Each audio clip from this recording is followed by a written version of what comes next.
我本是不能修炼，只想躺平的废人，却被不愿嫁人的天骄师姐选为道侣。只因宗门内每年都会举行一次相亲大会，当其他单身男女选择心动嘉宾牵手成功后，台上只剩下了最后3个人，被誉为落霞峰第一美女且拥有天灵根的江苏柔，还有落霞峰第一美男且出身显赫资质逆天的叶龙渊，以及我这个其貌不扬无法修炼的废人杂役。在任何人心中，江苏柔和叶龙渊都是天生一对，而叶龙渊也确实追求了江苏柔多年，只是江苏柔一直没有答应罢了。眼下他们都年满18岁，这也是江苏柔最后一次选择道侣的机会了。如果再不选择，宗门将会为他强行指派。长老将江苏柔留到最后，也是故意给叶龙渊机会而已，而我在他们眼里只是个陪衬而已，只是为了显得公平一点。恭喜落霞峰男弟子王冕和落霞峰女弟子张秀牵手成功。好了，台上的女弟子只剩下江苏柔一人了，可男弟子还有2人，叶龙渊、陆晨。本座问你们可愿选择江苏柔为你们的道侣？我愿意。从3年前，我便对江师妹有着深深的爱慕，此生我也非江师妹不娶。如果江师妹愿意跟我结为道侣，我将用我的一生去呵护她，给她全世界最好的东西，给她想要的一切。陆晨，你愿意吗？而陆晨则懒洋洋地回答了一声：“我愿意。”毕竟对方是第一美女，他若是回答不愿意，就显得太突了，怕是有不少弟子都会找他的麻烦，打扰他快乐的躺平生活。按照陆晨的设想，接下来的剧情就是江苏柔选择叶龙渊，牵手成功，他回去继续躺平。江苏柔，请选择你的心动弟子，记住，这是你最后的期限了。我选择陆晨。不是，美女，你几个意思啊？眼瞎啊？选我干什么啊？我对你不感兴趣，我只想好好躺平。叶龙渊那么优秀，喜欢你好几年了，你不选他，你选我，这下好了。看旁边叶龙渊那吃了20年窖藏老鼠屎的表情，肯定是记恨上我了。我还怎么接着摆烂躺平啊？恭喜陆晨首次结为道侣，获得姻缘赐福，激活修为返还体质。从今往后，道侣修炼获得的修为将会通过姻缘赐福10倍返还陆晨。陆晨赠予道侣功法、神通、宝物，亦会按照赠予宝物10倍价值的宝物返还陆晨。赐福赠予的任何物品，陆晨无法转赠给任何人，返还的倍数会随着陆晨的境界提升而增加。陆晨皱紧了眉头，不知道脑海中的声音是什么意思，但总感觉是什么了不得的东西。江师妹，你这是什么意思啊？叶龙渊，注意秩序，不得大喊大叫，缘分自有天定，每个人都有选择的权利，要互相尊重。风长老，弟子只是疑惑不解而已。弟子喜欢了江师妹3年，这3年来我对她的痴心，她也应该看到了，可她却选了别人。弟子倒不是咽不下这口气，只是想要一个解释而已。江师妹解惑。江苏柔啊，既然叶龙渊有疑惑，你就为他解答一下吧。叶龙渊资质逆天，家世也好，样貌也不错，想来大家也都很疑惑。你话多。苏柔啊，你可想清楚了，陆晨就是一个不能修炼的废人，哪怕是你跟他双修后，他也不一定能打通灵脉，对你没有任何帮助啊。要不你再考虑一下，现在后悔还来得及，长老为你做主。不后悔。好，我宣布，落霞峰杂役弟子陆晨与落霞峰外门弟子江苏柔牵手成功，结为道侣。你咋光问他不问问我后不后悔啊？咋的？废物没人权啊？哎，以后有道侣了，麻烦事儿要不断了。赐福也过来了，快乐的躺平日子没有了。咦，好像他修炼我就能变强，这样一来我就不用努力了，可以接着躺平啊。准备回去快乐的种田晒太阳。回来。咋了？你道侣啊，交换定情信物啊。这家伙不仅是个废物，怕还是个傻子吧？灵气丹，下品灵气，我身上就这一件值钱的东西了，是我从药田里爆出来的。下品灵气是最低级的宝物了，陆晨竟然拿这样的垃圾送给像你一样的江苏柔，真不嫌丢人啊！陆晨赠予道侣下品灵器1件，或10倍赐福返还；中品灵器寒冰匕首1把，是否领取？好家伙，这玩意儿说的是真的啊！陆晨向着江苏柔报了报账，转身便走。至于叶龙渊会不会找他的麻烦，看对方那个杀千刀的眼神，应该是会的。至于怎么解决，陆晨还没想好，管他呢，回去继续躺平。行了，不用送了，您回吧。你就不好奇我为什么会选你？你眼瞎？实话告诉你，因为我自己资质足够好，我是罕见的天灵根，我能够凭借自己飞黄腾达，我不想要去依靠男人。叶家势力太大了，叶龙渊又是个野心勃勃之辈，我与他在一起太过于拘束，我不喜欢。而且他不仅想当我的双修道侣，更是想当我的男人，我又岂能将身子随随便便交给一个男人呢？选择你也只是因为阴阳宗的阴阳和气功需要男女一起修炼罢了，也是因为你足够废物，不会拘束我罢了。这就对了嘛，要是对方是真的看上自己了，心甘情愿热情似火的跟自己双修，那么就只有2种可能了。要么对方是对自己别有所图，比如拆几个零件之类的，要么就是对方是个傻子神经病，脑子不正常。至于被骂废物这件事，陆晨早就习惯了，无所吊胃。而且双修也不一定非要交合，两人双掌相对，让灵气在2人体内游走也能双修，只是交合的效果会更好罢了。江苏柔不愿意选择叶龙渊的一个原因就是，叶龙渊不仅想跟他双修，还想跟他做爱。所以从今天开始，你我互不打扰，你做你的仙子，我种我的药田，对吧？只要不影响我躺平，你爱干啥干啥。也不能算是互不打扰，我拿你当挡箭牌，也确实是给你添麻烦了。你努力修炼吧，等你开通灵脉后，每10天可以去找我双修一次，这样对你我的修行都有好处。另外，如果叶龙渊找你麻烦，你也可以告诉我，我会收拾他。这是长老给的奖励零食，你我每人10块，全都给你了。努力双修，这些词听着就好麻烦啊。江苏柔回到自己的住处后，将身边摆满了灵石，这一次他要突破到炼气期7层了。陆晨回到了自己的住处，这是个双人间，还住着另一个好基友王冕，但是王冕还没回来，想来是跟他的小道侣去做爱做的事情了。忽然，一股雄浑的灵气突地出现在了他的体内。陆晨道侣江苏柔由炼气期6层突破至7层，赐福返还道侣突破增长修为的10倍。陆晨体内的灵气不断的增长，他大惊之下，连忙盘膝坐好，按照以前学习的功法运转周天，调动灵气来修行。很快，陆晨的灵脉便被打通了，一道灵根出现在了他的丹田内，闪闪发光，极为纯净。陆晨打通灵脉，激活灵根，为变异天级灵根风灵根。在炼气期，每一层的修为都要比之前的更加雄厚，但是陆晨获得的只是江苏柔从炼气6层突破到7层所增加的修为的10倍，而非是整个1到7层所有修为的10倍。增长的那部分乘以10，将陆晨的修为从0直接提升到了7层巅峰。这就是有灵气的感觉吗？陆晨感受着体内的力量，而后忽然想起来，他现在有灵气了，能够打开储物袋了。他拿出一块灵石，想要吸收里面的灵气，却无法吸收丝毫。看来还是一个无法修炼的废物啊！哪怕是有了灵根，你只是无法自己提升修为，需要靠道侣提升而提升。如今你灵气饱和，无法吸收灵气，需消耗之后才能吸收，但饱和之后依旧无法吸收。听到这话，陆晨便明白了，他的修为境界就像是一个容器，灵气就是里面的水，水倒掉可以再装满，但是他没办法靠自己将容器扩大，装更多的水。韩师弟在家吗？是马老大。对，是我，师弟出来一下，我找你有事。这个马老大是他们这一带药铺的管事，算是陆晨的顶头上司，炼气4层的修为，阴险毒辣，经常压榨下面人。陆晨以前也被他欺负过。马老大，你找我什么事？恭喜韩师弟啊，今天竟然跟咱们落霞峰的江师姐结为道侣了，真是让人羡慕啊！看来飞黄腾达指日可待啊！牵手成功后还拿到了灵石，对吗？马老大是想要我的灵石？不，我不仅要你的灵石，更要你的命。你还不知道你今天得罪了谁吧？反正你也是要死的人了，告诉你也无妨。你今天得罪的是叶家的小公子叶龙渊，你知道叶家有多强大吗？那可是有着结丹强者存在的啊，随便一根手指就能碾死你。你说你一个不能修炼的废人，好死不死的去得罪他们家干什么？所以叶龙渊让你来杀我了？不，叶师兄说了，让我好好折磨你，先废了你的阳根，让你当太监。你不是江师姐双修道侣吗？那就让你一辈子看得见吃不着，再打断你的双腿，慢慢的折磨你。但是我怕你去长老那里告状，我再倒霉，所以我就只能告诉叶公子，你激烈挣扎，我不小心把你打死了，明白了吗？明白了。哎，我只是想接着躺平而已，怎么就这么难？你怎么会？你不是废物吗？对，我是废物，但我是炼气期7层的废物，而你是一个30多岁才炼气期4层的废物。现在马老大死了，要是真的有人找怎么办？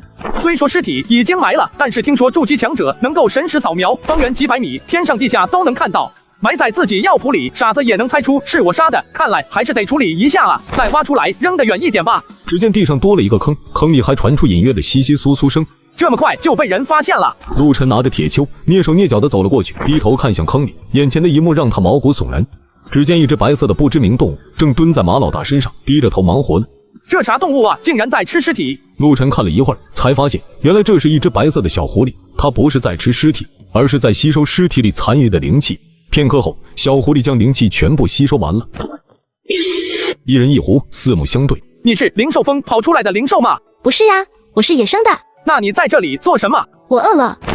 你不怕我吗？我为什么要怕你？我可是会说话的灵兽哎。所以呢？杂役弟子陆晨并不知道灵兽会说话代表着什么。那你为什么不怕我呢？我手里可是有铁锹的，一下就能拍死你。你对我没有杀心和恶意呀，我能够感受到别人的威胁和恶意，恶意越高，我就越敏感。但是你身上没有，别的人类看见我就想把我杀掉吃肉，或者抓住签订主仆契约。但是你没有，所以我不怕你。你还挺有意思的，那你吃饱了吗？没有。我看你刚刚在吃灵气，你是不是以灵气为食啊？对啊，但是吸收天地灵气很慢，所以我才来吸收刚死的尸体的。见小狐狸有点可怜的模样，陆晨便拿出了一块自己的零食，递给了小狐狸。这可是零食啊，比灵气都要坚硬的东西，据说哪怕是元婴老怪都无法轻易破坏掉的东西啊！你吃饱了吗？没有，你还能再给我一块吗？陆晨又拿出一块零食，递给了小狐狸。小狐狸接过零食，没有吃，而是放到了身后。我怕再饿了，你就不给我了。你这连吃带拿的倒是开心，就是我这尸体怎么办啊？被你抱的都是血迹，这要是一路背走，怕是得淌一地血啊！小狐狸看了看尸体，又看了看陆晨，犹豫了片刻后，费劲巴拉的猛吸一口气，而后吐出一道白气。白气来到了那尸体上，尸体以肉眼可见的速度消融，最后化作了一颗红色的小球。这是这个人的血气精华，你吃了吧，对修为有帮助。陆晨接过小球，一想到里面全都是马老大的血肉，他就直反胃，而且他是不能修炼的体质，吃了也没用，便随手扔到了地上。小球滚到了一株药草下面，而后化作点点能量，被那药草吸收了。这下好了，任谁也发现不了。好了，麻烦解决了，我们去修。我本是不能修炼，只想躺平的废人，却被不愿嫁人的天骄师姐选为道侣。你跟着我干什么？那我去哪？你回你家去啊！我哪有家啊？我一直都是东躲西藏的啊，害怕被人看见，被人抓走当灵宠啊。难得遇见个对我没有恶意，还愿意给我零食吃的大冤，好心人，我当然不走了啊。你刚刚是不是说漏了什么？没有啊，你听错了。哦，你那么厉害，又是吃零食，又是炼尸体的，为什么会怕人类啊？因为我没有修为啊。你没有修为，为什么要吃灵气啊？不吃灵气我会饿啊，你放心，我很好养活的。好几天吃一块零食就够了。没有修为等于没有威胁，而且还是个处理尸体的小帮手，以后养养花草，养养宠物，好像还不错。那行吧，你跟我来吧。喂，你叫什么名字呀？我叫陆晨。陆晨每天都是这样的，除了照料草药外，其他的时间都是在躺椅上度过，一人一壶，开始了上午的躺平生活。陆晨，我饿了，你去给我找点吃的来。你不是一块零食能维持好几天吗？昨天你刚吸收了那么多灵气，还吃了一块零食，我还给了你一块零食，你怎么又饿了？我闲着有点无聊，想吃点东西。那你自己去找啊，我懒得动。说起来，我也有点饿了，小狐狸，你去给我做顿饭来。大哥，我只是一只狐狸呀，做饭都不会，我养你有什么用？陆晨站起身，拎着小狐狸向着药铺里走去，准备在边缘拔几颗灵菜去做饭。然而刚走到药铺，他便看到了药铺里那株鹤立鸡群的墨灵三针花。普通的三针花顶多1尺来高，而眼前的这株比他的房子都高。陆晨太熟悉了，木灵三针花是炼制复灵丹的主要材料，复灵丹有着增长修为、快速恢复灵气的功效，也有着能够疗伤的功效，3个月一成熟。而眼前这株，怕是有30年药龄了吧？忽然，他想到了昨晚上随手扔掉的那个气血小球，是不是就被这株三针花给吸收了？它一定很好吃。要是把这株花送给江苏柔，然后因缘赐福返还给我一株300年药龄的三针花，那岂不是赚大发了？算了，还是躺平吧，下次有机会见到他了再给他吧。陆晨将那株三针花给收进了储物袋里，然后在小狐狸幽怨的目光中，随手丢了一株普通的三针花给小狐狸。接着，陆晨又带着小狐狸躺回了躺椅上，接着晒太阳躺平。陆晨，别特么睡了，你爹我给你说一件劲爆的事情，你猜我今天早上知道了什么？你知道了双休的快乐，知道了奈子有多软，张秀的身子有多香。你这个老孤寡，是不是羡慕你爹我找到了道侣？那你还留在这里干什么？人家张秀可是外门弟子，有单独住处的，你还不赶快搬去跟人家一起住？等你突破到炼气期5层，也能成为外门弟子了。我这不是回来搬了吗？不是，我要说的不是这个。我听说昨天的相亲大会上，到最后就剩下江苏柔、叶龙渊和一个杂役弟子了。所有人都以为江苏柔会选叶龙渊，结果你猜怎么着？他选了那个杂役。真是笑死我了。陆晨面无表情地看着他。你是不知道啊，那个人真是个大冤种啊！江苏柔不喜欢叶龙渊，才选了他当挡箭牌的。叶龙渊放出狠话了，要让那个杂役弟子好看。以江苏柔的性格，肯定不会跟一个杂役弟子双修啊。这个冤种是道理没捞到，还得罪了叶家，死定了啊！陆晨继续面无表情地看着他。咦，你怎么不笑啊？是生来就不爱笑吗？王冕看着陆晨的表情，终于是发现了一点不对劲。等等，那个杂役弟子该不会就是你吧？不是我，是你爹。兄弟啊，你可真是捡到宝了啊！那江苏柔可是咱们落霞峰第一美女啊，仙子下凡一般，倾慕者不计其数，而且还是极为罕见的天灵根，未来前途不可限量。你小子赚大发了，以后可是能够吃上软饭了。等你以后发达了，可别忘了兄弟我啊！苟富贵勿相忘。可你刚才不是这么说的，你说我是大冤种。哎，哪有啊，绝对没有，兄弟啊，我也就是想安慰你。谁都知道叶龙渊倾心江苏柔很久了，这次江苏柔选择了你，他肯定会怀恨在心，报复你的。叶家啊，家大业大，家里还有结丹长老，虽说叶家的长辈不一定会因为这种事情来报复你，但那毕竟是叶家，叶龙渊肯定会在暗中对你出手的。兄弟，听我一句劝，跑路吧，去外面当个散修，也比在这里朝不保夕强啊，命比啥都重要。你说的这些我都想过了，要是去宗门外面，那叶家才能毫无顾忌的杀我呢。在宗门里面有执法堂在，他们明面上还不敢对我怎么样，毕竟咱们那位执法堂堂主铁链长老可是出了名的铁面无私，而且还是元婴修为，就算是叶家也招惹不起。至于背地里骂，那就只能见招拆招了。总之，离开宗门实为不智之选。那你就一直留在这里了。你别忘了，你若是开不出灵脉，再过1个月就满5年之期了，还是要被赶下山去的。即便是你有了道侣，除非你去求江苏柔，让他动用江家的势力，帮你混个外门弟子的身份，这样就不会被赶下去了。而且外门弟子也比杂役弟子要好一些，执法堂更重视，要不然你一个杂役死了，人家可不在乎。确实，他现在很需要一个外门弟子身份来保护他，只不过这点小事，他不需要去求助江苏柔，因为要成为外门弟子，只需要突破到炼气5层就行。你说的对，这件事我今天就会办。对了，你这次回来是干嘛呢？搬东西？对啊，张秀是炼气7、5层，他有专门的住所，我搬过去可以跟他一块住。我过2个月估计也能尝试着突破炼气5层了，到时候我也是外门弟子了。只不过我现在有点不想走了，你一个人在这里太不安全了，又没修为，要是叶家杀你，你可没半点还手之力啊！你在这里就有还手之力了。陆晨知道王冕是打心眼里真的关心他，但他不想因为自己把王冕拖下水给害了。你要搬就赶紧搬，我这边正好一个人清静，早就烦你这个话痨了，赶紧滚蛋！老子一个人占这么大的房间多爽！狗日的，你要是真遇到危险，记住往山上跑。我住在张秀那外门弟子住宅区甲字区第1排第3个院子，记住了。王冕忽然看到了他身上的小狐狸，啥时候买了个围巾啊？还挺白，就是容易脏，擦屁股不方便啊。你才是围巾，你全家都是围巾，你才被用来擦屁股。嚯，这是只狐狸啊！这么小还挺可爱的，就是这狐狸会说话，那可了不得啊！你哪来的？捡来的，会说话怎么了？很稀奇嘛？很稀奇的，一般灵兽能够做到会说话，必须得开智才行。有的灵兽开智早，这样的潜力也大，很珍惜的。有的灵兽开智晚，哪怕是到了大能境界还不会说话呢。这狐狸绝对是个宝，不过你捡来的得还给别人才行，咱不能偷拿别人东西啊。你是说这小家伙其实还是个宝？肯定啊，能卖不少灵石呢。要我说，至少300块灵石起步。300块？陆晨，你要是敢卖我，我就跟你同归于尽。就你能跟我同归于尽？你身上有几两肉啊？那我就把你昨晚干的事情告诉别人。我从没想过要卖掉你，你是我最好的朋友。你昨晚干了什么呀？少打听，对你没好处。行，你不说我不问。不过这小家伙现在是无主之物，哪天跑出去被人抓了，人家可以随便处置的。他是我的灵兽啊，怎么就能让别人随意处置呢？你说是你的就是你的，写你名字了。那我写上我名字。你自己写没用，你带着他去灵兽峰登记认证一下，给他绑上一个项圈，这样别人看见就知道这是有主的灵兽，就不会去抢走夺走了。这样一来，他就是你的私人财产，执法堂保护弟子财产的。行，我知道了。我说过，我不会认任何人当主人的，不会签订任何不平等的灵魂主仆契约。我知道，就是带你去登记一下，这是保护你，我不会让你认主的，我们是最好的朋友，不是吗？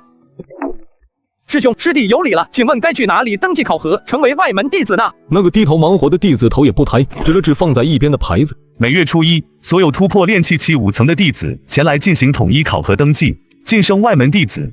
既然晋升不了，那就走吧。哎，你等会儿，我看你怎么有点眼熟啊？你认识我？哦，我想起来了，你不就是昨天那个走了狗屎运，跟江师姐结为道侣的杂役弟子吗？叫什么名字来着？我忘了。对了，你不是修炼了几年还是废人吗？怎么又要过来考核？你一夜突破到5层了？哪能啊，我又不是神仙，是我一个同门杂役，快要突破到5层了，正在闭关修炼呢。说我过来帮忙问问，看哪一天能够考核。既然不能考核成为外门弟子，那自己已经有修为的事情还是不要外传出去了，低调点好。每月初1，他要突破了就让他来吧。多谢这位师兄，你知道江师姐她住在哪里吗？你是说江苏柔师姐？你找她做什么？瞧我这记性，忘了你是江师姐道侣了。出门往左拐，下山走2里，就是外门弟子住宿区域了。那片区域最高处有一座2层小阁楼，白色的，那里就是江师姐住处了。多谢师兄。叶公子，真的不是奴婢要阻拦您，小姐从昨晚开始就闭关修炼了。她说在她出来之前，任何人她一概不见，要一鼓作气突破呢。您请见谅吧。没关系，那我就在这里等着便好。想来突破一个炼气7层，也要不得几天的时间。谢叶公子体谅奴婢。叶龙渊点了点头，正要扭头看看山下风景，这一回头不要紧，看到了一个最讨厌的人。他今天又来，便是想好好问问江苏柔，自己究竟哪里不如那个不能修炼的杂役弟子了。你竟然还活着！这个叶龙渊空有一身好皮囊，就是不怎么聪明。若是马老大昨天没说，陆晨也不会知道是叶龙渊想杀他。结果叶龙渊这么一开口，不打自招了。叶师兄，这是什么话？师弟我活得好好的啊，能吃能睡，为什么不能活着呢？你来此地作甚？这里是外门弟子区域，不是你一个小小杂役能够过来的。可是宗门里也没有规定杂役弟子不准来外门弟子住所吧？至于我来此地，那自然是来找我道侣的。倒是叶师兄在我道侣门前徘徊，是有什么事情吗？你的道侣？听主陆晨一口一个我的道侣，叶龙渊便不由得大为光火。他明知道我追求江苏柔多年，将他当作痉挛，却故意在我面前提起这件事，这是在打我的脸吗？叶师兄还有事吗？没事的话请回吧，师弟我还要去拜会江师姐呢。你找他有什么事？我找我道侣能有什么事？我没什么事啊。可恶，你腿子蛆虫一样的家伙，竟然要跟他双修！我的女神岂能被你这样亵渎？叶师兄，执法堂内门弟子巡视整个宗门，只要有呼救便会落下，秉公执法。难不成叶师兄要以大欺小，无故殴打我一个小小的杂役弟子？执法堂，你以为我会怕他们？那要不咱试试？执法堂这里有人。闭嘴！以你一个不能修炼的废物凡人，我一击便可以将你毙命，而执法堂也不可能时时刻刻巡视整个宗门，也不可能正好就遇到这里。执法堂，闭嘴！闭嘴！闭嘴！闭嘴！叶龙渊气急败坏，抬起头看了一圈天上，没有看到执法堂的驻基弟子巡逻，这才放下心来。这执法堂不靠谱啊！都喊了2声了，竟然还不来。这要是遇到刺杀，等他们过来，都能赶上吃席了。小贼，别以为我叶家会怕执法堂，我不过是不想给江师妹惹麻烦，不过是不在江师妹门口杀你罢了。今日暂且放你一马，容你一条残命，苟活几日。叶师兄要杀我，这是为何啊？师弟我与叶师兄无冤无仇，更是素不相识，叶师兄为何要杀我啊？难道叶家大业大，便可以随意斩杀无辜弟子吗？这宗门难道是叶家的天下了？你这混蛋！江师妹闭关结束了，恭喜江师妹突破7品。你们2人来此作甚？师妹，师兄我特地前来祝贺你，想与你说几句梯级话，没想到恰逢陆师弟，与陆师弟相谈甚欢，交流了一些修炼心得。你真当目睹了全过程的我是瞎子聋子吗？他说的是真的吗？不是，他要杀我。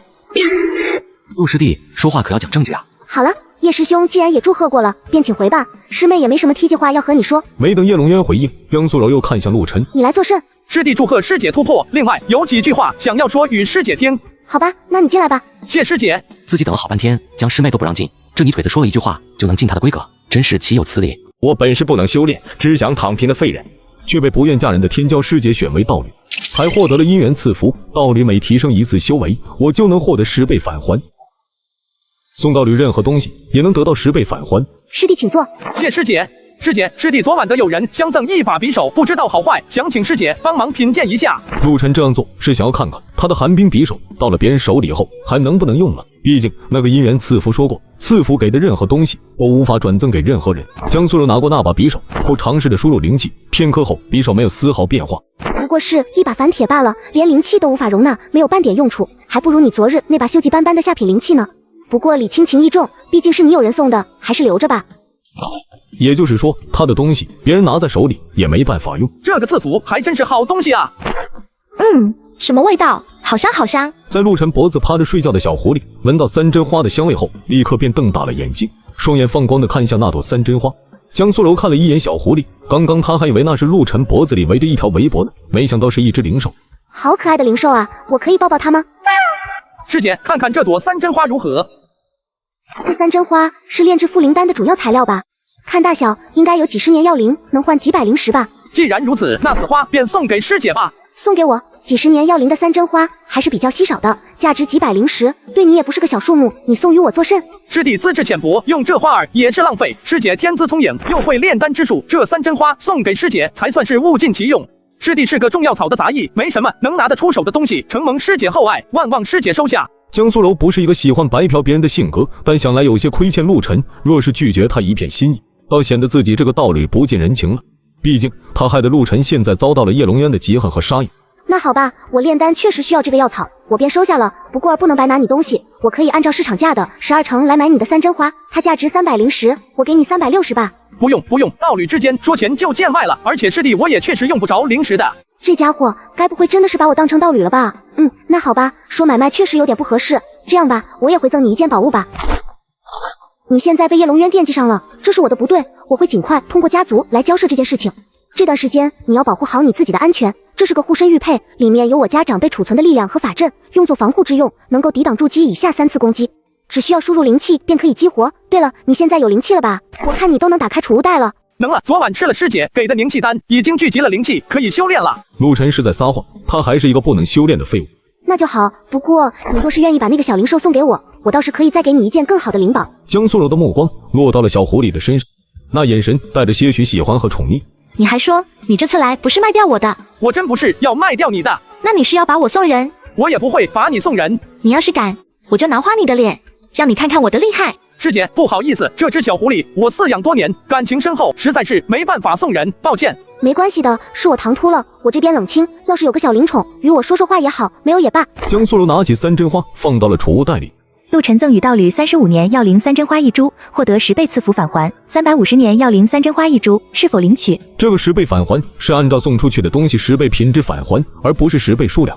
就像之前的事情那把匕首，返还的10倍质量的中品灵器，而不是10把破匕首。师姐，师弟事情已了，先行告辞了。日后若再得奇珍异宝，还会送与师姐，望师姐莫要推辞。告辞。慢走，路上小心。看住陆晨毫不犹豫转身离去的身影，江苏柔他有点搞不懂陆晨了。原本以为陆晨过来是想要与他双修来增长修为的，但没想到陆晨过来就真的只是给他送花而已，没别的事情，对双修一事闭口不谈。等等，送花？他刚刚还说以后还要给我送东西，难不成这小子是在想办法讨好我，博我欢心，最后再提出双修吗？呵呵，那你送来的东西我照单全收，看你能坚持到几时提出来。陆晨回到了自己的住处，发现王冕已经走了，取出了那一朵3针花。这一朵3针花几乎是之前那朵的2倍长，也粗壮了很多。你来感受一下，这朵3针花里有没有药力？有呀，隔着老远我都能感受到磅礴的灵气和药力，还有生机。为什么这个东西不在自己手里还能有作用啊？那你拿着它试试。小狐狸赶忙过去扶住了3针花，然后趁着陆晨不注意，一口狠狠地咬在了3针花的枝干上。有药力吗？有呀，入口即化，磅礴的药力充斥全身。咦，这一大口下去，应该给我补充了灵气和药力啊，怎么一点感觉都没有呀？陆晨一把将3针花收回了储物袋，现在他明白了，返还的灵宝他拿在手里能用，别人拿手里不能用。返还的药草药力一直都在，他吃管用，别人吃吸收不了药力，这就是赐福返还无法转赠他人。现在陆晨已经搞明白了这个规则，便定下心来，可以实施他的计划了。你要去干什么？把花卖了。可是那花没药效，卖了那不是骗人吗？你是个坏人。卖了换零食给你吃。你真是个大好人呀。客官，是要买还是要卖啊？买东西需要缴纳5块零食保证金，不买东西可以退还。卖东西需要缴纳5块零食的鉴定费用，概不退换，请随我来。石怀君正在里面给人鉴定，你等里边的人出来就能进去了。多谢。我本是不能修炼只想躺平的废人，却被不愿嫁人的天骄师姐选为道侣。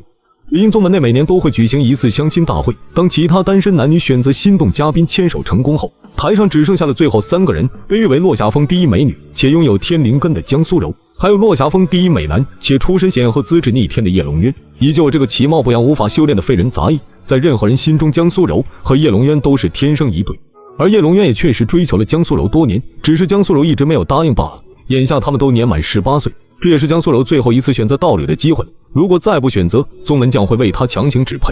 长老将江苏柔留到最后，也是故意给叶龙渊机会而已，而我在他们眼里只是个陪衬而已，只是为了显得公平一点。他这个药草给对方鉴定是不怕的，因为药效都是真的。至于买家买走后炼出来的丹药不管用，那就不关他的事情了，毕竟是你自己炼丹失败的。下一个，拜见池怀君前辈。道友请坐。前辈，我想卖1株灵草。第一次来吧？您怎么知道的？经常来的，会在我说话前便将5块零食的咨询费放在这里了。寻常灵草，集市上便可买卖，能让小友到我这里来卖的，想来是比较珍惜的灵草吧。是木灵3针花。如此普通的药草，随处可见，那想必年份一定很高吧？350年药龄的3针花。谁会把那么普通的3针花养350年啊？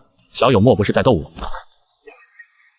这株3针花是我无意间发现的。你不需要告诉我这是怎么来的，拍卖场有规矩，你第一次来，我便为你解释一次。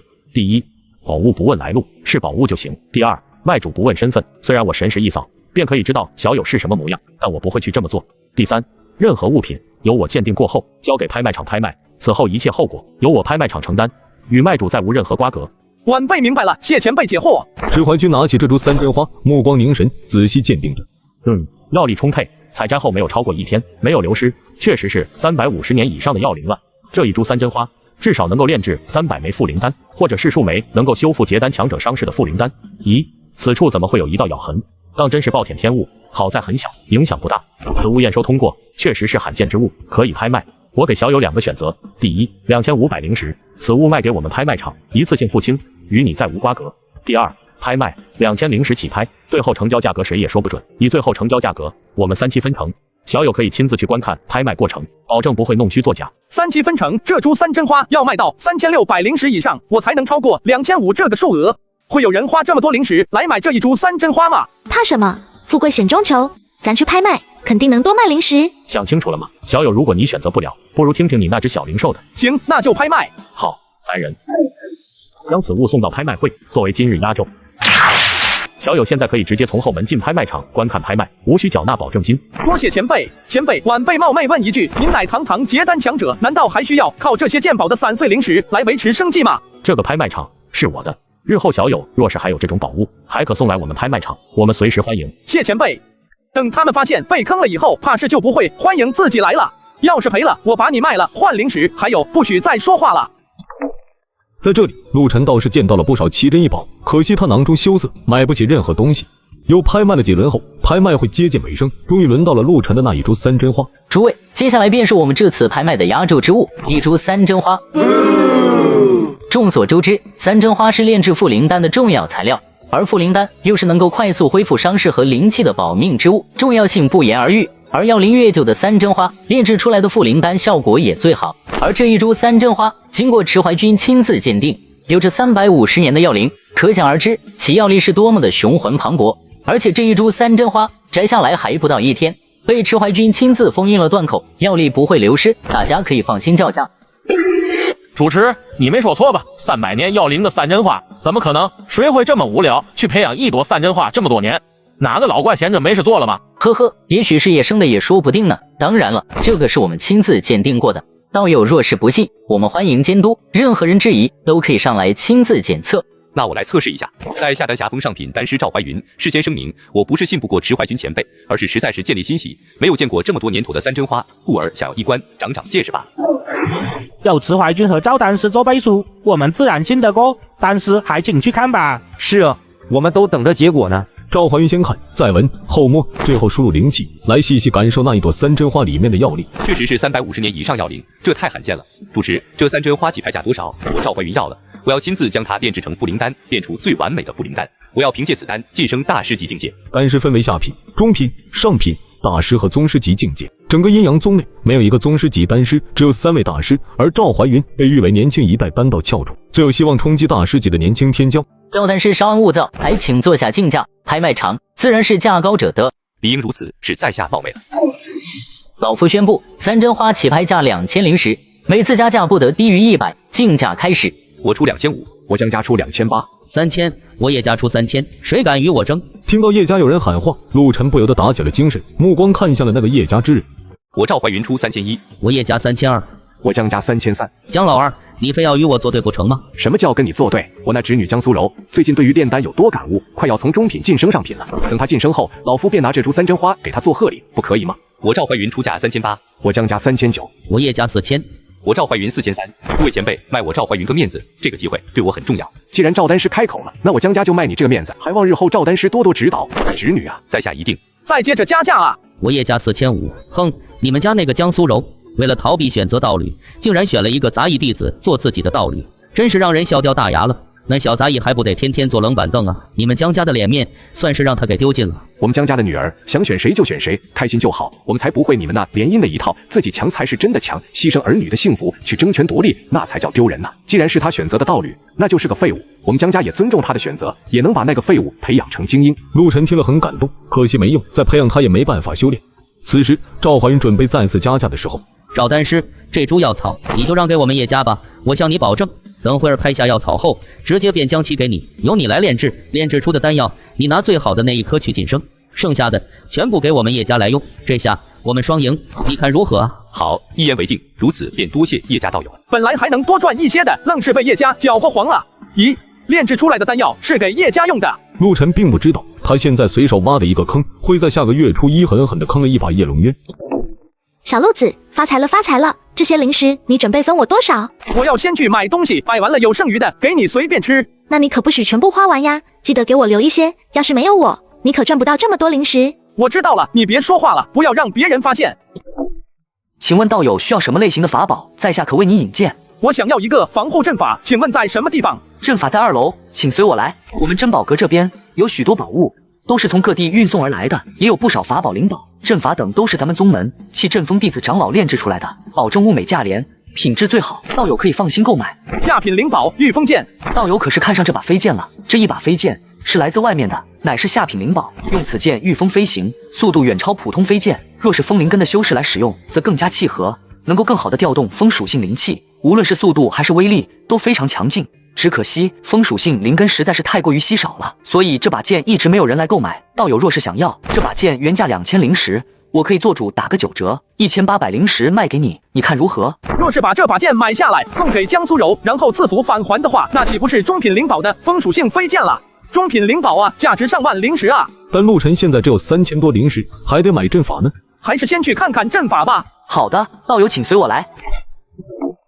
在2楼的偌大区域里，分类摆放着各种各样的阵法图解。道友是想要追求极致防御力的阵法，还是能够攻防兼备，在防御敌人攻击的同时，还能做到一定的反伤，亦或是带上一些其他作用的阵法，比方说聚灵、传送等？还能有其他的作用？那是自然。比方说，您看这个五虎反伤阵，以虎灵咆哮之力为阵，以五行之位为引，组成5行阵法，坚不可摧，牢不可破，能够攻防兼备。敌人的攻击打到上面，阵法吸收一部分的同时，还能够反击一部分给对方。您再看这个血甲传送阵，以筑基灵兽血液为引，结合传送之力，在防护效果上虽不如五虎反伤阵，但却附带了一个传送效果。如果敌人打破防护阵法，那么在阵法破碎的时候，就能激活这个传送阵，立刻传送。但这个是一次性的，毕竟阵法都破了，而且传送也是随机的，指不定会传送到哪里。怕什么？富贵险中求，要那个能传送的，大不了咱们跑路去当散修去。你真是这么想的？主要是那个便宜，才1500的灵石，第一个太贵了，要2500。这2个阵法能够抵挡什么境界敌人的攻击？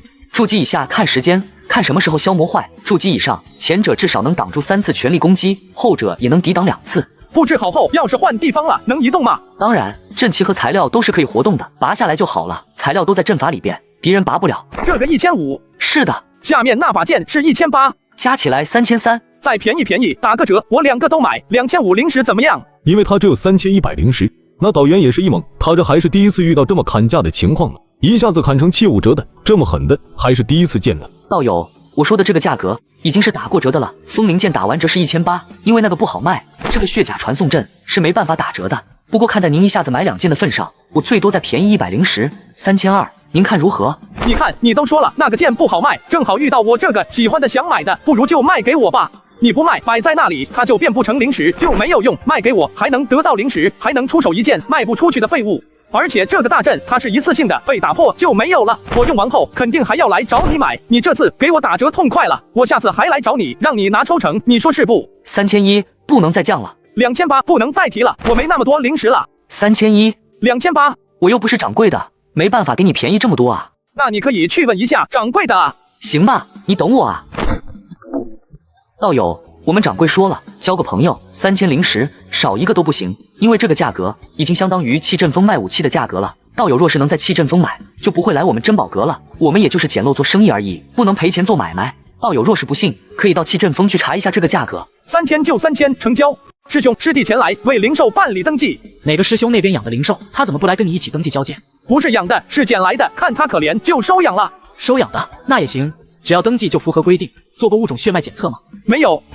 灵兽的修为，物种说一下。狐狸没有修为，没有修为的一只狐狸，那特么叫野兽，不叫灵兽。你在拿我寻开心？你才是野兽！呸呸呸！哟，会说话，开着挺早啊，看着有点像通灵玉壶，应该就是了。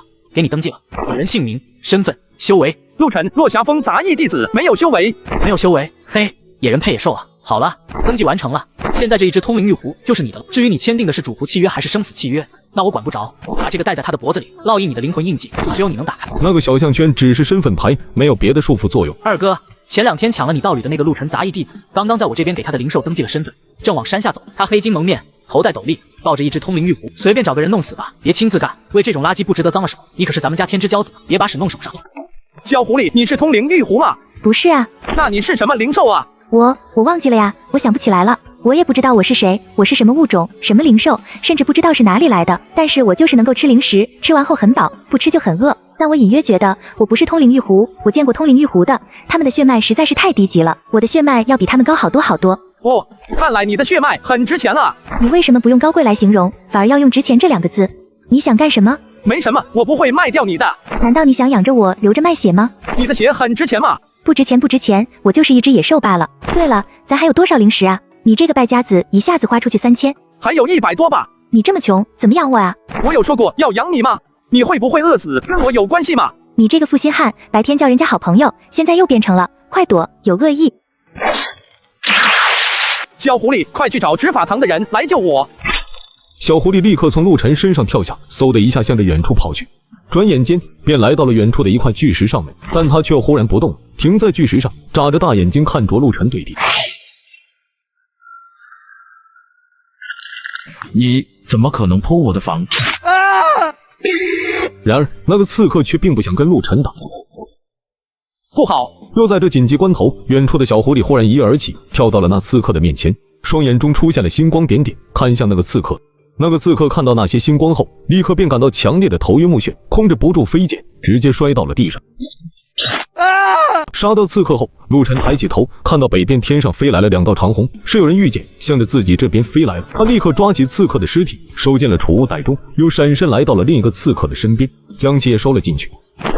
这小子够干脆利落的啊！面对2个刺客的围攻，反杀不超过几息的时间，收起尸体就跑，够果断，不拖泥带水的。江师兄，可是他杀了人啊，我们不逮捕他吗？哼，他若是杀的弟子，那自然是要逮捕的，可他杀的是鬼鬼祟祟的刺客，也不知道是哪个家族豢养的，没个正经身份，杀了也就杀了。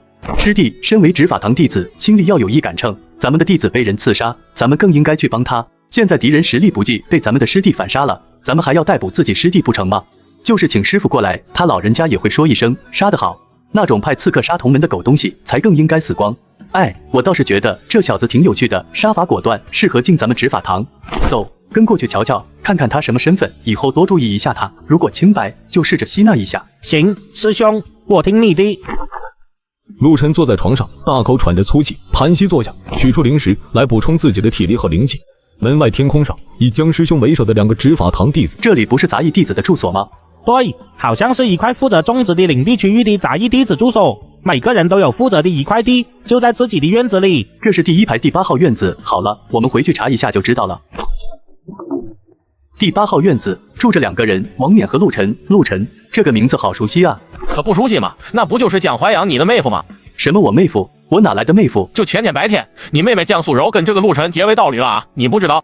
这我还真不清楚，不过这个院子里现在就住着这2个人，没错吧？不是，今天外门弟子那边好像送来了一份登记，说那个王冕跟道侣张秀搬到外门弟子住所那边去了。那个房子里现在只有陆晨一个人。这个陆晨是什么修为？修为？他有个屁的修为啊！远近闻名的废人，进山门5年都没练出来灵气，整个落霞峰第1废。本来下个月就要赶出宗门了，结果走了狗屎运，让你妹妹选成了道侣。这事儿你们江家运作一下，他指定赶不走了。行吧，那个陆晨他是不是有一只白色的灵狐？这谁知道呢？我没事可不会去关注一个杂役弟子。行吧，多谢师兄，在下告辞。不送了。师兄，那小子是个不能修炼的废人，那不扯犊子吗？就那小子秒杀炼气5成修士时的干脆利落劲，至少也得是7、8成的修为吧？他这个年纪炼气7、8成，怎么着也算是资质好的那一类了吧？我也觉得这件事有点不寻常，这小子引起我兴趣了。现在咱去灵兽峰问问，就能确定了。哟，执法堂的师兄，有什么事吗？今天或者最近有没有一个带着白狐狸来登记的弟子？有啊，这不是巧了吗？就在大半个时辰前，还有一个弟子过来登记一只通灵玉壶呢。哦，叫什么名字？叫陆晨。哦，叫陆晨啊，你叫什么名字？我叫叶龙泉。叶家的人？是。好，我知道了。现在可以确定，刚刚那个反杀刺客的弟子就是陆晨。可他为什么不去成为外门弟子呢？这小子身上有大秘密啊！看来我妹妹选择他不是因为赌气，而是慧眼识珠啊！越来越有意思了。既然苏柔比我更了解他，那我就先不管了，多观察观察，将来也好为家族培养个强者。他交代师弟这件事不要告诉任何人后，便回了执法堂。二哥，你派人去刺杀陆晨了没有？派了呀，怎么了？坏事了，你赶紧联系一下派出去的人，看看还能不能联系上。闻言，叶龙渊立刻拿出传音玉剑，呼唤了好几遍都没有回应。怎么回事？说说。我通知过你后，过了没多长时间，就刚刚江家的江淮阳来找我了。江淮阳，江师妹的哥哥，他找你做什么？他先是问我知不知道今天带着狐狸来登记的是谁，我说是陆晨，然后他点了点头，问我叫什么名字，我说我叫叶龙泉，他说我是叶家的人，然后就走了。江淮阳这是发现了什么呀？这是点你呢。不出意外的话，我派出去刺杀的人应该是被江淮阳给杀了，任务失败了。但是他没有任何证据证明是我派的人，所以就专门到灵兽峰那边暗示了你，这是警告我们呢，要让我们叶家收敛点。一点没错啊，哥，我觉得江家现在肯定是在保那个陆晨了，要不然江淮阳怎么可能去得那么快？搞不好陆晨已经被救下了，哥，以后可得小心点了，这小子抱上了江家的大腿。哼，江家又如何？我叶家不怕他们要让我咽下这口气，那不可能，明的不行就来阴的，让他拿不着任何证据，他能奈我何？只不过江家确实是个麻烦，我可不想再损坏我在江师妹心里的形象了。这个小子就让他再蹦跶2天吧。陆晨不知道，因为今天晚上的事情，一些美妙的误会在几个人的心里阴差阳错的产生了。你吃了多少零食啊？没吃多少。没事，吃就吃吧。你帮我打架，我给你零食吃是应该的，总不能又要马儿跑又不给马儿草吧？你昨晚速度挺快啊，明明没有修为，你为何能爆发出那么快的速度？比我都快。天赋本领吧？那你昨天看了那个人一眼，那个人就栽到地上了，这是怎么回事？不知道，也是天赋本领吧？所以说，你虽然没有境界，没有战斗力，但是有很多天赋本领，比如说能够感知周围的恶意，这样可以防止被刺杀。还能够快速移动，跟闪电一样，还能够迷惑眩晕敌人。哦，对了，还有个本领，那就是吸收死人体内的灵气，把死人变成一个血气小球。活人也能吸？你还能吸活人的灵气？对呀，只不过容易挨打，后来我就不吸活人了。那肯定容易挨打啊，谁会闲着没事让你吸灵气啊？来，现在用一下你的天赋本领，把这2具尸体帮忙处理了。好恶心啊，我不喜欢这样。恶心个屁，你吐口气的事情。但是对我灵气损耗也很大呀，这件事我很难办啊。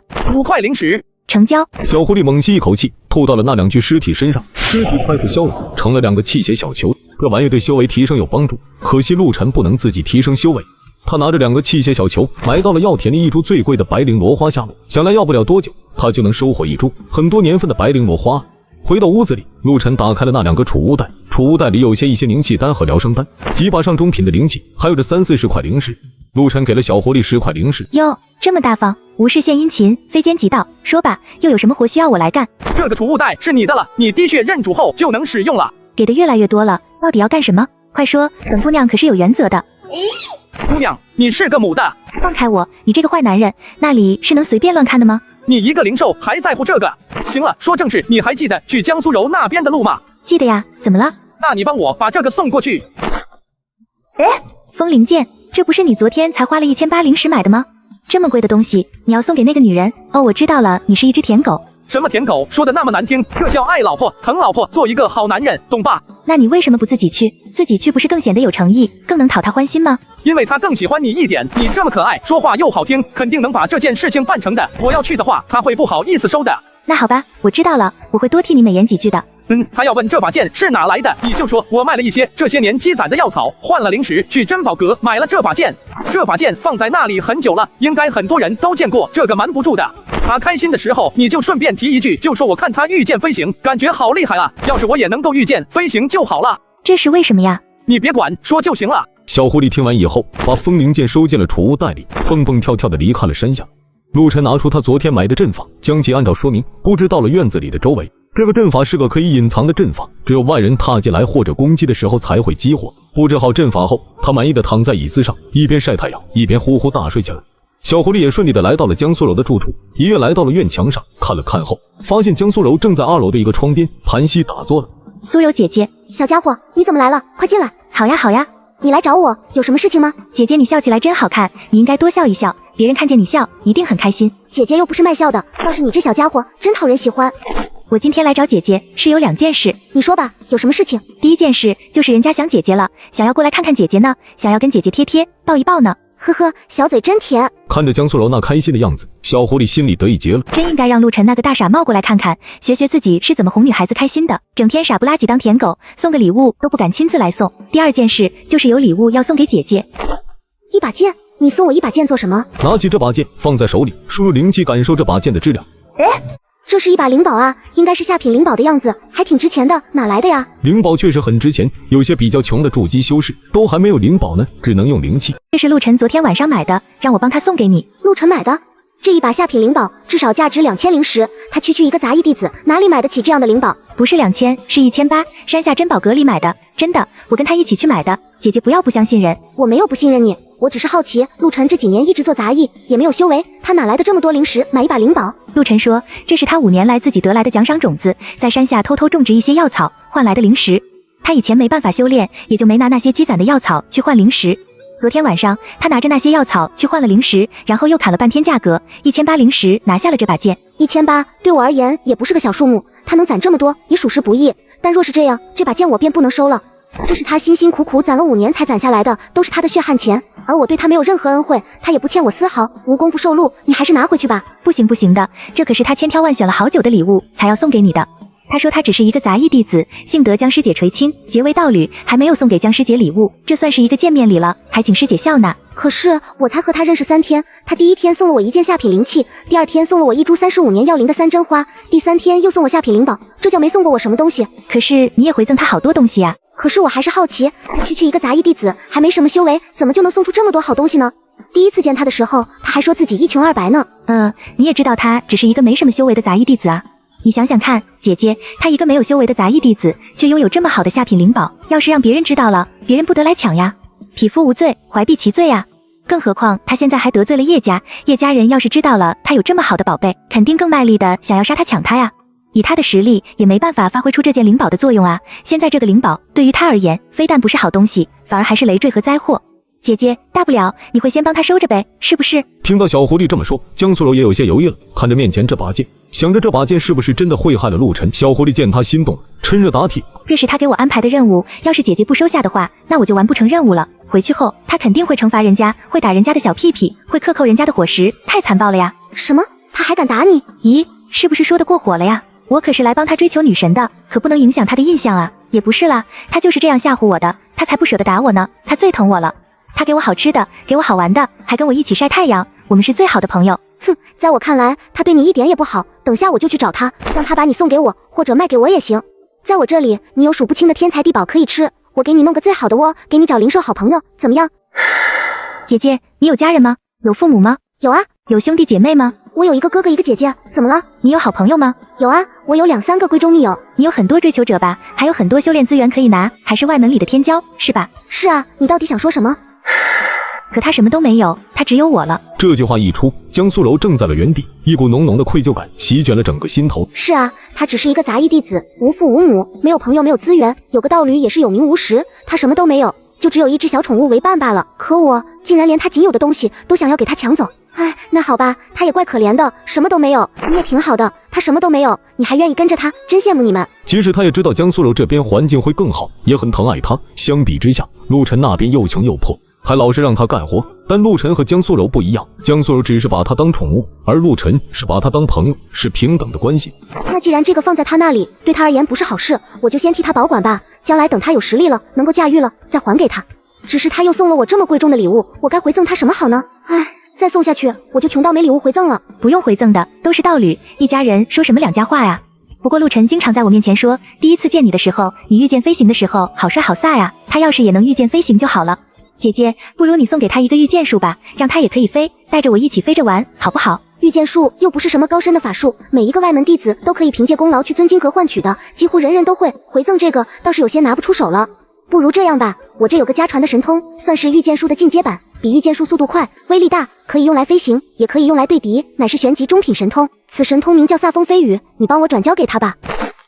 有了御剑术，没有飞剑也不行，他穷的什么都没有，再给他一把飞剑吧。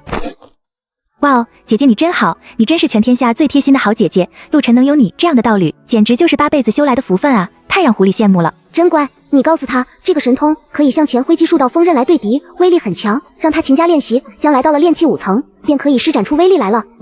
记住了。小狐狸走后，江苏柔看着面前的风灵剑，每天都送礼物，下这么大血本，还能沉得住气，不提双修吗？小杂役有点意思啊。他将风灵剑收了起来，继续闭目打坐，吸收灵气，巩固他的炼气期7层，为突破8层做准备。陆晨赠与道侣下品灵宝风灵剑一把，获得10倍返还；中品灵宝御风灵剑一把，是否领取？嗨，等的就是这一刻，看来小狐狸办事挺靠谱嘛。他的思绪万千，飘到了九霄云外，什么都想。想着，他想到了这个姻缘赐福。这个姻缘赐福到底是怎么回事？又是能够返还修为，又是能够返还法宝的，这玩意儿到底是什么啊？究竟是哪来的？为什么会在我脑子里？他帮我的目的是什么呢？陆晨依稀记得，这个姻缘赐福好像是可以交流对话的吧？赐福大人，您在吗？我在，请说正事。晚辈冒昧问一下，您是谁啊？是人还是仙？是人，也是仙，是神，也是意志。我只是一道存在，我可以是任何形态。这啥意思啊？能不能说点我能听懂的呢？你可以理解为我是来帮你的，因为你不能修炼，不能自主提升修为，所以需要因缘赐福来帮你提升。那你是怎么进入到我脑海中的呢？因为你捡到了那个玉佩，那是一道规则，一个权限，我并不在你的脑海中，我只是能跟你随时交流沟通罢了，能够随时监察你的状态，你的脑海中有着我的一道意识而已。好吧，看来您肯定是一位大能者了。那晚辈想问一下，晚辈与您非亲非故，只是一个杂役罢了，您为什么要帮助我呢？你有故人之资，亦有故人血脉。您的故人是谁啊？不可言。好吧，那您这么帮我，肯定不是没有目的的吧？您把我培养起来，需要我做什么回报您呢？不可言。那晚辈有个不情之请，您这么神通广大，那您知不知道我的爹娘在哪啊？他是个无欲无求的躺平性格，这世上只有2样存在他最在乎，一是自己的命，二是父母的下落。不可言。再问您最后一个问题，您怎么称呼？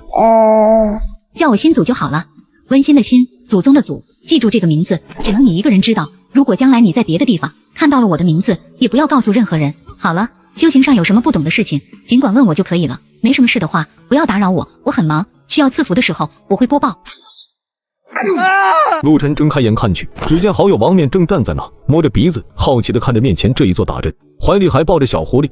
陆晨一挥手，操控大阵打开入口，让王冕进来了。陆晨，你小子出息了，这么大的一座阵法是你弄的？江苏柔给的，保护我的。他对你真好，真让人羡慕啊！我要是有这样的道侣，做梦都能笑醒。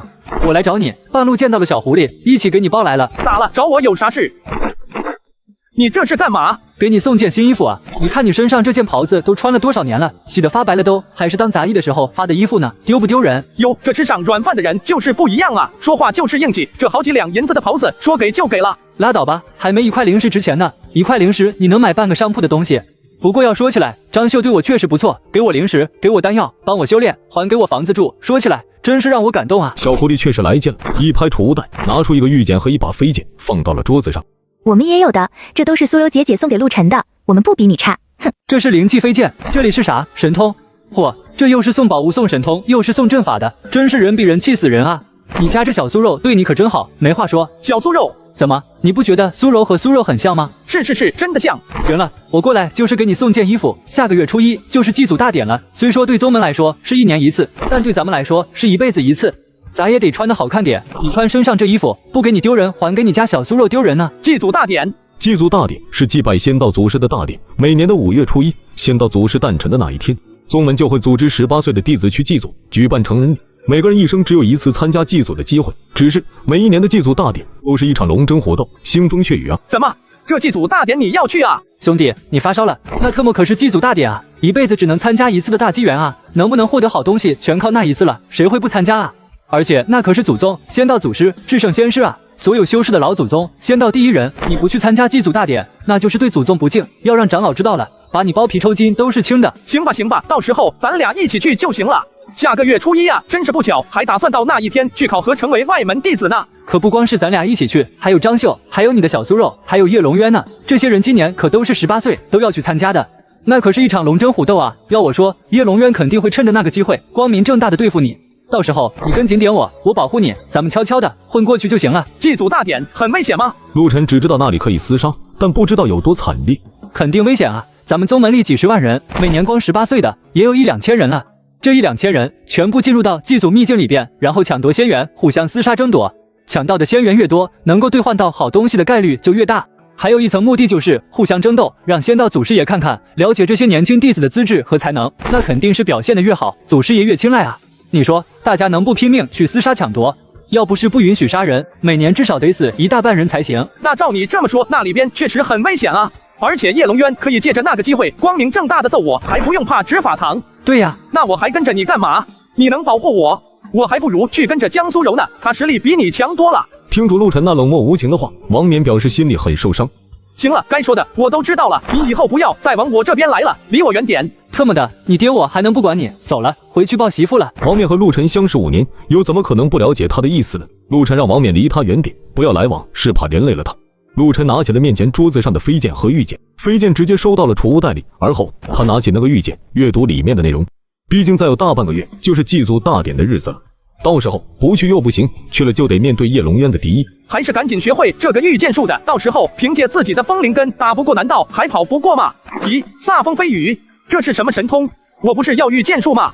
苏柔姐姐说这是更厉害的御剑术，不仅能飞，还能用来打架呢。哟，那挺厉害啊，我可得好好看看了。不，你应该先夸夸我，这次我可是帮你把灵宝送出去了，而且还好一顿夸你呢，还给你带来了一番玄级的神通。玄级神通跟你那一把下品灵宝一样值钱了，这波你可不亏。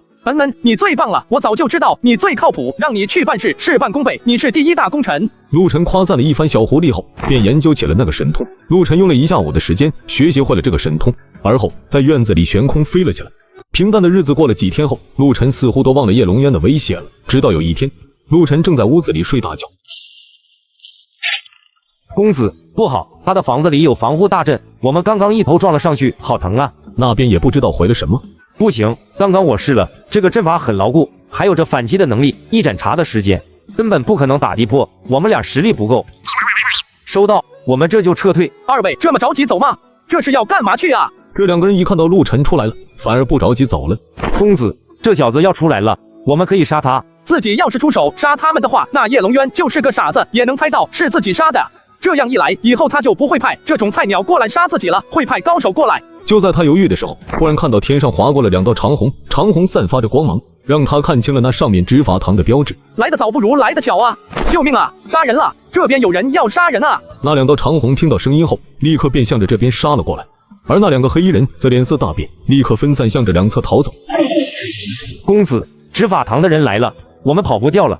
师兄，这小子服毒自尽了。正常，这种人就是家族培养的死士，一旦任务失败逃不掉了，会立刻服毒自尽，从他们身上也查不出任何线索来的。陆晨师弟是吧？自我介绍一下，在下江淮阳，这是我师弟韩玉发，我们都是主峰执法堂的弟子。师弟拜见2位师兄，快请来屋里说话吧。2位师兄怎么知道师弟我的名字呢？你的大名我们可是如雷贯耳啊，谁不知道？我是江苏柔的哥哥，金哥哥。大舅哥，你这小子倒是挺会攀亲戚的，这才跟我妹妹结为道侣几天啊，就喊上大舅哥了。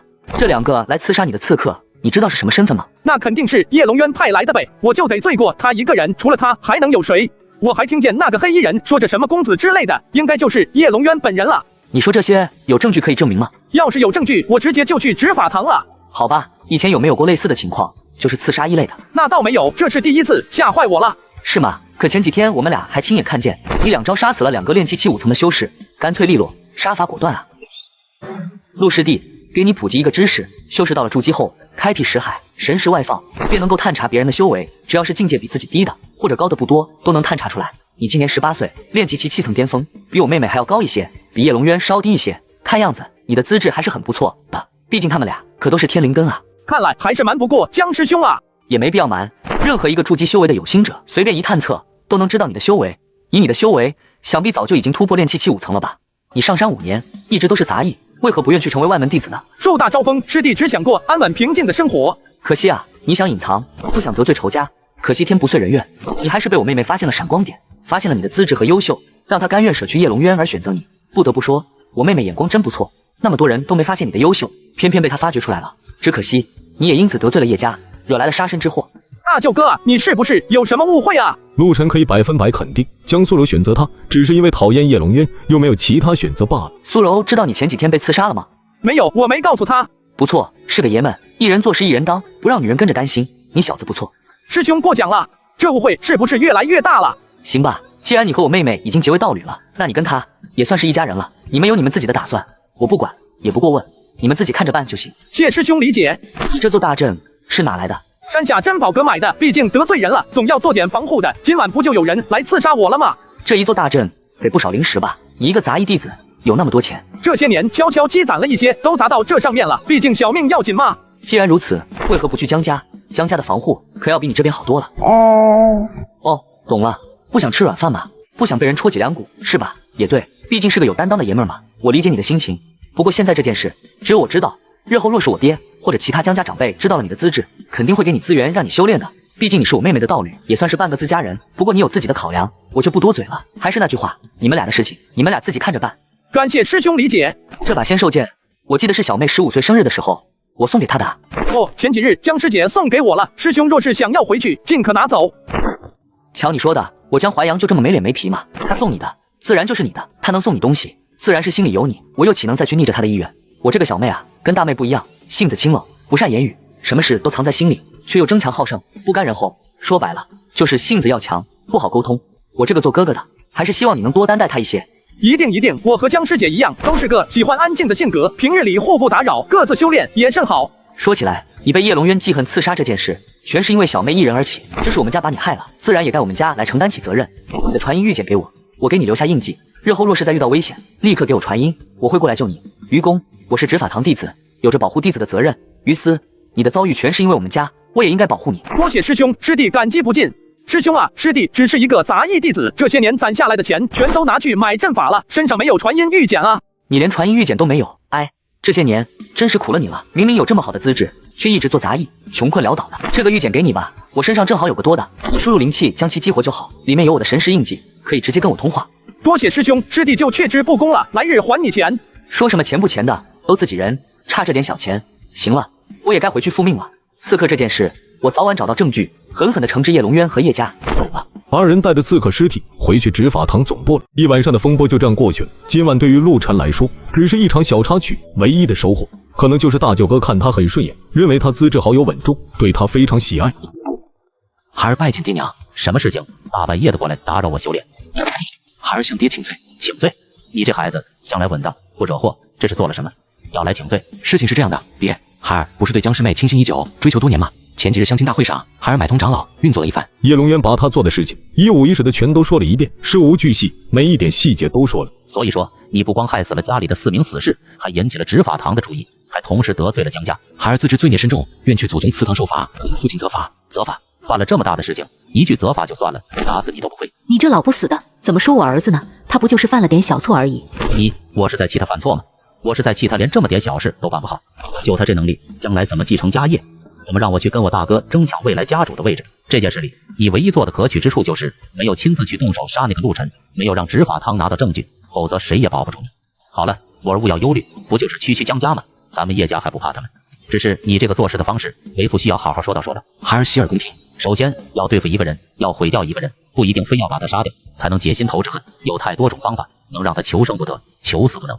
想亲自动手出气的，下月初一祭祖大典上，你可以光明正大的去收拾他，废了他，让他成一个废人，一辈子都没法修炼，那样才解气。爹，他本来就是一个废人啊，一个废人才3次搞不定，就算他是个废人了，那也别想好过。他能够利用执法堂来对付你，你就不能利用执法堂去对付他们？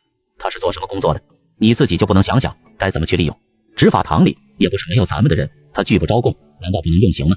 把他打个半死不活，落个残疾，逐出宗门，在外面不是想怎么就怎么。父亲，您这一招实在是高啊，孩儿悟了，多谢父亲。行了，回去吧，死了几个死士的事情，为父做个假账，就说出任务就去了就行了。孩儿告退。还是太嫩了点呢，还得多历练才行。阳光明媚的上午，陆晨拿着锄头开垦着药田，小狐狸坐在房檐上看着陆晨干活。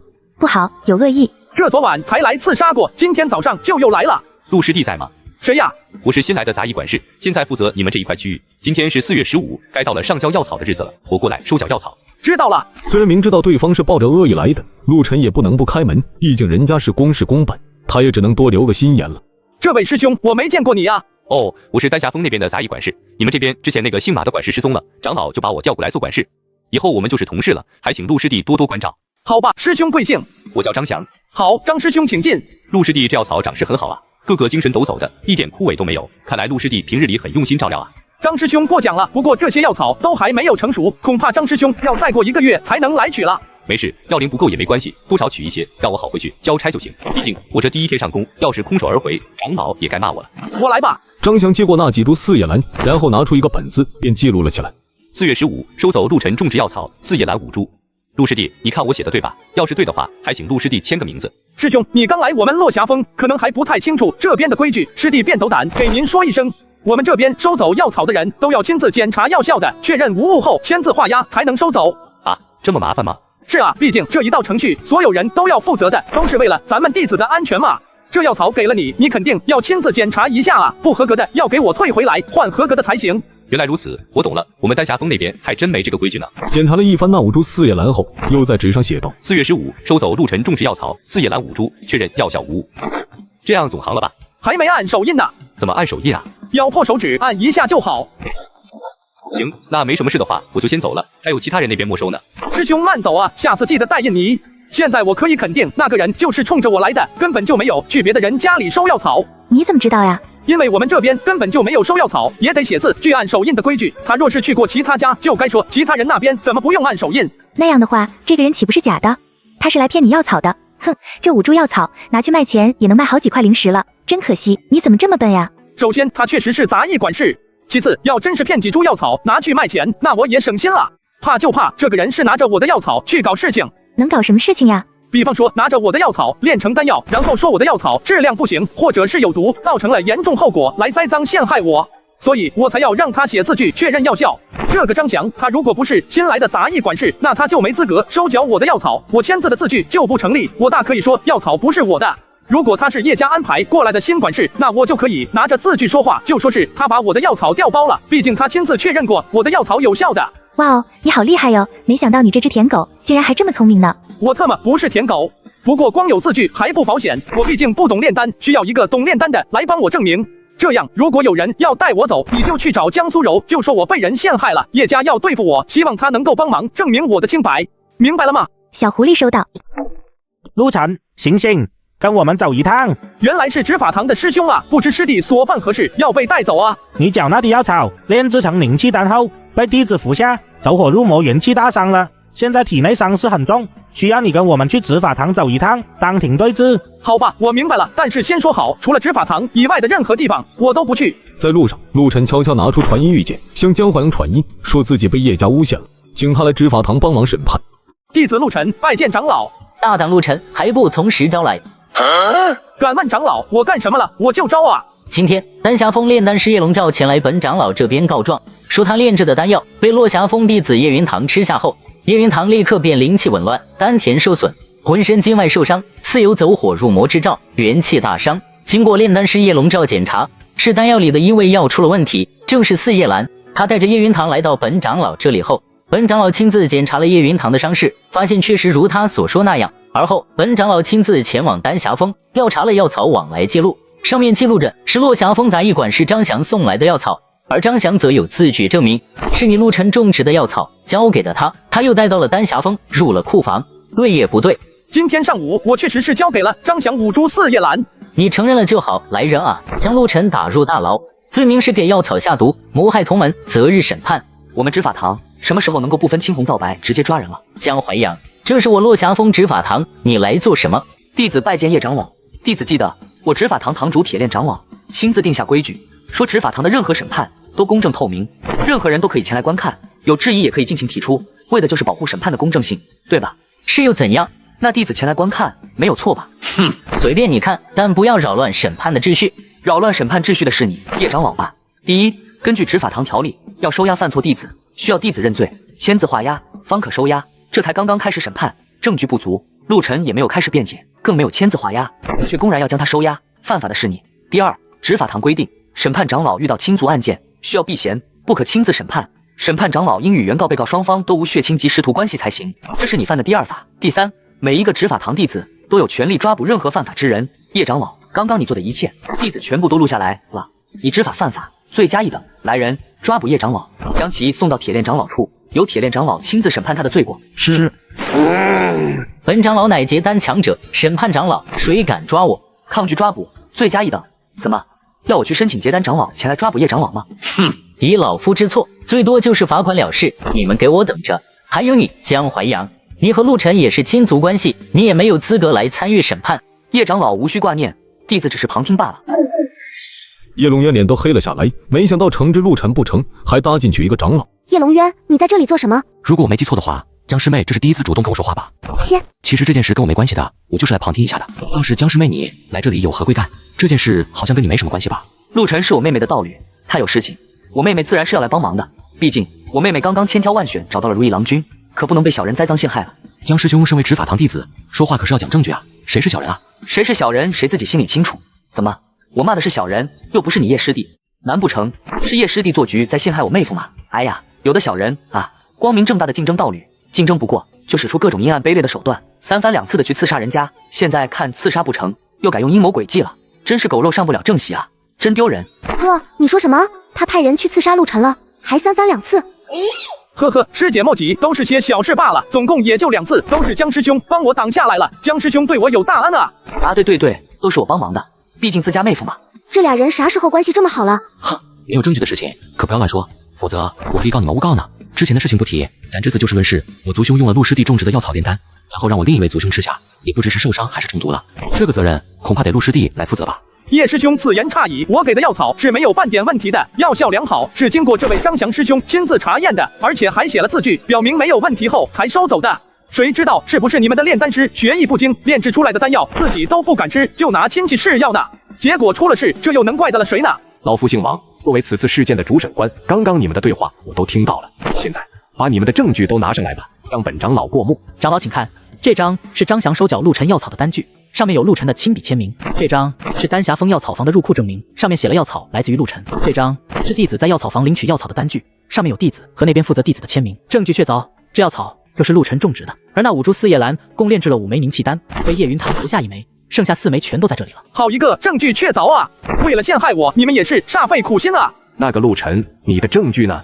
长老，这是张翔师兄收走药草时写的字据，上面写明了他亲自检验过，药效没有问题，还签字按手印了。张翔，这个字据是你写的吗？回长老，字据确实是弟子写的，药草也是弟子收走送到丹霞峰的。如此说来，便能够证明陆晨的药草是没有问题，经过检验的。不，长老，当时弟子并没有检验药草的药性。既然没有检查，你就不应该去写字，据说自己检查了，这也是欺瞒渎职之罪。是，弟子认罚。长老，弟子每次被收缴药草，都会让收缴者检查写字据，之前一直都是马老大写的，后来马老大失踪了，换了这位师兄。弟子认为检查药效是必须要做的，也是收缴者应该承担起来的责任。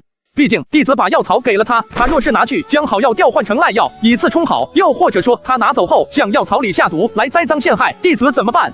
毕竟药草一被拿走，变成什么样子，可就不是我们种植者说了算了。就像这次他拿走以后往药草里下毒，又或者是炼丹师自己学艺不精就来找弟子的麻烦，那这个罪弟子不认。毕竟弟子有证据证明他亲自检查过，还写了字据的。哼，认与不认，不是你说了算的。有没有检查的规矩，也不是你区一个杂役弟子就能规定的。我们宗门根本就没有这个规定，所以我写的那张字据是不合规的，我不认。好了，你们都辩解了，也都拿出了证据，现在该本长老亲自来检查丹药是否有毒了。确实是有毒。陆晨，你这个王八蛋，你还有什么好说的？就是你的药草有毒，你想要害死我。长老，弟子恳请将这个贼子捉拿，严刑拷打。这种人心怀叵测，加害同门，罪加一等，应该废掉修为，逐出宗门。长老，弟子也是一名中品炼丹师，对于炼制凝气丹也很是熟练。据我所知，这凝气丹有3种药方可以炼制，其中需要用到四叶兰的那个药方，分别是四叶兰1株、金冰花1株、气寻根2两、灵草灰5钱、方针兰1株。这其中需要的5种药草，怎么能够偏偏确定就是四叶兰的问题呢？而且就算是确定了四叶兰的问题，那这1株药草也经过3道手了。弟子以为这种炼丹的事情，只有找最下游的供应者才行，也就是炼丹师。身为炼丹师，炼出来的丹药是给人吃的，本身就应该肩负起每一粒丹药都确保有效才行。现在叶龙照炼制出来的丹药出了问题，不找他自己，反而要找种药草的人，真是滑天下之大稽。若是这次判罚了陆晨，那么以后我们种草药的弟子，是不是就应该从家里开始，盯着每1株药草送到药草房，被炼丹师取走，再看着服药的人服下，确保没问题后才能走啊？是不是这个道理？这不是胡闹吗？可这也是没办法的事情，除非规定每一步收走药草的人都要亲自检查药效，确认无误后，自己这一步就承担这一步的责任，这样直接找最后的炼丹师就好了。而且就算是炼丹师，还不是最后一步。如果说买丹药的人自己服毒，栽赃炼丹师怎么办？人心叵测，这也是没办法预防的事情嘛。所以啊，炼丹师炼制的丹药让人家吃出了问题，不去找炼丹师的责任，反而要找种药草的责任，那不是太滑稽了吗？可以啊，小妹，平时看你沉默寡言的，有事这嘴是真能上得来啊。为了你那好妹夫嘛。这位弟子，你说的这些都非常有道理，本长老需要汇报给铁链长老，与丹霞峰长做共同商议，重新修订法规。这个丹药我会交给丹霞峰的长老去鉴定是哪一种药草出了问题，还是炼丹的比例出了问题。但是即便是检测出并且确定就是四叶兰的问题，那也不能证明就是陆晨的责任，因为这其中经过了太多手了，每一个人都有可能下毒，而且还没有任何证据能证明是谁下的毒。本着一罪从无的原则，此次案件陆晨无罪释放。另外，作为供应链的终端，炼丹师叶龙照炼制出来的丹药给弟子叶云堂吃出了问题，那么炼丹师叶龙照有着不可推卸的责任，先将叶龙照扣押起来，查明真相后再做审判。长老，这就是陆晨的责任啊！陆晨跟我们叶家有过节，他肯定是想下毒害我们啊！哦，是吗？那陆晨怎么知道这个药草一定会送到丹霞峰，一定会被你们叶家人领走炼丹，再被叶家人吃掉呢？还是说你的叶家人直接就从头把控了这5株药草，能让陆晨的药草正好落到你们手里，以此来陷害陆晨啊？不，弟子就是胡乱猜测而已。胡乱猜测，没有证据的。没有证据你就胡乱说话，胡乱栽赃陷害吗？我看你活蹦乱跳的，也不像是受伤很重的样子嘛。对，弟子没有受伤，没有中毒，不要抓叶龙照了，他是无辜的。叶龙渊头疼的捂着额头，恨不得给这个蠢货来上2脚。你既然没事，为什么要告状？为什么要诬告陆晨？说你有什么用意？还有这丹药本长老亲自服下了，确实是有毒的。不过那毒性对本长老结丹修为没有什么影响罢了。叶龙照炼的丹药确实有问题，而你反复无常，又是诬告又是伪证，又是没有证据胡乱说话的，我看你嫌疑也很大。你和叶龙照一起扣押庭审，退堂。陆师弟高明啊，上次有江师兄帮你，这次有江师妹帮你，那下次呢？下次呢？我看还能有多少人帮你？你这种人，睡觉的时候最好也睁着一只眼睛，晚上走夜路的时候最好交个伴，否则谁也不敢保证明天和意外哪个会先来。有劳叶师兄挂心了，师弟我活得好好的，倒是叶师兄你多行不义必自毙，晚上走夜路的时候可也得多小心一点啊。夜黑风高，阴沟里面更容易翻船啊。好啊，那咱们就走着瞧吧。对了，再有半个月就是祭祖大典了，我很期待陆师弟能够在祭祖大典上获得什么样的大造化呢？只是那地方危险，到时候陆师弟可一定要记得躲在女人身后悄悄哭鼻子就行，千万别冒头，否则的话，哼哼。江师妹，我不会放弃你的，你有了道侣，我可以等你分手，早晚有一天，江师妹会看到我的真心，我叶龙渊是你最佳的良人。你排狗后面有什么好笑的？这叶龙渊明显是盯上你了，到时候你就跟着我，我去哪你去哪，我倒要看看那个叶龙渊敢不敢对我出手。呵呵，多谢师姐保护，那这次祭祖大典就要多多仰仗师姐了。不必多言，你现在所遇到的一切灾祸，全都是因我而起，我自然会对你负责到底的。这段时间你也抓紧修炼吧，毕竟要参加祭祖大典，实力才是王道。我也得回去抓紧修炼了，争取在这半个月内突破到炼气7、8层，到时候面对叶龙渊也能更加有信心。师姐，我有件事。什么事？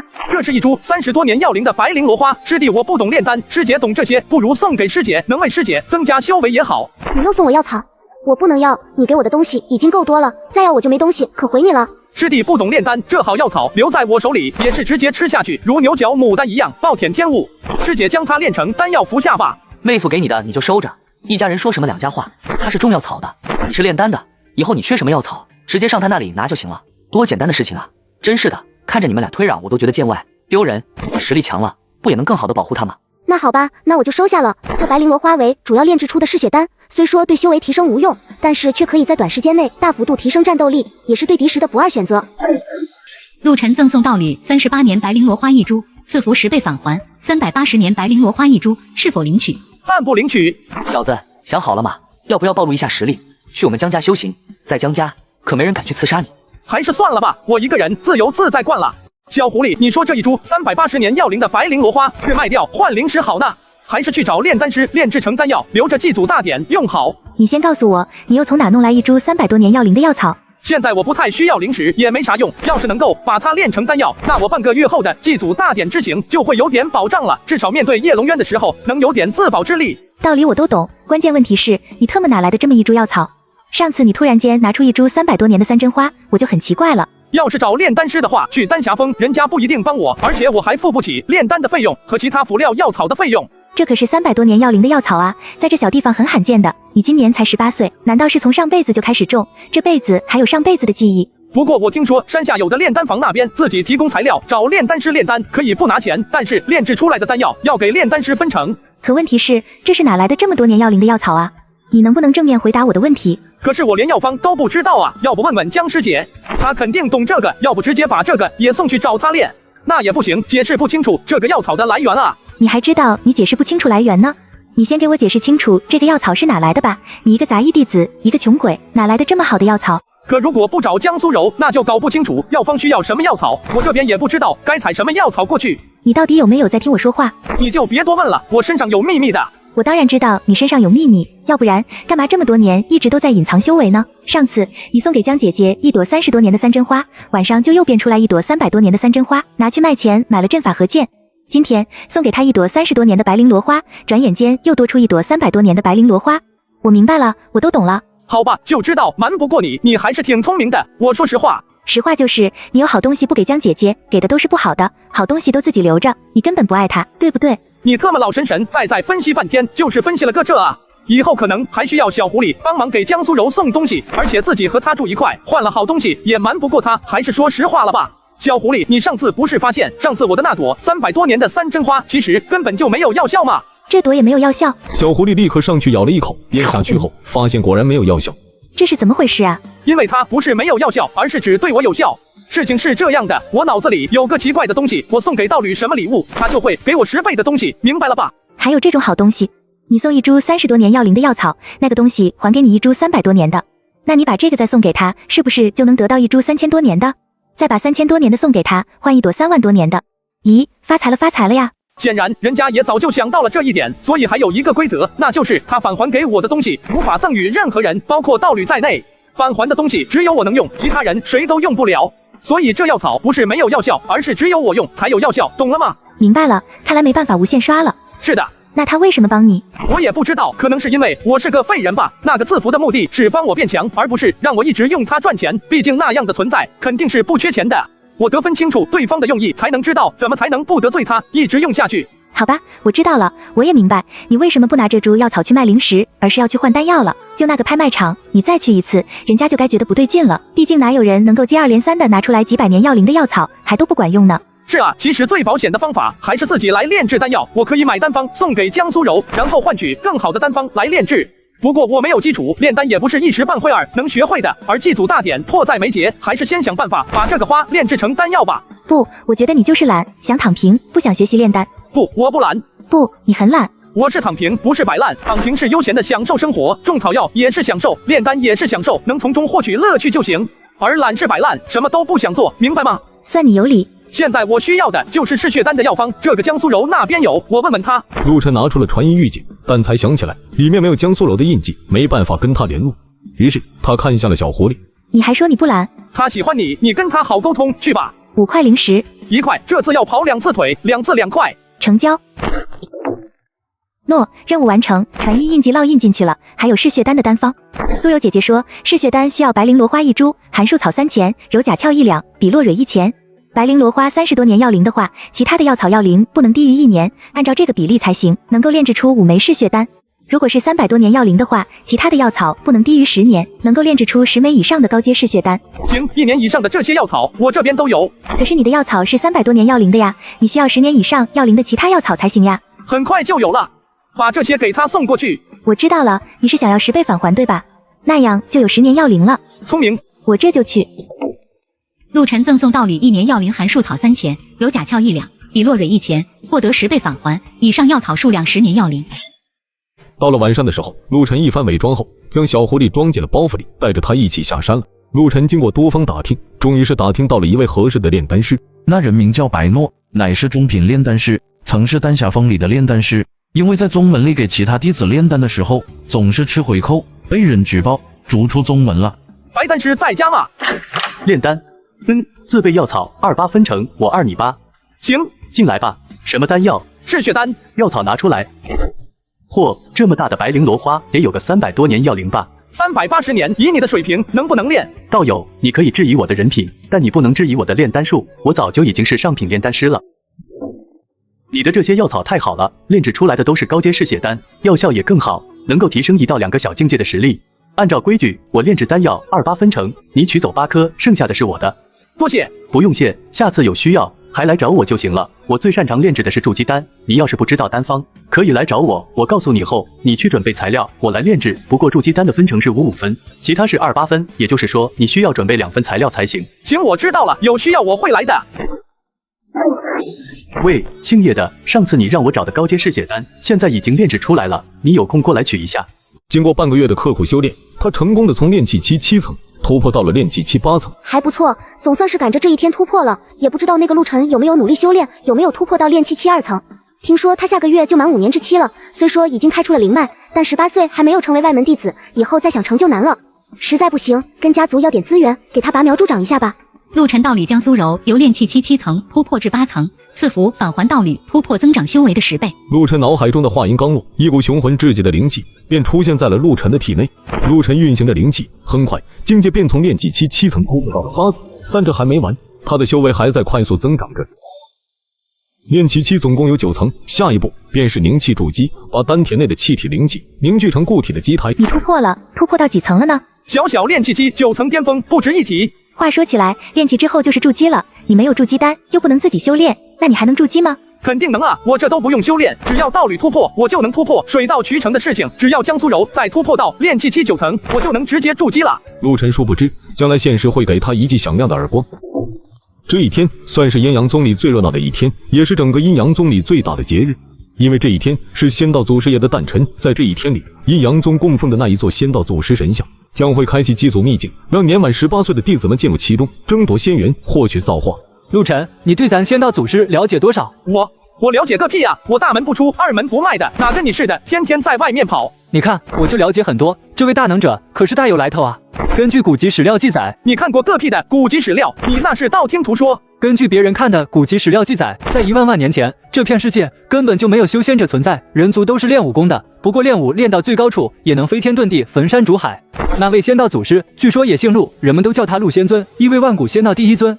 他在那片练武的世界里，独树一帜的开辟了修仙之道，成为了仙人，成为了世上第一个修仙者，可厉害了。他成为了大能者后，一扫武林，一统九界，普及仙法，硬生生把一个练武的世界给改变成了修仙的世界。他凭借一己之力，改变了整个世界的构造，改变了修炼体系，让人人都可以修炼，都可以长生。所以他被称之为仙道祖师，至圣仙师，受所有修士的敬仰。哟，这陆仙尊跟我还是本家呢。你闭嘴，你特么真是啥话都敢说啊，不怕被人砍死啊？那是陆仙尊跟你本家吗？那是你跟人家陆仙尊本家，不过本家也说不上，你少攀高枝，天下姓陆的多了去了。我不管，我就比你牛。那你知道全天下那么多的宗门势力数不胜数，个个都供奉陆仙尊，为什么就偏偏我们阴阳宗的雕像能够开启秘境，获得祖师的赐福吗？为什么呀？那是因为只有我们阴阳宗的弟子可以修炼阴阳和气功，阴阳和气功是咱们阴阳宗的基础功法，每一个弟子都会的，双修对修炼大有裨益。听说呀，这阴阳和气功就是陆仙尊亲自创造的功法。所以说，不是只有阴阳宗的弟子能够进入秘境获得赐福，而是只有修炼了阴阳和气功的弟子才能进入，懂了吧？我明白了，原来这功法是仙道祖师创造的啊！看来这位陆仙尊也不是什么正经人物啊，竟然创造了这么邪恶的功法。陆仙尊是至高神奇，是无所不能的伟大至圣存在，更是拯救了这片世界的救世主，是这片世界最伟大的守护者，仙道的创造者。任何人都没有资格去污蔑诋毁陆仙尊，你更没有资格。开个玩笑而已，何必那么当真嘛？心祖消消气。当陆晨看到这个雕像的时候，不知为何大仙眼里升起了一股崇敬膜拜的感觉，但陆晨没有感受到丝毫的恐惧，反而感觉无比亲近，想要跪倒在他的面前，聆听他的教诲一般。这就是陆仙尊了，以前在落霞峰上总是能够老远的看到，今天终于能身临其境好好看看了。陆晨，走，咱往前去看看。别，你还是离我远点吧，这里人太多了，你跟我保持好距离，去找张秀吧。进入秘境以后，也不要去找我，看我在哪，你就离得远远的，不要让叶家的人注意到你。那你呢？你怎么办？我有江家的人呢，江家的人不比你强，肯定能保护好我的。行，那好吧，你小子这次算是抱上大腿了，只可惜我实力太低，帮不了你什么。你保护好你自己，别受我连累，就是对我最大的帮助了。抱歉，江师姐，我来晚了。就是这么一个杂役废物，把我们江家最美的一朵花给拱了。这小子凭啥呀？怎么这么久才来？仪式马上就要开始了。爬山嘛，总要慢一点的，比不得你们御剑飞行啊。你说一声，我便带你过来就可以了。还是算了吧，你看周围那些眼神都快要把我生吞活剥，千刀万剐了。我若是再跟你一起御剑过来，那这些人还不得把我生生撕碎啊！年里今天是仙道祖师诞辰，也是祖师秘境开启的日子，是我们阴阳宗最重要的日子。尔等进去之后，会看到一座祖师爷的雕像，与你们面前的这座一般无二。在秘境之中，会随机产生一些仙灵晶，你们可以抢夺。而且还有许多的虚幻灵兽随机产出，实力不等，大部分都是筑基以下实力，偶尔也会有筑基下层的虚幻灵兽出现，这就是你们团结一致的时候了。击杀灵兽也能够产出仙灵晶，这些仙灵晶对修行没有任何用处，因为那里边的一切都是虚假的。当然了，你们互相抢夺争斗，还有虚幻灵兽对你们的攻击造成的伤势是真实的。进入之后，你们可以根据自己收集到的仙灵晶数量，去跪到祖师爷面前祈愿，祖师爷会给你们赐福，赐福完全随机，祖师爷会给你们什么，谁也不知道。但是有几条规矩要事先说明，可以争斗，但不允许伤人性命。如果遇到有人故意杀人，那么执法堂将严惩不贷。还有，如果你们在争斗中觉得不敌，亦或是祈愿完成，获得赐福，可以高喊退出，会立刻传送出来。记住，祈愿赐福只有一次机会，这个过程我们会全程监督。执法堂堂主铁链长老将会秉公执法。别以为我不知道你们心里存着什么心思，那些个有私仇的，想要趁此机会进去报仇，可以，但是若是有人敢伤人性命，休怪老夫亲手将其击杀。所以你们都给老夫老实一点，整个宗门谁都知道老夫的脾气，不管你们是大家族的子弟，还是某个元婴大佬的弟子，老夫一概不管，格杀勿论。好了，众弟子肃静不讲，传送入秘境之中。走了，别愣着了。哇哦，好漂亮呀！天空上还有仙鹤，要是抓起来烤了吃，一定很美味。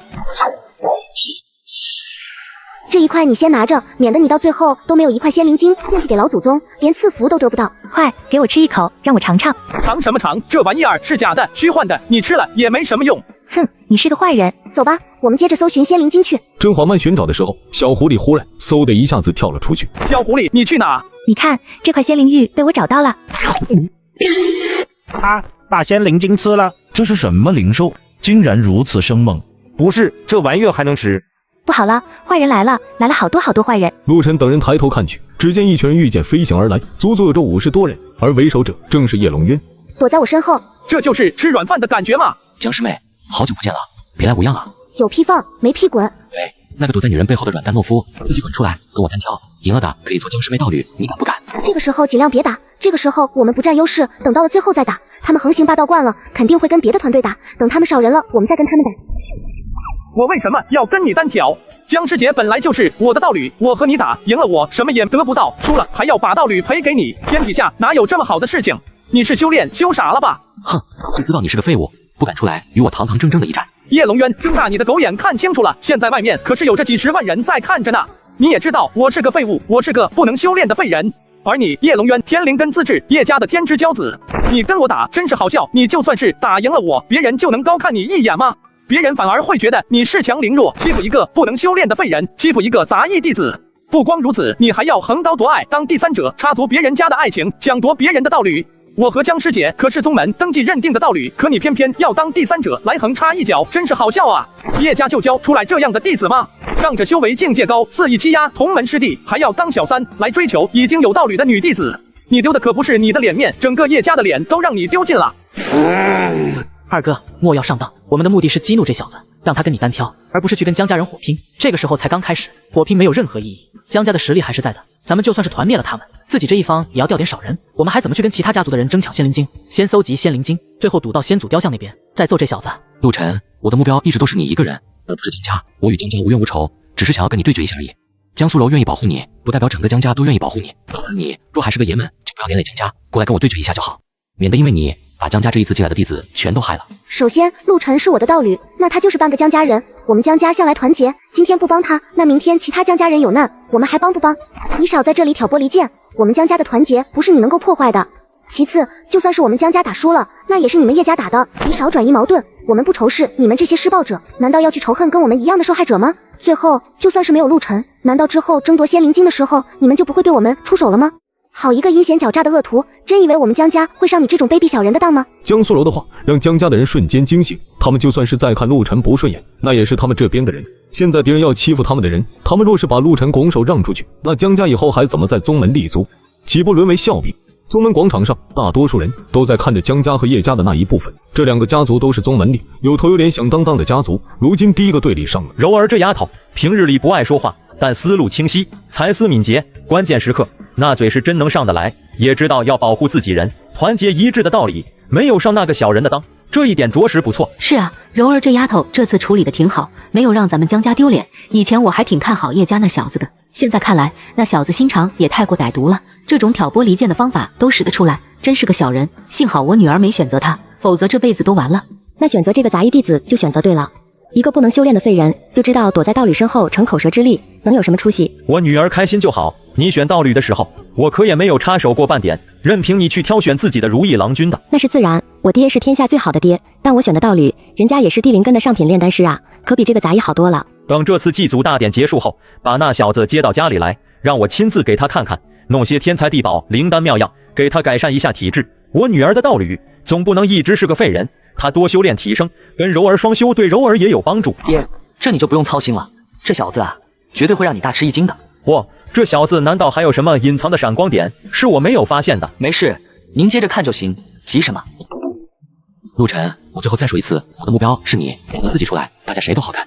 你不出来也没关系，我记得你还有个好朋友叫王冕是吧？认识5年，情同手足，他这次也来到了这个秘境里，你大可以躲在女人背后不出来，等我抓到你朋友后，看你出来不出来。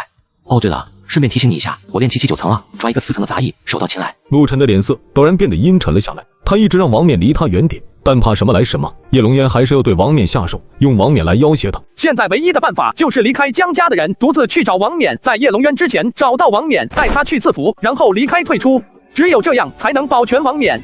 别怕他，他要是真的拿你朋友威胁你，我们就跟他打。这种卑鄙小人，人人得而诛之。算了吧，我觉得能不打还是不打。他们人多，我们没必要跟他硬碰硬。我们是来祈愿的，又不是来找叶家打架的。当然了，如果他们欺负到咱们头上了，那就当我没说，该上就上，咱们江家没有孬种。他这话是在点陆晨，暗示他江家人可以保护他，帮助他，但是不会为了他的朋友去跟叶家拼命。行了，都少说两句吧。这一片区域没有别人，咱们分散开去寻找仙灵晶，搜完后再去下一个地方。陆晨抱着小狐狸，也装模作样的寻找了起来，一边找一边刻意的向着树林那边移动。进入树林后，陆晨立刻从储物袋里拿出他的斗笠面纱，戴着头上蒙住脸，抱着小狐狸向着远处快速奔跑而去。这么神秘是要去干什么呀？是要带我去找好吃的仙灵晶吗？我们得去找王冕，得尽快找到他，保护好他。叶龙渊明显是冲着他去了，他和张秀可能都有危险。哦，那是应该去找。可是去找他的路上，能不能顺便帮我找找仙灵晶呀？我能够感知仙灵晶的位置。不能，我们得先找王冕。师姐，我得去找王冕。叶龙渊去抓他了，我不能让他因为我陷入危机。不用担心我，我能保护好我自己。陆晨，你给我回来！你一点修为都没有，让叶龙渊找到你，那不是找死吗？赶紧回来！陆晨单独行动，引起了外面弟子一片哗然。谁也想不通，陆晨这么一个废人，竟然敢为了自己的好友离开江家的队伍，独自去寻找，这不是找死吗？这个叶龙渊也太卑鄙无耻了。若是外敌也就罢了，可这是同门师兄弟，竟然要去抓陆晨的好友来威胁他。叶家竟然养出这样的小人来，真是羞于与他们为伍。还有这陆晨，竟然独自去寻找朋友，为了朋友还算是讲义气有情义，可实在是太冲动了。他没有实力，怎么去抗衡叶家？这小子心肠好，就是太冲动，这样会害死他自己的。你看，我就说吧，他这人不行，配不上小妹的。大妹，此话言之过早了，我们拭目以待吧。算了吧，这小子有良心，不想连累江家，也不想连累朋友，迫不得已才做此决定的。归根结底，还是因为柔儿选择了他，他才遭到了叶龙渊的针对。不过他没有埋怨过，也没有怕过，更没有要跟柔儿解除道侣关系。遇见事了自己扛，是条汉子。这里边死不了人，遇见危险，大不了高喊退出，出来就行了。出来之后，我们江家好好培养他。他虽然资质不行，但至少人品可以。这小子御剑飞行起来了。他怎么能飞那么快？投影里的陆晨头戴斗笠，脸上蒙着面纱，脚下多出一把湛蓝色的飞剑，嗖的一下子飞向了远处。谁也没想到，那个一直被他们认为是不能修炼的废人，竟然能够御剑飞行，速度还快的离谱。御剑术是炼气期5层才能修炼的法术，他这个速度至少也少炼气期7、8层的样子了。具体实力不好估算，需要等他出手后才能知道。不过他以18岁的年纪就能有这样的修为，已经很难得了。至少超过了秘境里8成以上的人，他不是个废人，我们都错看他了。所以啊，我才说拭目以待嘛。以前这小子杀叶龙渊派去的2个刺客时，那可是干脆利落，一剑一个直接砍杀呢。哦，他竟然这么厉害，那为何别人都以为他是个废人？他一直在伪装吗？树大招风啊，他一个没背景的天骄，不得不小心一点啊。爹，要不是这次得罪了叶家，我想他可能还要继续伪装，在秘境里也糊弄过去呢。我误会他了，他不是冲动，他可能是真的有实力才这样做的。这小子人品可以，心性也不错，有资质有实力，还懂得隐藏伪装，适合在修真界生存。这样的好苗子，我们江家一定不能放过了。还是小妹眼光好，发现了他的闪光点，我们都没发现。那柔儿为什么说他是个废人，没有修为？难道柔儿也不知道他的实力？就在陆晨寻找的时候，不远处有2个弟子正在与一头虚幻灵兽搏斗着。陆晨背后的小狐狸立刻便嗅到了仙灵晶的味道，嗖的一下子从陆晨的背后跳了出来，眨眼间便来到了那2个弟子的面前，将仙灵晶给抢到了手里。哪来的灵兽，敢在我面前撒野？小狐狸，你干什么？原来是有主的呀！敢抢我方玉的仙灵晶，那你算是踢到。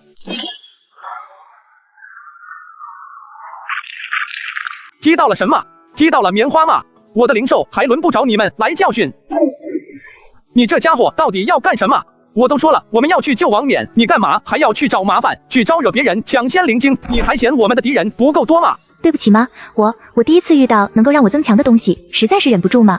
这个仙灵晶我吃了以后，虽说还是没有一点修为战斗力，但是能够增加速度，增加感知力，增加肉身强度，可以让我跑得更快，更早的发现危险，更能挨揍。这些都是保命的能力，毕竟你们人类的世界太危险了，我实在是被打怕了。你别生气了好不好？我不去抢了，我再也不给你添麻烦了。算了，反正也没有目的的，反正都是要一路找的，不如就一边找仙灵晶，一边找王冕吧。找到王冕后，我们就赶紧祈愿，然后出去。这一路上，你多用你的感知力去发现仙灵晶，遇到后就捡，捡不到就抢那些弟子的。哎，真的可以吗？你不怕那些弟子追杀你吗？只要你喜欢，那就抢他们的，怕什么？再说了，打不过还跑不过。以我的速度，谁能追得上？我可是风属性天灵根炼气期9层巅峰的实力呢！放眼整个秘境，还有比我速度更快的人吗？好，走，抢他们丫的！广场上，所有弟子一片哗然。他们刚刚亲眼看到那只狐狸速度快到令人发指，抢了方玉的仙灵晶，又看到陆晨一剑击败那二人。方玉师兄可是我们朝霞峰唯一一个天灵根炼气期弟子，炼气期8层的实力啊！众星捧月的存在，多少女弟子心目中的男神，就这样被他一剑给击败了。他身边那个是刘师弟，也是炼气期6层的修为，两个人加在一起挡不住陆晨一剑。这陆晨也太厉害了，之前谁说他是个废人的，还说他不能修炼。什么？我没有听错吧？他是天灵根，还是罕见的变异风灵根，还是炼气期9层巅峰？风灵根啊，咱们整个宗门也没有几个吧？风属性天灵根更是一个也没有啊。思玉，你这个长作是怎么当的？风属性天灵根，这是何等的好苗子，千年难遇一次啊！怎么在你那里就只能做一个杂役弟子？这么好的弟子，你怎么就没发现，就任由他埋没吗？掌门，陆晨此人，我以前从来没有听说过，他也一直都是个杂役弟子，隐藏得很好，没有人知道他的修为和资质，所以本座也不知道。我落霞峰数万弟子，本座不可能去亲自检查每一个人。失职就是失职，这么好的一块璞玉，差点就埋没了。是金子总会发光的，现在他还只是炼气期，培养也不晚。你这老登，再逼逼赖赖，休怪本座抽你。好好好，不说你了，这么多人呢，一点不给我这个掌门留面子。看你这次祭祖大典结束后，你收他为弟子吧，毕竟是你落霞峰的好苗子。你要是不要，你看其他峰的长作，一个个可都垂涎3尺呢，小心被别人抢走了。让他们抢一个试试，是我的谁也抢不走。等他出来后，本座会亲自为他检验资质。如果真的是风属性天灵根，本座自然会收他为外门弟子。等他凭借自己的本事筑基后，再收他为亲传弟子。还有，我们落霞峰的事情，轮不着你们来操心。上当了，这小子是要扮猪吃老虎啊！他是想坑渊儿一下。这个陆晨，这个废物杂役，竟然有这样的实力和资质。他这次一路投，算是在整个宗门所有强者眼里露脸了。宗门肯定会大力培养他的，以后再对付他可就难了。你还有心情管以后呢？赶紧想办法通知渊儿啊！这小子很强，渊儿可不能吃亏了。你在放的什么屁？这是祭祖大典，掌门掌座全都在，而且是不同的2个空间，怎么传音？这时候谁都进不去。再说了，我还给了渊儿许多的护身法宝，那是能够抵挡筑基强者一次全力攻击的法宝。让一个炼气期去攻击，他得打多少下才能打破？这段时间难道还不够渊儿反杀他一个穷小子吗？以后咱们也不用担心，这小子虽然资质好，但天骄夭折的案例也不在少数。天骄只是天骄，在还没有成长为强者之前，都只能算是弱者。看走眼了，看走眼了！炼气期9层巅峰，风属性天灵根，18岁，这几个词组合到一起，在整个宗门内，那也是凤毛麟角啊！而且看他那样子，他早就已经知道了自己的资质了。谁都觉得这小子是个废人，对他百般嘲讽，肆意侮辱。可他却从来不反驳，不争辩，不与人争勇斗狠，年轻却不气盛，身怀绝技却又甘愿引入尘烟之中，能有这份心性，实在是难能可贵啊！爹，我还是觉得，要不是因为叶家，这小子肯定还继续隐藏呢。他都隐藏这么多年了，为什么还要展现实力呢？还不是因为他的朋友有难了，还不是因为不想连累江家。他隐藏这么多年，为了朋友，为了义气，一招破功。这样的人，我看好他，我愿意跟他当兄弟。还好，他是我妹夫，我可以当他哥。你这孩子，也怪我对这个女婿没有正眼看过一次。若是亲自见一次他，必然能够发现他的实力和资质啊。他配得上柔儿，柔儿不吃亏。陆晨并不知道外界已经因为他掀起了轩然大波。因为他一直以为那个投影只能播放画面，而不是传输声音。谁能想到这玩意这么高级，能把里面几千人的一举一动、一言一行全部都转播出去啊！此时的陆晨背着小狐狸，正漫无目的的游荡在秘境之中，寻找着王冕的下落。在这寻找王冕的过程中，他这一路上还抢了好几块仙灵晶。这就是你们口中那个人品极好的妹夫？秘境抢夺本就是各凭本事，陆晨一个人自然不应该去跟对方那么多人硬拼，而是将自己的优势发挥到最大，凭借速度抢夺，拿完就走，扬长避短。这才是取胜之道，而且他也不是给自己抢嘛，抢来的仙灵晶全都给自己的那个小宠兽了，这也是情谊嘛。嘿，不要闭脸，他干啥在你眼里都是好的。陆晨刚刚又抢了5名弟子2块仙灵晶，转身就跑。小狐狸，你吃了有20块了吧？感觉怎么样？是不是变强了好多？是呀是呀，确实是变强了。我现在能够更快更敏感地感知恶意了呢。那你能感知到王冕的位置吗？不能，我只能感知恶意，并没有神识扫描。他在这片区域漫无目的的寻找了整整1天的时间，感觉把整个秘境都翻了个遍，甚至都找到祖师爷雕像，也没有找到王女。除了抢了几百名弟子的仙灵晶以外，他几乎是一无所获。下面树林里地上有一块仙灵晶，我看见了。好，我们去捡来，你躲到包袱里，不要乱动，我去捡来给你吃。好的呢。不好，有恶意，好强烈的恶意。抱歉了，阁下手里拿着的那块仙灵晶是我们放下的。陆晨见状也知道这是陷阱，立刻便准备逃跑，但他忽然看到了来者的长相，立刻停住了脚步，没有再跑，因为来的这个人他见过2次。第一次是在灵寿峰给小狐狸登记身份的时候，就是眼前这个人负责给他登记了。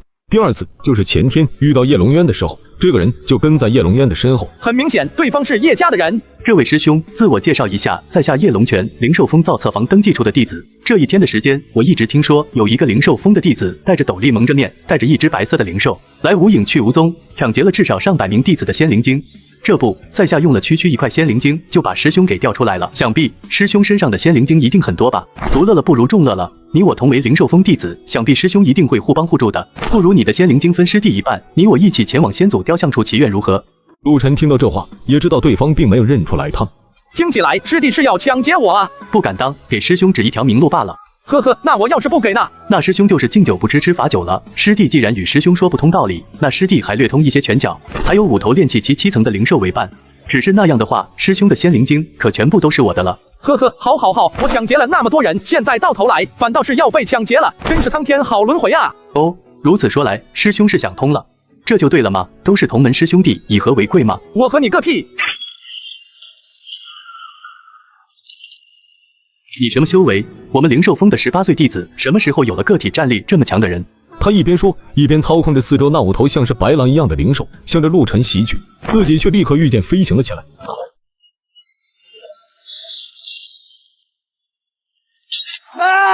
狗贼，你知道我是谁吗？老子是叶家人，你敢杀我的灵兽，破我的丹田，我告诉你，你废了，叶家不会饶了你，以后你在宗门内将寸步难行，你必将死无全尸。呵呵，你们叶家还是喜欢搞一些暗杀的手段来对付同门弟子啊？那你知道我是谁吗？你是陆晨，你不是个废人吗？你怎么可能这么厉害？废人？是啊，我是个废人，那你是什么？连个废人都不如吗？若是换做别人来打劫我，我可能击败对方后就走了。可你偏偏是叶家人，是叶龙渊的兄弟，那你就自认倒霉吧。你要怪就怪你那个哥哥叶龙渊吧。陆晨，你敢这样对我，你是要和我们叶家不死不休吗？不死不休，真是好笑啊！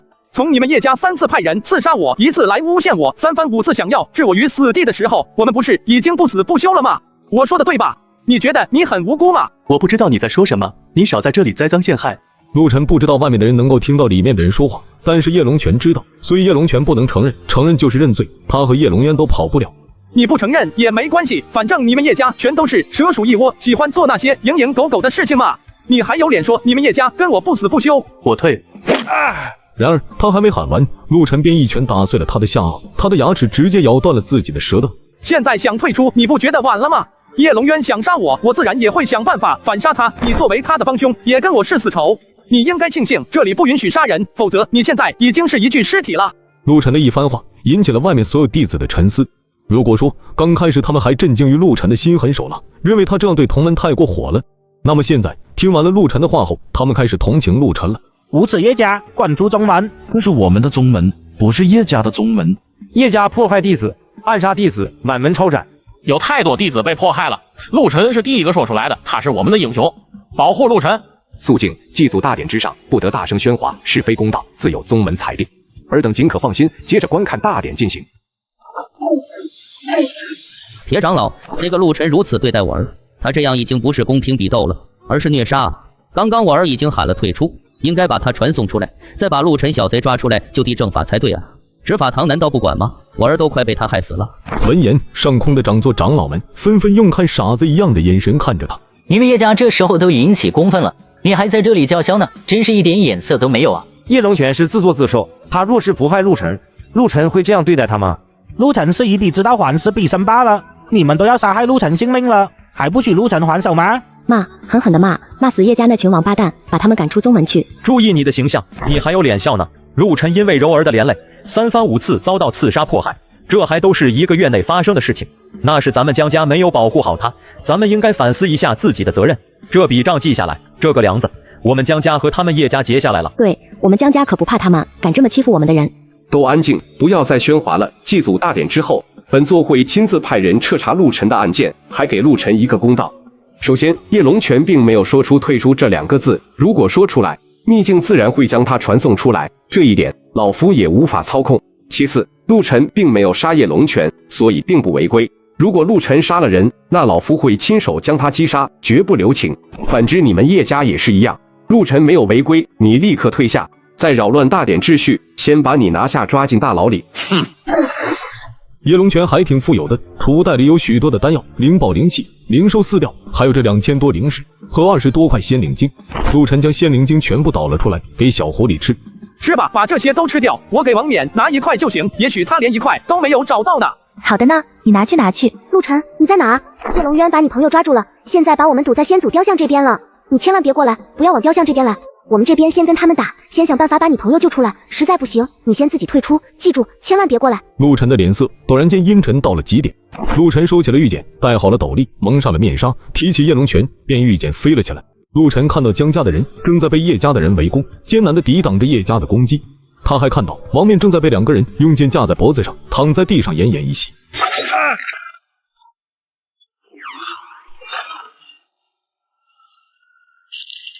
你是什么人？敢管我们叶家的闲事？我看你是想死了。呵呵，你们叶家还真是霸道惯了啊，动不动就要杀人是吗？我见过他，他就是那个强大的灵兽峰弟子，抢了我们很多的仙灵晶。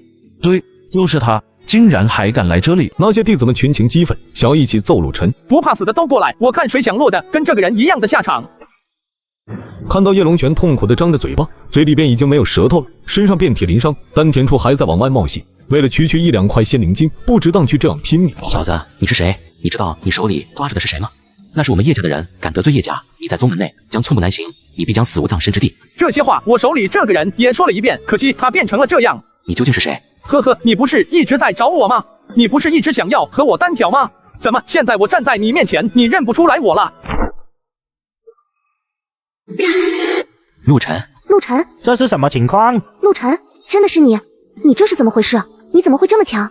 之前这件事出去后再给你解释，现在你先帮我看看王冕，你身上有疗伤丹药没有？有的。江苏柔蹲下身，仔细查看王冕的伤势。当他看到那已经烂掉的丹田后，不好，他的丹田彻底废了。彻底废了是什么意思？意思就是他的丹田全废，而不是受伤，已经没用了，修为全废，基本没有治好的希望了。他这辈子都没办法再修行了。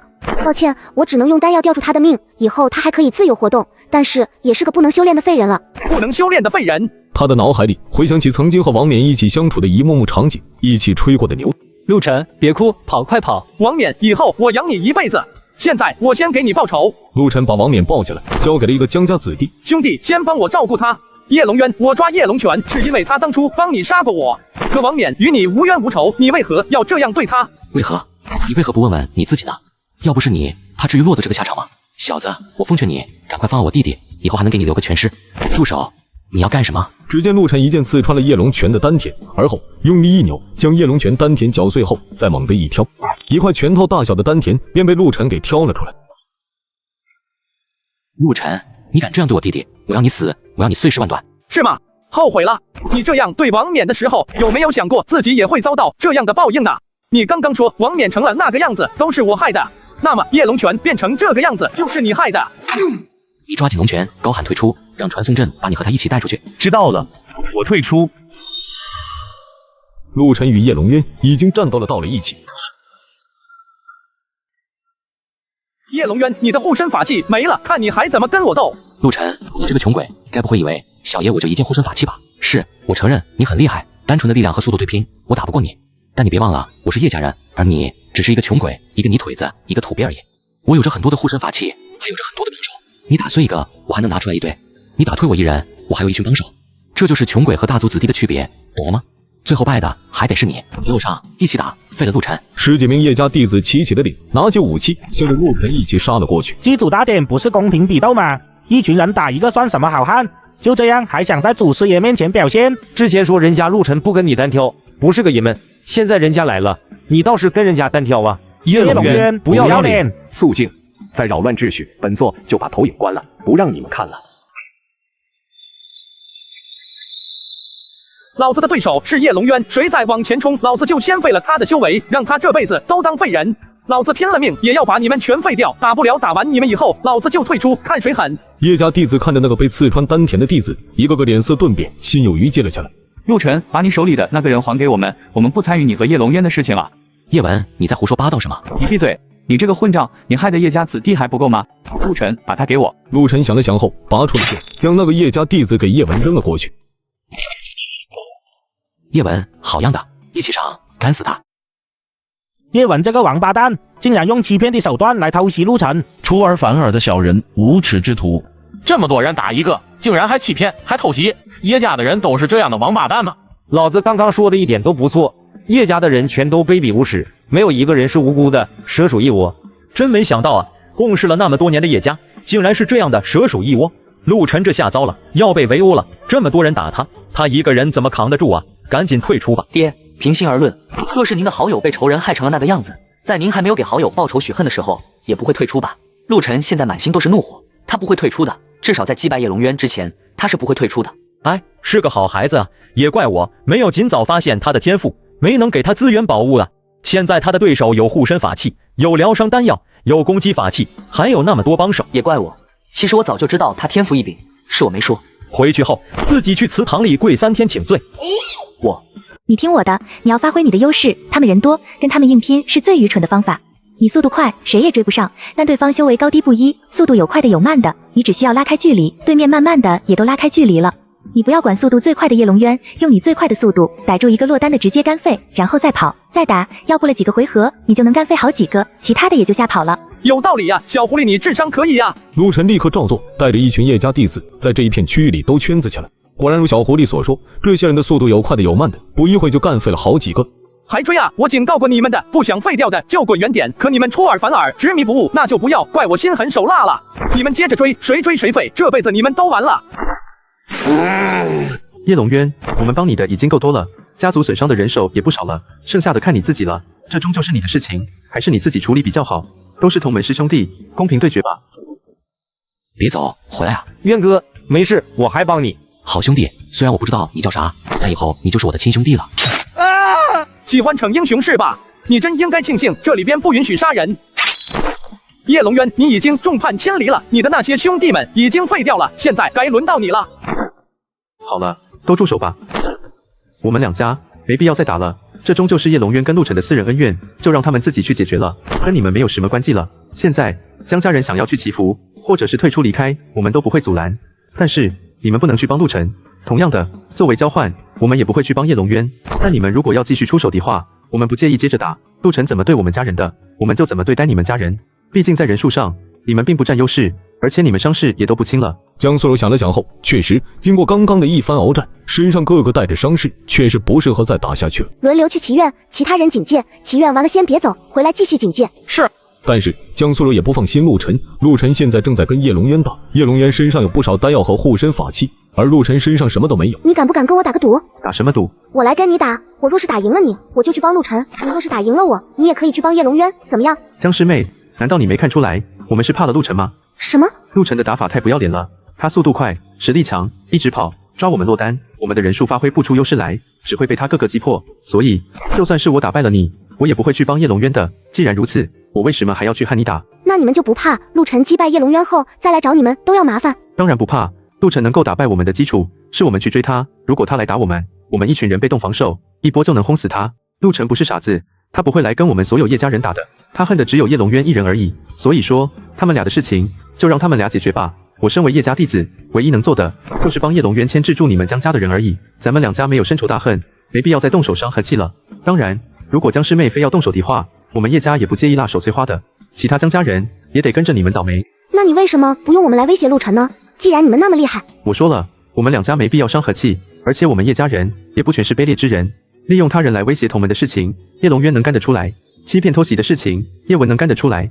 但是这些事情我干不出来。你叫什么名字？叶武龙，阴阳峰弟子。好，我记住你了。现在的他也只能默默祈祷陆晨能够打败叶龙渊了。陆晨和叶龙渊的已经进入到了白热化的阶段，二者激战了3个时辰后，都是遍体鳞伤，灵气不足。终于，陆晨成功的击碎了叶龙渊的最后一件护身法器。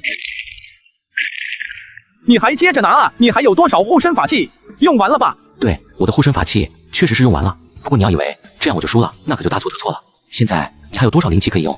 身上的伤势还能扛得住多久呢？说的好像你还有多少灵气一样，伤势没我重又如何？我能打到你，你打不到我，最后输的还是你。不，还是那句话，你耗不过我的，穷鬼。这里有一瓶丹药，名叫复灵丹，有着快速恢复伤势和灵气的效果。而这一瓶复灵丹乃是上品复灵丹，是由一株罕见的350年药龄的三针花为主要炼制而成的，更是上品炼丹师赵怀云亲手炼制。光这一株三针花就足足花费了4500灵石，加上其他配套的辅料，光药草就花了5000多灵石。就这一颗丹药就能恢复我全部的伤势，你明白吗？穷鬼！咦，怎么不管用？他又不信邪的倒出来一粒，吃了下去，还是没有任何效果。陆晨忽然明白了，他想起来了一件事。上个月，他拿着一株赐福返还的350年药龄的三针花去了拍卖场，最后被叶家以4500灵石的高价买走，然后让丹霞峰的赵怀云去炼制了。而叶龙渊现在手里拿着的那一颗丹药，正好就是……陆晨一把掏出了小狐狸，丢到了那些丹药旁边，自己则去拖住了叶龙渊。小狐狸先是迷茫了一下，看了看地上的丹药，又想起了陆程曾对他说，他返还的东西只有他自己能用。聪明的小狐狸瞬间便明白了一切，立刻捡起地上的复灵丹，一跃而起，来到了陆晨的胸前，偷偷将丹药放进了他的怀里。陆晨心中大喜，立刻操控那些丹药进了储物袋，然后一边打一边光明正大从储物袋里拿出来一粒丹药，自己服下了。陆晨服下丹药后，磅礴的药力立刻顺着灵气充斥全身，一边恢复他的伤势，一边恢复他的灵气。叶龙渊越打越吃力，陆晨越打越猛。陆晨，你以为没了复灵丹我就没有手段了吗？你看好我手里这是什么？这个叫失血丹，能够在短时间内快速的提升极大的战斗力。这是一枚高阶的失血丹，几百年药灵药草炼制的，这是我的最后手段。这一次不是你死，就是我亡。咦，怎么又不管用？这些奸商，这些炼丹师拿假东西糊弄我，他们都该死。不会这么巧吧？叶龙渊吃的嗜血丹，难道是白诺炼制的那10颗之一？叶龙渊，不要小瞧人，你以为就你有丹药吗？我也有，虽然我没有你的好，可那也是我自己辛辛苦苦攒钱买的，比你这个纨绔废物什么都拿家里的强。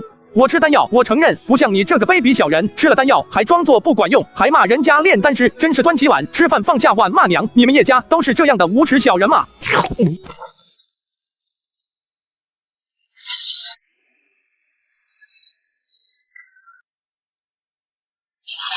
我退出。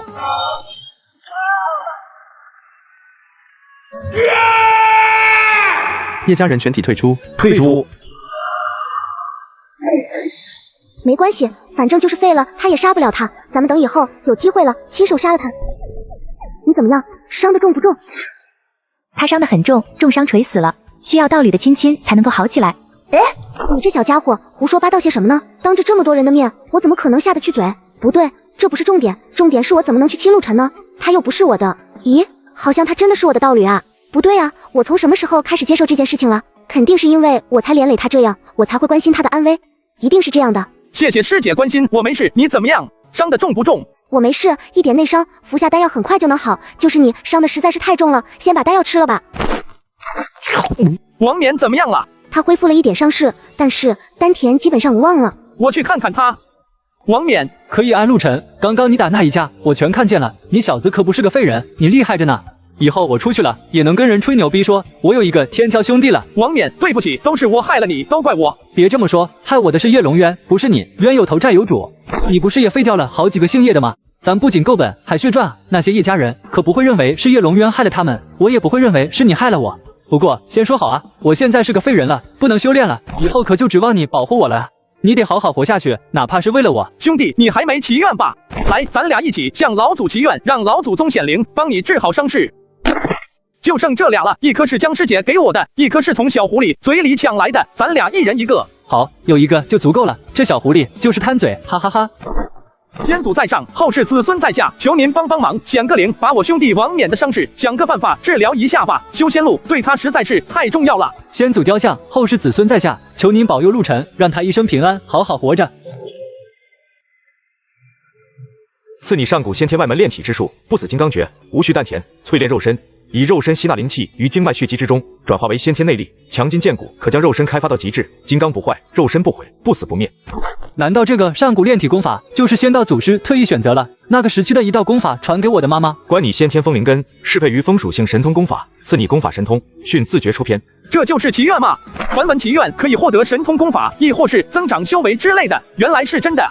不过这个训自觉到底是神通还是功法啊？关你拥有本尊血脉，为本尊直系血脉后代，特为你觉醒血脉，赐你先天风体。孩子，好好修行，将风之一道修炼到极致。紧接着，陆晨感觉浑身剧痛，每一寸血肉肌肤都在强烈的呼喊着疼痛二字，像是在被千刀万剐一般。这就是觉醒血脉吗？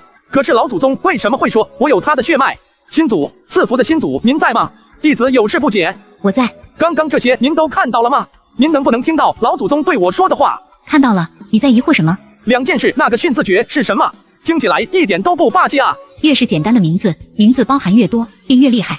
你可能不知道，陆仙尊是以八卦之术明目宇宙至高法则。八卦的8个卦位代表着8大宇宙至高基础本源，是最强大最厉害的功法。一切功法神通都是基于八卦的那种属性延伸衍生而来的。而训自觉是宇宙至高规则之一，你修行训自觉后，将会拥有训自觉附带的基础神通，可修行进阶。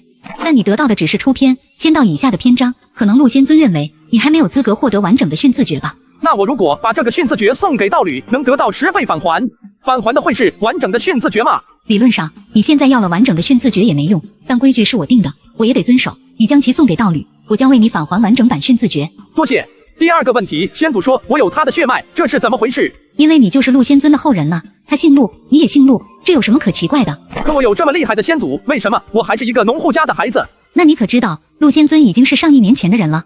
上1年的时间，他的后代生育后代，子子孙孙无穷匮也，他的后世子孙早已经遍布9界，任何一个陆氏子孙都有可能是陆仙尊的后人，区别在于是否能够觉醒陆仙尊血脉。那我现在是觉醒了吧？毕竟是老祖宗的赐福，亲自给我觉醒的。是的，觉醒了陆仙尊血脉后，好处是战力飙升，血脉最为高贵，压制所有人族；妖兽血脉，修行速度快，资质变得更好等等，受益无穷。坏处是别人知道你觉醒了陆仙尊血脉，会有无数的大能者将你生吞活剥，抢夺你的肉身、血液。毕竟你的血脉对于他们而言，远超一切灵丹妙药。这么说我还很危险了，那绝不能让任何人知道我的血脉这件事。对了，新祖，那我现在觉醒了血脉，是不是就能自己修行了？不能，你只是获得了先天风体，觉醒了先祖血脉，不代表你能修行了，你依旧是不能自己修炼提升境界。废物！看来自己以后还是只有躺平了。新祖，我之前问您，您为什么要帮我？您说我有故人之资，又有故人血脉。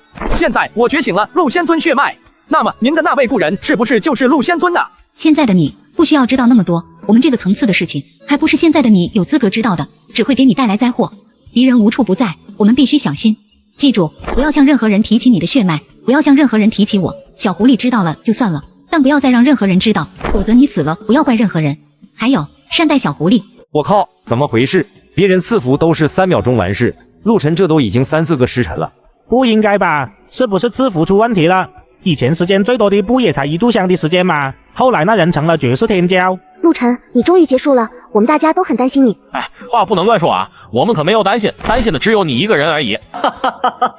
哎，陆晨，你得到了什么？我和你说，我这次可是……闭嘴，出去后再说。陆晨，陆晨，不必惊讶，因为你在秘境里做的那些事情，说的那些话，让弟子们对你刮目相看。现在你在咱们宗门里可是人尽皆知的存在啊！什么？我在里面说的话，外面能听见？当然能了，你不知道吗？不知道啊，您老也没说啊，脸丢大了啊！好了，都随老夫到大殿里来。掌门，您能不能帮忙看看王冕的伤势还有希望恢复吗？若是还有救，陆晨为什么还要去废掉其他弟子的丹田呢？从这次之后，祭祖大典要再加上一条规定了，不仅不能杀人，也不能将人废掉。以前没人出手这么狠辣过，也就没有这条规定。这次叶龙渊和陆晨起了一个不好的头，按照规矩，他们没有违反，所以不予处罚。但以后不能再这样做了。若是人人都如他们2人那样，我们每年要废掉多少好苗子？众长做点头，表示这一项决议可以通过。至于你，陆晨，本座有2件事要与你说。第一，叶家刺杀你一案，我们执法堂会彻查到底，还你一个公道。之后，若是再有人去刺杀你，你可以呼叫执法堂帮忙。如果你单独能够战胜，记得不要杀掉刺客，送到执法堂来，老夫亲自搜魂，也要拿出证据来惩治叶家，绝不会姑息养奸。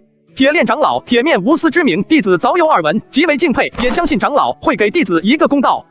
第二件事，本座观你极重情义，心中有正气，资质也好，本座愿收你为徒，接纳你进入执法堂，成为执法堂弟子，秉公办案，执法严明。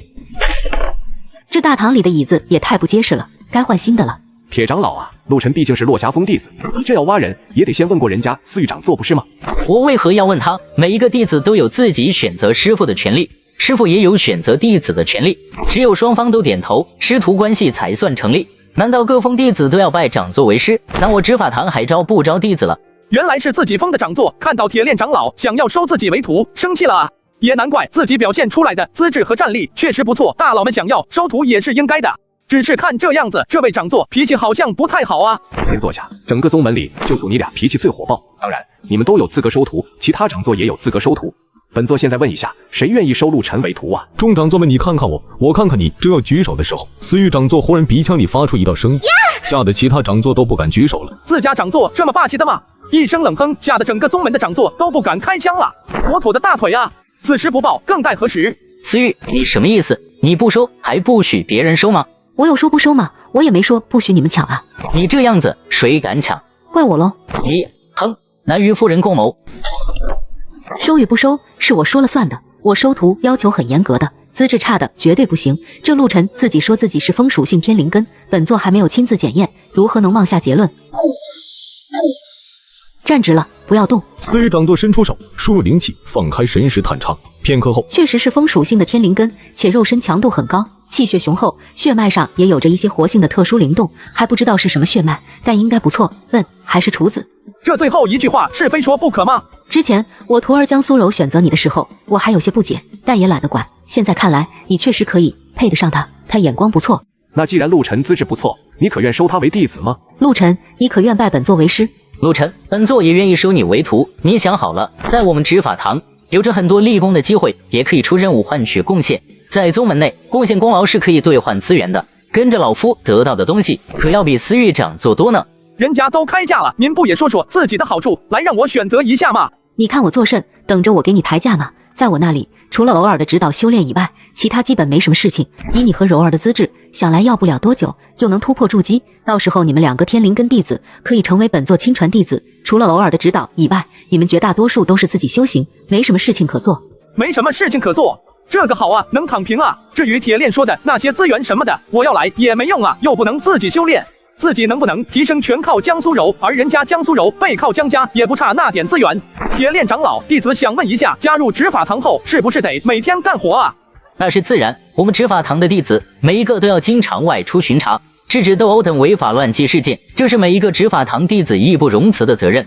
那么多谢铁长老垂爱了，只是弟子懒散惯了，只喜欢种药草晒太阳的懒散日子，若是每日都要做工，怕是难以承受，而且弟子本领低微，实在是有心无力。弟子身为落霞峰弟子，对自家长座还是感情深厚的，而且弟子道侣也是司狱长座的徒弟，弟子想陪着道侣一起拜师，望铁长老恕罪。他胡说，他就是看人家司狱姐姐长得好看才选择他的。啥都有你，你给我闭嘴，不要乱造谣。小苏肉姐姐，她欺负我，陆晨欺负我，你不许欺负她。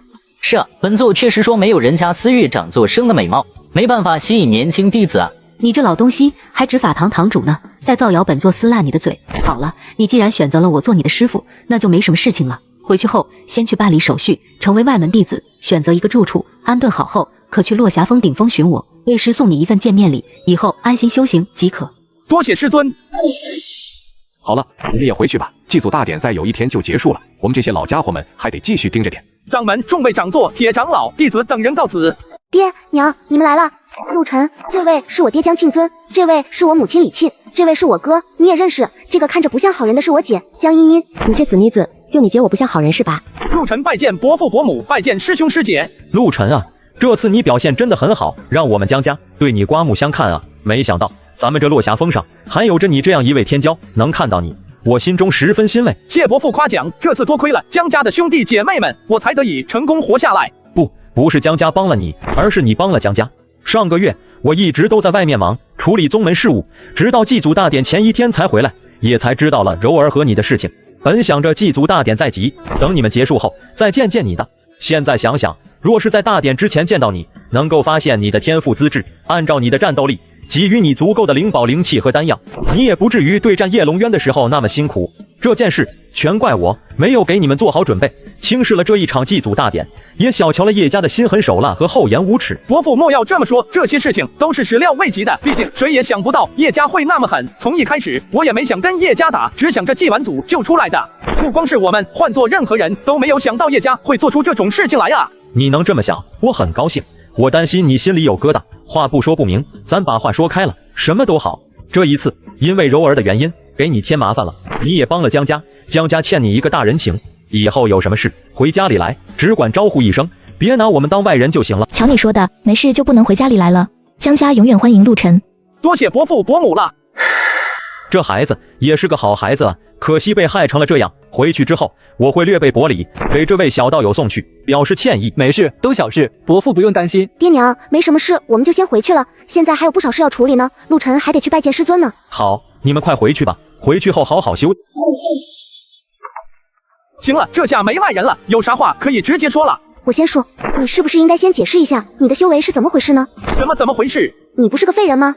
哪来的修为？对啊，我也想问，你这小子5年了，吃住都跟我一起，从没见你认真修炼过，你咋就炼气巅峰了呢？天赋异禀啊！那你为什么伪装成废人？因为我不是你啊！什么意思？你是天灵根，资质很好，但你背后有大家族护着你，没人敢动你。但我没有，我得低调，我得保护好自己，树大招风啊！可是你显露资质后，会引起更多人重视，引起掌门长做重视，能够给你更好的资源和保护。我不想要那么多的资源，我只想安安稳稳的活着，就这么简单。强者为王，荣华富贵我没兴趣，我只想种种花，养养草，晒晒太阳，过无忧无虑的生活。如果我想要资源什么的，我刚刚就应该对你爹说，我想要入赘江家，以我的资质，江家肯定重点培养我。但我不想要。如果没有这次这件事，你是不是还要打算继续伪装下去？事实上，在我偷偷离开你去找王冕的时候，我还没打算暴露实力，只想着带着王冕祈愿后出来继续过安稳的生活。直到小狐狸说想吃仙灵精，我才暴露实力去抢夺的。你对我真好，真想不通你是怎么想的，胸无大志。贪图安逸也好，胸无大志也罢，我只想过安稳的生活，我不想去得罪谁。这次出手也实在是被叶龙渊逼得没有办法了。我若是太过耀眼，岂不是抢了你的光芒啊，我的好师姐？我稀罕。倒是对不起王冕了啊。陆晨，你信不信我还能修炼？还能修炼？不可能，你的丹田都废了，上哪储存灵气去？那你们猜猜，我在祈愿里得到了什么赐福？你要是再卖关子，老子先捏爆你的蛋！哈哈，不逗你们了，你们应该都知道，咱们这片世界在祖师爷开创仙道之前，是一个武道世界吧？那个上古时代，真的是将武道练到了巅峰。听说最强者能够肉身破碎虚空，比肩圣人呢。祖师爷给我的赐福就是一卷上古炼体法门，名叫不死金刚诀。无需丹田，只练肉身，炼至巅峰，肉身不死不灭，强悍无比。上古炼体功法，意思是放弃修仙，改练那些已经被淘汰掉的武功，还是淘汰了上1年的武功？我现在还有别的选择吗？丹田废了，没办法修仙了。也许老祖宗看我可怜，给我赐下了一道功法，让我能够重新修炼。其实吧，我觉得练武功也不差。在陆仙尊还没有出现的时候，这片世界不也是一个武道巅峰的世界吗？可是这世上练武者如凤毛麟角，你又没有任何基础，没个师傅带的话，自己一个人摸索，怎么修炼啊？不过要说起师傅，我记得小时候好像听我爹说过，咱阴阳宗里好像有一位老前辈，在结丹期的时候跟人对战，被废了丹田，从此修为全废。人人都以为他这辈子完蛋了，就不再关注他了。可没想到，他一个人躲在后山里面，潜心练武了起来。后来有一次，大概几10年前吧，宗门被外敌入侵，云霄宗大肆攻打我们宗门，那一战打得极为激烈，那位老前辈出手了，一拳直接打废了一个元婴修士，之后更是凭借一己之力拖住了对面3个元婴强者，不落下风。成功击退了云霄宗后，那位前辈也随之名声大噪。有人见他练武这么厉害，便想要将自家资质不好的弟子送去拜师，他也从来不收。他性情古怪，从不收徒，也没有道侣，就一个人独自在后山练武。因为他太强大，脾气也太怪，所以我们一般都不敢去那一带。如果能够说动这位老前辈收徒的话，也许王冕练武就有希望了。可是我就是一个穷小子而已，什么都没有，拿什么请人家收徒啊？以往比你有钱的多的是，带着丰厚礼品去拜见的，他不是也没收吗？先不管了，总要试试吗？你躺在这里，人家就能收你了。不过我们可以找师傅帮忙引荐一下，请师傅带我们过去，毕竟师傅在宗门里还是很有面子的。师傅的面子能让那位老前辈收下王冕？不一定，但能让那位脾气古怪的老前辈不打死我们，或者说他要打死我们的话，师傅能帮忙挡一挡。那我们现在先去拜见长奏大人吧。师傅平日里很少见人的，没个合适的理由不好去见。不过师傅不是说了吗？陆晨办完外门弟子手续后，可以去拜见他，他会给陆晨见面礼。我们可以趁着这个机会一起去见他，大不了陆晨不要那个见面礼了，换师傅帮忙引荐的一个机会也好。行，就这样办。走吧。等一下，还有事。师姐，你有没有那种可以记录功法和神通丹方一类的空白玉简啊？我需要一个。有啊，这些又不值钱。陆晨神识无法离体，只能将玉简贴在脑门上，将脑海中的训子诀出片复刻到了那个玉简当中。这是我在赐福里获得的一个很厉害的功法，还附带出片的神通，你可以拿去修炼，很有用。你获得的功法，大家都知道你在赐福的过程里足足停留了4个时辰，比任何人都要长得多，肯定是获得了好东西。但是掌门长座们却只字不提，就是为了保护你这个秘密，因为大家都知道这个东西一定非常非常好。现在你把它送给我，这太沉重了，我不能要。哎，有我真是看不惯你俩，道理之间这么客气干啥啊？真是的，果然是一个被窝里睡不出两种人啊！这俩人真生分。大不了江师姐，你把你获得赐福也给陆晨一份，一个人一个神通，分享后2个人都能获得2份神通，多美的事情啊！不知道你为啥推让？你闭嘴！我的赐福不能给他，也不是不能给，是现在还不能，还没到时候。我先收下了，以后再找机会还你其他的东西。没事，都自己人。陆晨赠予道侣功法神通训字诀，出篇获得10倍返还，完整版训字诀是否领取？按不领取。出了张秀家，两人一起御剑飞起来。忽然，江苏柔指着自己那处阁楼下面的一处独院，那个院子没有人住，你就住那里吧，离我也近一点。不过也是临时的，你现在是炼气7、9层巅峰了，想来要不了1、2年就能筑基，筑基之后你就是内门弟子了，甚至是掌座亲传弟子，到时候还要搬到山顶上去住。行，谢师姐。哎呦，这不是陆师兄和江师姐吗？稀客，快请坐。这位师兄不必多礼。敢问陆师兄此番前来有何贵干啊？还是上个月那件事，上次我不是能不能成为外门弟子吗？然后这边有规定，每月初1才能统一考核，但是初1的时候因为祭祖大典耽搁了几天没有办成，不知道今天还能不能办呢？能啊，肯定能，别人不能你也得能啊。等一下，我怎么不知道咱们这边注册成为外门弟子还得每月初1才行啊？不是每天都可以吗？对呀，一直都可以啊。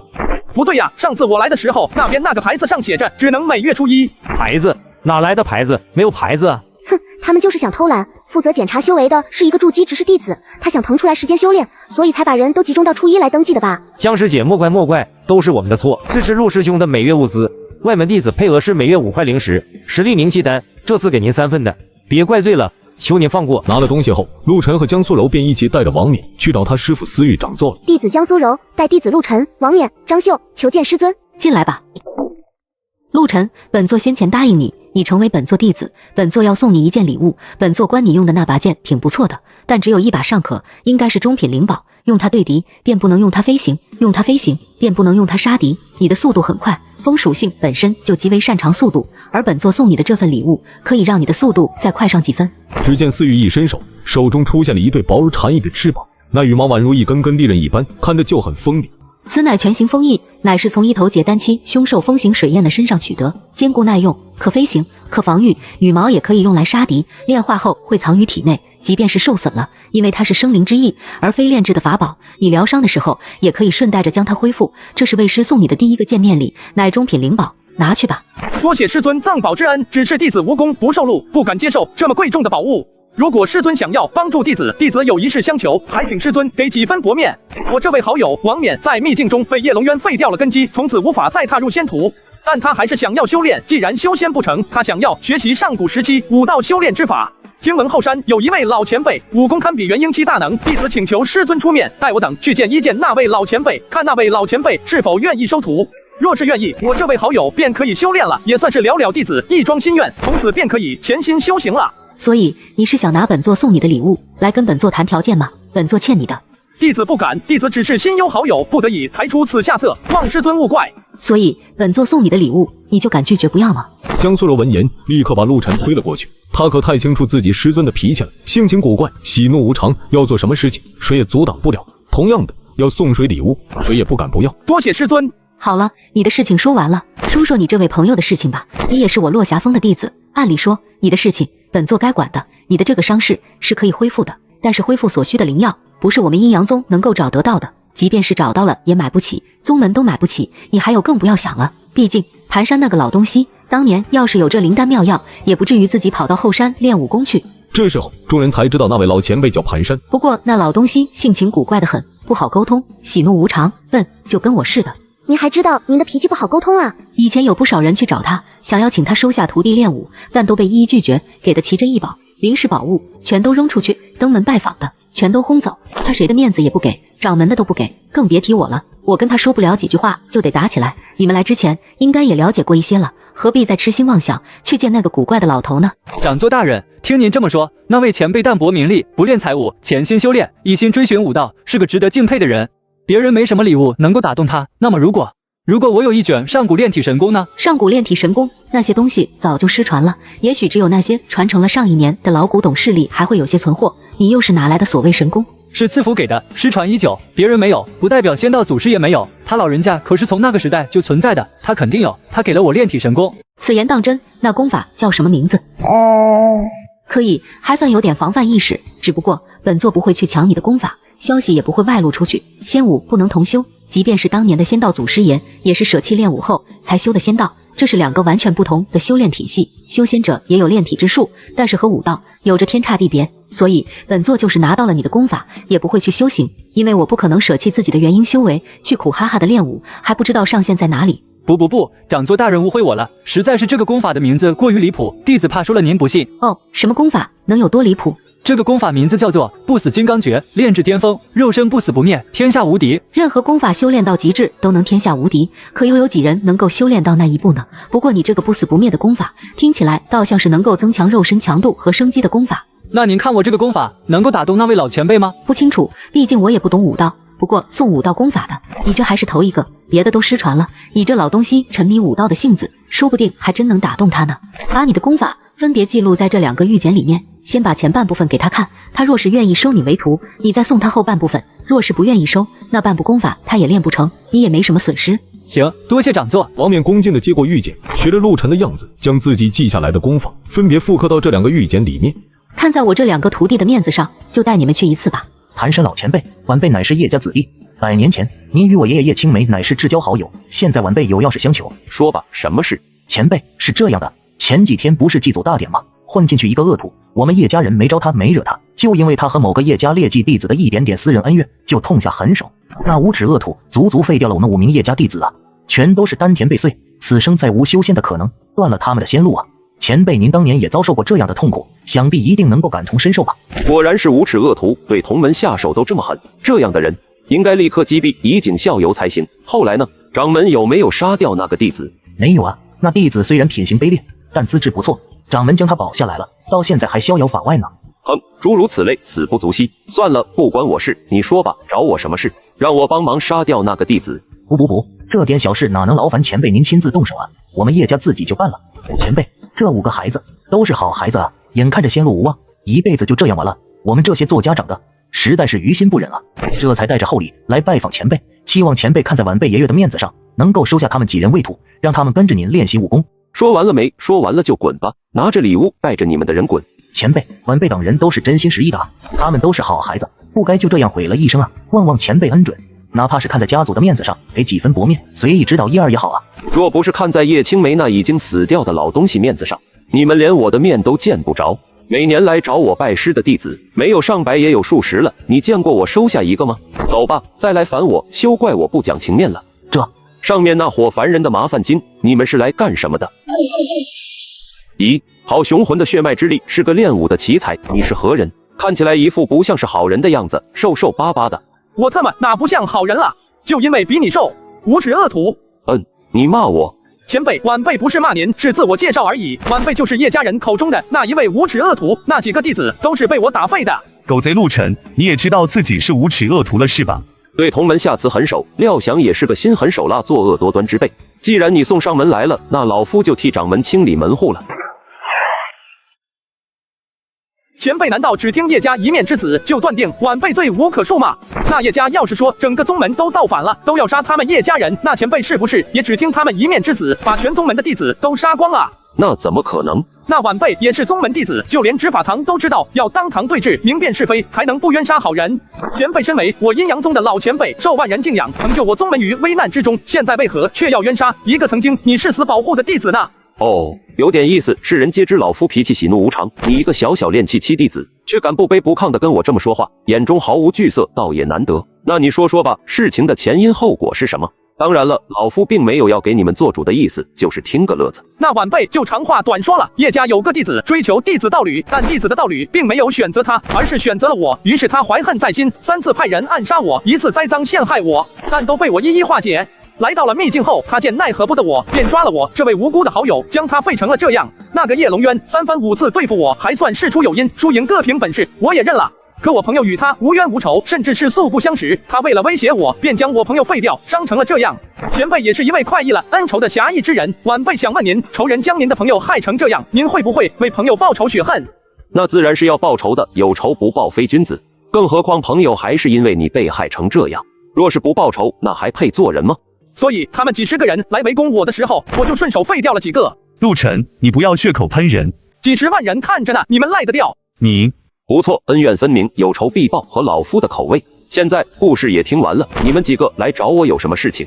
前辈，我们的目的跟他们是一样的。我的这位好友丹田全废，没办法修仙了，想要请前辈您收他为徒，教他武道。练武可是要吃很多苦的，淬炼肉身是一个极为痛苦的过程，不像是修仙那样盘膝打坐修炼灵气就可以了，这个苦一般人可承受不了。前辈，晚辈能吃苦的，再苦再累也不怕。晚辈是底层农户出身，从小吃苦，跟那些大家族娇生惯养的弟子不一样。好吧，老夫明白了。那么前辈是答应收下我了吗？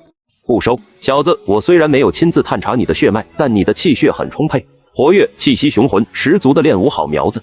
要是你想要跟着我练武，我可以考虑考虑。至于那小子吗？就算了，哪来的回哪去。像你这种情况的，来拜师的多了去了。这不，旁边就有好几个提着价值几万灵石的礼物过来求我，我都不收。你空口2张皮就想让我收你，可能吗？前辈，如果我能拿出让您拒绝不了的礼物呢？哟呵，什么礼物啊？还让我拒绝不了？老夫活了几百岁了，什么样的天才地宝我没见过？前辈，这里说话不方便，还请到您屋子里谈。老东西，就当给我个面子，看一眼，看不上我们就走，如何？哼，要是耍我，饶不了你们。走，我跟你进去。思玉，什么礼物？拿出来吧。这像是上古武道之术啊，这是哪来的功法？太好了，太好了！我当年若是有这样的神功法，何苦自己每天辛勤练武，自己摸索武道啊？我当年若是有这个功法，如今怕是能够硬汉元神期大能了。不对，怎么只有一半？另一半呢？另一半哪去了？怎么样，老东西，这个礼物你可还满意？我就问你，后面半部分有吗？若是没有，那这个功法一成的威力都发挥不出来。后面半部分自然是有的，但你得答应收他为徒，全心全意毫无保留地教导他，他才能把后面半部分交给你，否则凭什么白给你一个上古武道功法？你说的对，理应如此，收下一个徒弟，得到一个上古武道功法，我血赚不亏。小子，你这个功法是哪来的？谁给你的？据我所知，这种功法早就已经失传了。是我在祭祖秘境里面仙道祖师赐福给我的，可能是祖师爷看到我修为全废，不想让我断了修行路，怜悯我的。这就对了，这就对了，别人没有，不代表祖师爷没有。祖师爷通天彻地，洞察一切，给你这个也算正常。小子，老夫收你为徒，以后定当全心全意教你，今日就行拜师礼，日后你我一同修行这不死金刚诀，我一边学习一边指导你如何？慢着，你得发下天道誓言，全心全意毫无保留地教导王冕，并且保护他。而且这个功法你要是传给别人，需要经过王冕的同意，我可不想看见你拿到了完整功法后扭头把王冕赶走，拿着他的功法去教别人。思玉，你说这话什么意思？我盘山在你眼里就是这样卑鄙无耻的小人吗？我这叫先小人后君子，你盘山什么脾气，你自己心里清楚，我信不过你。而且这个誓言对你没有半点坏处，只是预防一手罢了。你若真的全心全意教他，有何须担心天道反噬？好，我答应你。我盘山对天道发誓，王冕将完整功法给我后，我必然与他共同修炼，全心全意教导他，并护他周全，且不私自传授他人此功法。有违此事，当场魂飞魄散。弟子拜见师尊。嘿嘿，好孩子，快起来吧。徒儿啊，你跟外面那几个人有仇，想不想报仇啊？哎，报仇当然想了，只是杀人违反宗门规定，要偿命的啊。瞧你那点出息，就知道杀人，戾气不要那么重，换个别的方式让你出气报仇，效果岂不是更好？不要有那么重的怨气，练武讲究心平气和，修身养性，懂吗？就您老那个脾气，跟这2个成语真的有关系吗？走着，出去。老夫忽然改主意了，俗话说得好，救人一命胜造7级浮屠。这几个孩子年纪轻轻的就断了仙路，着实有些可惜。念在老夫与你们家长辈有交情的份上，他们5个人就留下来，做老夫的几名弟子吧。老夫闲暇之余会指导他们练习武功。弟子拜见师尊。好了好了，都起来吧，给你们大师兄行礼。师傅，这是不是有什么误会啊？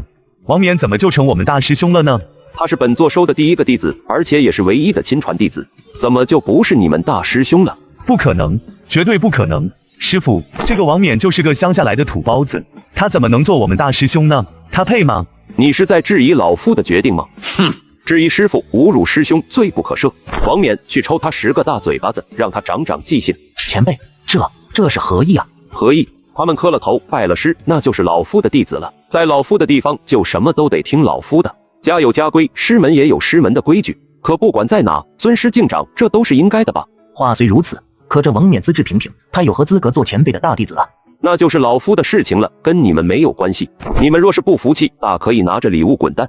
老夫给你们最后一个机会，想拜师学艺，就留下来，一切听老夫的安排。若是不想拜师，现在走还来得及。有句话我之前就已经说过了，练武不比修仙，练武是淬炼肉身，是要吃很多苦头的。若是留下来，日后再觉得受不了这个苦，要走，老夫可不答应。现在你们选吗？几个叶家子弟都犹豫了。原本他们来的时候是无比渴望盘山能够收下他们的，现在好不容易收下了，就要受王冕的欺辱。师傅，刚刚是弟子失言了，弟子愿意接受惩罚，还有9个耳光。弟子请王冕师兄接着打完，好让弟子长长记性，以后定然尊师重道。哼，这可是你说的。王冕便左右开弓，毫不留手的在叶龙泉的脸上抽起了耳光。师尊，完事了。行了，弟子和礼物留下，你们走吧。回去后找一些杂役过来，往这边再建几间屋子。他们几个弟子总不能风餐露宿吧？伙房、茅厕什么的都盖起来。是，基本生活所需我们肯定都能做好的。只是前辈、晚辈还期望您在教导这些孩子们的同时，能够保证一下他们的安全。他们都是些无辜的好孩子，又跟这个王冕有仇，望您帮忙担待一下，免得这王冕徇私报仇，害了他们性命啊！这你放心，出了这片山谷，老夫什么也不管。在这块地界，我的弟子一个也死不了，除非是老夫先死了。你俩结为道侣也有1个月了，总共双修过几次啊？为师给你们说，双修虽好，但不可贪多。你们年轻，正是欲望旺盛之时，容易纵欲过度。这种事情每天不可超过1次，最好呢是2天1次。为师虽然没有修炼过阴阳宗的基础功法，也没有双修过，但也研究过这个功法。你们还年轻，要加以节制，免得日后没了新鲜感，又懒得去双修了，明白吗？师傅，我们还没有双修过呢。什么？这都1个月了，你们俩还没有双修过？走，跟我回去说。你们俩怎么回事？为什么到现在还没有双修过1次？宗门免费给你们修行的功法，让你们来修炼。你们知道外面多少宗门的人想要来修炼阴阳和气功吗？有多少人眼馋我们的功法而修炼不成吗？阴阳宗为什么能够成为天星大陆东海岸方圆千里内最强大的宗门？靠的就是每个弟子都有道侣，都可以靠着双修来增强修为，改善体质，达到事半功倍的效果。宗门担心你们找不到道侣，还每年举办相亲大会，给你们挑选道侣来修行。可你们呢？明明2个资质都不差，修炼起来效果极好，为什么不双修？苏柔是个冷淡的性格，那你陆晨就不能主动一点吗？你对女人没兴趣吗？相亲认识的，不熟。不熟，多的人刚结为道侣都不熟呢，不熟就不能培养感情吗？不能互送礼物吗？感情不都是培养出来的吗？那个张秀，你说你跟王冕双修过没有？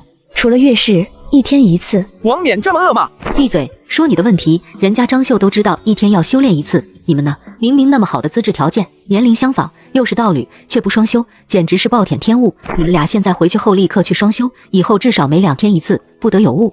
弟子遵命。那个二师兄师姐，我先回家，你们聊。那个我先去搬家，搬完家后再去找你吧。好。一人一壶就这样躺着，躺到了日落西山，躺到了月朗星稀，丝毫没有想起来，忘记了一件十分重要的事情。天黑了，该上床睡觉了。对了，陆晨，你买那么大的床，是不是想要睡2个人呀？是不是想要跟小酥肉姐姐一起双修呀？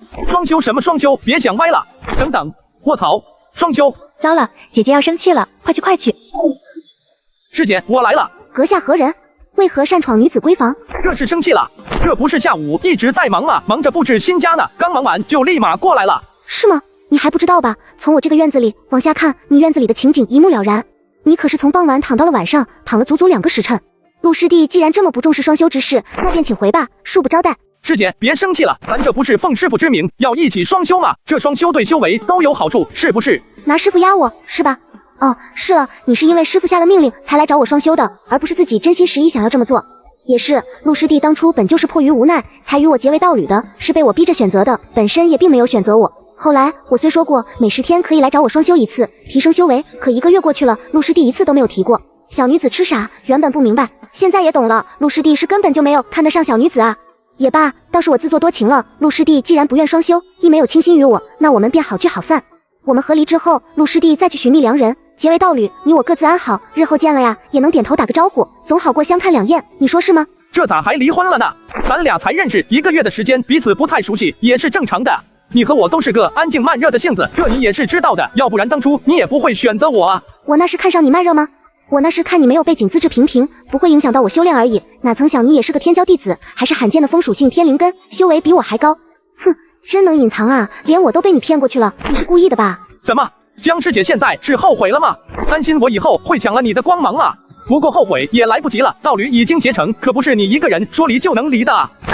你干什么？松开我！你太无理了！陆晨抱着她，吧唧的亲了上去。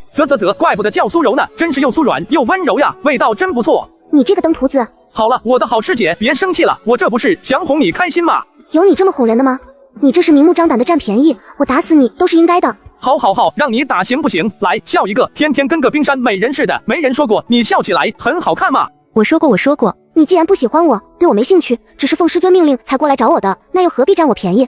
抱着我又搂又亲的，你这让我以后怎么嫁人？你还想嫁给别人？你又不喜欢我，还不允许我嫁给别人了？还不是，都是你自己乱猜的，你一生气就喜欢胡乱猜测。我才没有，你就是不喜欢我。你喜欢我，怎么可能半夜才来？怎么可能会迟到？怎么可能会在院子里睡大觉？那做这种事情大白天的不好吧？哪种事情？双修啊！双修不可以白天做吗？双修还可以白天做。反正你就是不喜欢我，你很少主动来找我。自从我和你结为道侣，你就主动来找过我一次，还是给我送3针花，再往后一次都没来过。你还没有姓叶的那个王八蛋来的勤呢，以前姓叶的那个王八蛋天天来。哦，那你让他进来了没有？怎么吃醋了？你又不喜欢我，干嘛在乎别的男人有没有来找过我啊？我要是不喜欢你，我干嘛要吃醋啊？反倒是师姐你这么在意我，喜不喜欢你？你们俩明明彼此都喜欢对方，却偏偏要逞口舌之力，非要让对方先说喜欢才行，真是无趣。赶紧亲嘴嘴就好了呀！不对，嘴都亲过了，还嘴硬着呢。明明那么软的嘴巴，怎么能说出那么冰冷的话呢？你闭嘴！好了，不生气了，咱们双修吧，练功才是重要的。好吧。陆晨便开始脱衣服解扣子。你干什么？不是要双修吗？双修你脱衣服干什么？不脱衣服怎么双修？谁告诉你双修就是做那种事情的？难怪你非得晚上过来呢，难道我说你迟到，你还一脸冤枉呢？你是不是觉得双修就是做那种事情呀？好你个陆晨，我原本以为你是什么正人君子，原来也是个贪图美色缠人身子的下贱之人。可是双修不是做那种事情吗？王冕就经常向我炫耀，说他双修怎么样，还给我说那么多的姿势啊，不是知识。呸，才不是！双修的时候，两人盘膝而坐，双掌相对在一起，运行体内灵气，在2个人的身体里面形成周天就可以了。这样等于是2个人的灵气在共同修炼，所以会有进步。你说的那种事情，只是双修的效果更好罢了。那效果好点有什么错吗？你好你个登徒浪子，我算是看出来，你今天就是想来睡我是吧？好，听你的，别生气了，就按你说的做行不行？过来，坐好。不去床上吗？你还说？双修完，陆晨抱着小狐狸回到了自己的家里，躺在椅子上。你身上有小酥肉姐姐的味道，你们是不是双修了？小孩子不要瞎打听那么多，闭嘴！不，我就问，双修是什么感觉啊？改天我去灵兽峰给你找一只公狐狸，你也去双修一下，就知道是什么感觉了。可恶，那些低等的妖兽血脉驳杂低劣，也配合高贵的我双修吗？不是，你总说你血脉多高贵什么的，你到底是个什么物种啊？就连先祖都说让我善待你。不知道呀，我失去了以前的记忆，但我不是小孩子，我总觉得我年龄很大了，而且我以前好像很厉害的样子。我也很想知道自己是谁，那个新祖既然知道我，那也许还认识我呢。你快问问他我是谁。好吧，我帮你问问。新祖，您在吗？我在。您知道小狐狸是什么物种吗？是什么来历吗？知道。那您可以告诉我吗？可以，但是不能告诉除了小狐狸以外的任何人。小狐狸的来历足以害死你们整个宗门的人。这么厉害？那您说说，我保证不告诉任何人。它是九尾吞天狐，世间唯一一只硕果仅存的九尾吞天狐，也是我的故人血脉。九尾吞天狐没听说过，但是听起来很霸气的样子，应该是很厉害的存在了。那他既然这么厉害，为什么会沦落到现在这个处境呢？不可言，你可以自己去寻找答案。但是九尾吞天狐在妖族也是禁忌，切记不要透露他的名字，会惹来滔天大祸。你要爱他，保护他，将来他给你的回报是你远远无法想象的。好的，新祖，我明白了。新祖说你叫九尾吞天狐，但是你的名字是禁忌，不可以告诉任何人，否则会惹来杀身之祸。啊，这么说我是个灾星喽？也不一定吧。你既然有着这么强大的血脉，有没有一种可能，你以前是个很强的大能呢？只是因为你的血脉太过于厉害了，所以很多人或者妖兽想要猎杀你，你寡不敌众，被重创了，然后失去了所有的修为，还失去了记忆，不得已退回到了最原始的幼年形态，不断的靠吸取灵气为生。所以虽然你没有修为，但你还有着很多的天赋本领，能够生吞灵石，感知恶意，眼神迷惑眩晕敌人，还能把尸体变成血气小球，给人增加修为，催生药草，增加药灵。当然了，我也只是胡乱想象的，也许你就是一个小孩子呢，刚刚出生没多久，还没找到能够提升修炼的方式，但你的血脉很珍贵，这是真的。可是我叫九尾吞天狐，但我只有1条尾巴呀，没有9条尾巴。尾巴不是重点，也许等你长大了，到成熟期就能长出9条尾巴呢。我觉得重点是在于吞天2个字上。吞天？对啊，就是吞天。也许等你长大了，你真的能够做到万物皆可吞呐。吞噬万物。所以啊，你是9尾吞天狐的这件事情，一定不要告诉任何人，否则会惹来杀身之祸的。毕竟你的血脉太珍贵了。没事的，我向来小心惯了，就是防着点你就行。我总觉得你要卖我的血。我不会卖你的血。你发誓？你给我滚一边去！陆晨提着小狐狸扔到了一旁，然后开始闭目修炼他得到的训字诀。根据训字诀的描述，这7个境界对应着7个神通：问清风，问九霄，问星斗，问玄机，问仙君，问天书，问神尊。其中只有前3个是凡人境能够修炼施展的，也就是所谓的修士境。毕竟不成仙，终究是肉体凡胎，只能算是凡人。至于问玄机后面的那些境界，光那些眼花缭乱的介绍都把陆晨看懵逼了。明明每个字都认识，但组合在一起就全都不认识了。他现在唯一能看懂的就只有一个问清风，借清风之力翱翔9天，速度会更快，且能够利用敌人攻击时产生的风力借力卸力，借力打力，任何动作都会产生风，任何风都能够被修炼了训字诀的陆晨所使用。陆晨道侣江苏柔突破至炼气期9层，获得10倍赐福返还。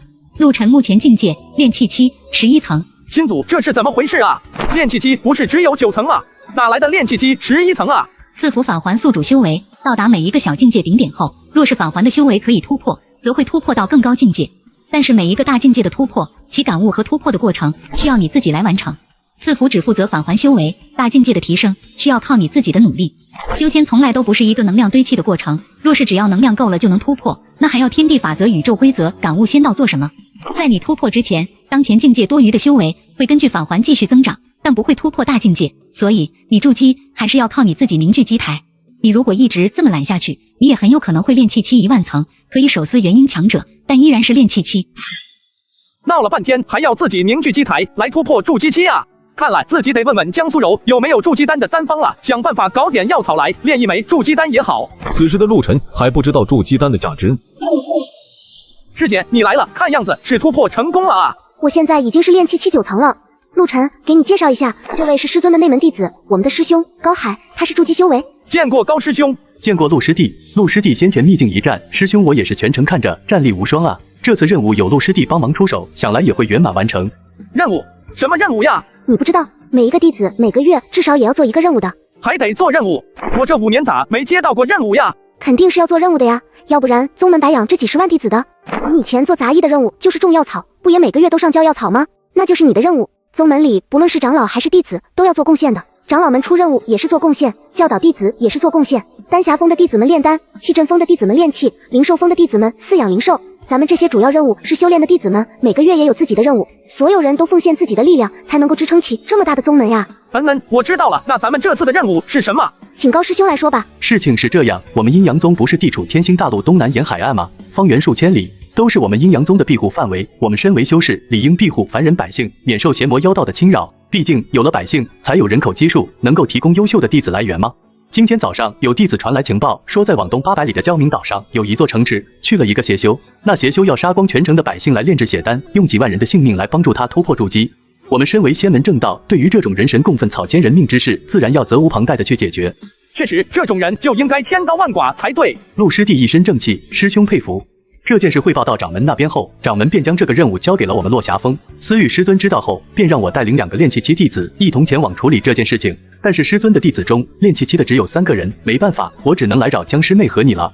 那好吧，我们快走吧，去晚了百姓们都要死光了。好，那我们这就去。解决完邪修后，我们回到宗门，会得到上百贡献点，可以换取一些想要的东西。到时候，师兄与你们2人平分贡献点。师姐，咱们师尊有多少个弟子啊？师尊来到我们阴阳宗快100年了，这100年里算上你，他总共收过26位弟子。目前的话，总共有结丹弟子3人，筑基弟子20人，炼气期弟子3个人。3个人，那另一个人是谁啊？你的老仇家叶龙渊。是的，师尊几乎很少收练气期的弟子，因为在师尊看来，练气期的弟子并不足以让他亲自培养，到了筑基再悉心培养也来得及。而且师尊身为长座，挑选弟子是极为挑剔的，对于资质要求极高，不是天灵根就是地灵根，普通的上品灵根他都不要。你们3个能在练气期被收为弟子，是因为你们仨都是天灵根，可以提前培养。原来是这样啊！看叶龙渊那么菜，我险些都忘了他是天灵根了。行了，都知道你厉害了，可以吧？这么瞧不起别人，小心阴沟里翻船，那家伙还惦记着你的道侣呢，你可得抓紧修炼提升，保护好你的道侣才行。那肯定的，我肯定会保护我道侣的，可不能让坏人给抢走了。切，你知道就行。等你突破成为筑基了，你就是师尊的亲传弟子了，地位比我高多了。师尊的那几位亲传弟子都是罕见的天灵根，我这种地灵根呀，只能当普通的内门弟子。可是筑基太难了啊！师姐，你知道筑基丹的丹方吗？或者是哪里有卖的？筑基丹？你还打筑基丹的主意呢？怎么？筑基丹不能吃吗？不是不能吃，而是太贵了，10万灵石1颗，而且还是有价无市的，每次出现基本都是在拍卖会上炒到10几20万1颗都是正常的。10几20万灵石，这么贵啊？当然了，毕竟这可是能够增加筑基成功几率的丹药，人一旦突破筑基后，寿命就会延长到300年，谁也抵挡不住这样的诱惑呀。筑基丹贵，并不是丹方多难，而是在于材料稀少，越稀少就越珍贵，越稀少炼丹师炼的就越少，成功率就很低，所以一个能炼制出筑基丹的炼丹师是非常厉害珍贵的。咱们宗门里能够炼制出筑基丹的炼丹师也不过5指之数，宗门里的筑基丹都存着奖赏有大功劳的弟子，偶尔有流露出去卖的，也是在拍卖行一经出现，无数人疯抢。那些有钱的长老和大家族多得很，我们这些小弟子想都不敢想。师弟师妹，我们得加紧点速度了，那边的百姓还在受苦，我们得赶快过去。要不我先去，你们俩慢慢赶路，等你们到了，我估计也已经把那个邪修解决了，到时候我们直接提着对方人头回去报功就好了。没事的师兄，你只管全力飞行就好，不用管我们。不愧是风属性的天灵根呢，配上这羽翼灵宝，速度就是快呢。既然如此，那我们就全速前进吧。这座岛中间只有那么一座城，位于一片盆地之间，隔着老远，陆晨3人就看到了那一座血气滔天的大阵。有恶意，好强的恶意！看出来了。只见那座大阵里面满地都是尸体，那些尸体的血气正通过大阵的吸纳，源源不断的向着一个血气小球里面涌入。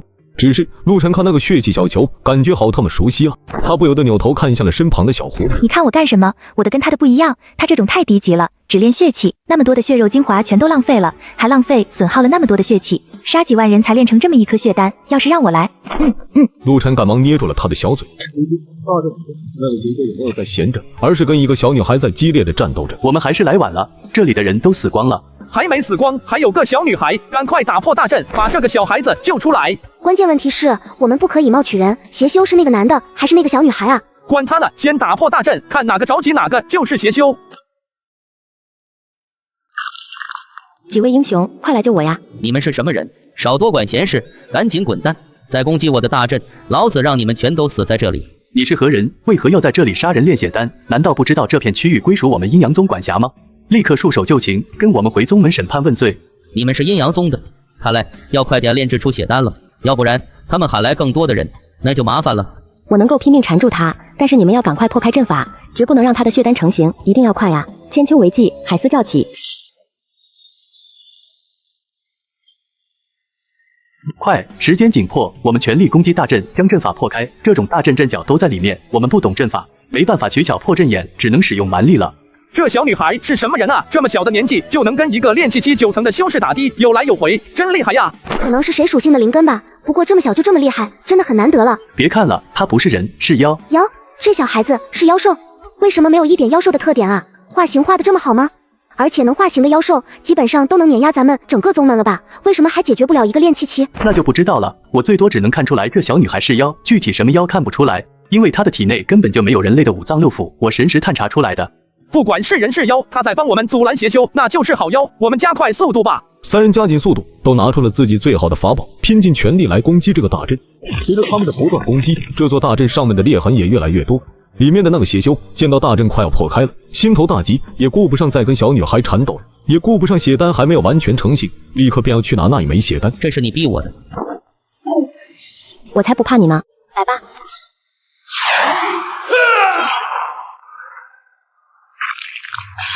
快打破这个阵法，那个小女孩撑不住了。这是你们逼我的，这本来是别人委托我来炼制的， 1枚血丹换5万灵石。本来一切都很顺利，可偏偏出来这么个古怪的小丫头片子，又出来了你们这3个人。这血丹老子也不卖了，你们都去给我死吧！只见他将那血丹一把吞入口中，而后立刻盘膝坐下，开始运功起来。不好，他要炼化血丹来突破筑基，快打破大阵，阻止他！高海愈发的焦急起来，开始不顾一切的，哪怕是自己会被伤势反噬，也要打破大阵。小狐狸，你去看看那个小女孩，给她吃一颗复灵丹，我们去杀敌。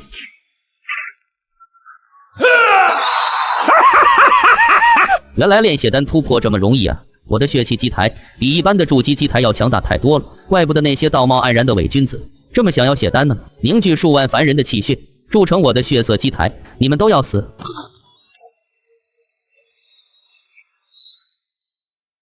小姐姐，你醒醒，快把这个丹药吃了。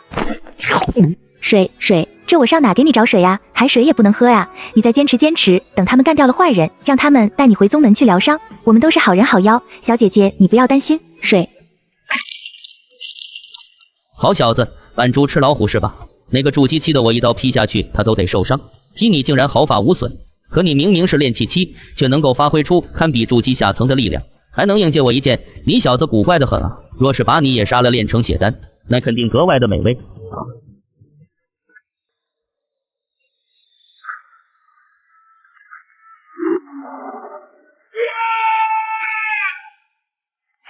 不好，他燃烧了自己的气血，激发血色机台内的力量，现在战力飙升，比我们3个都要强太多了。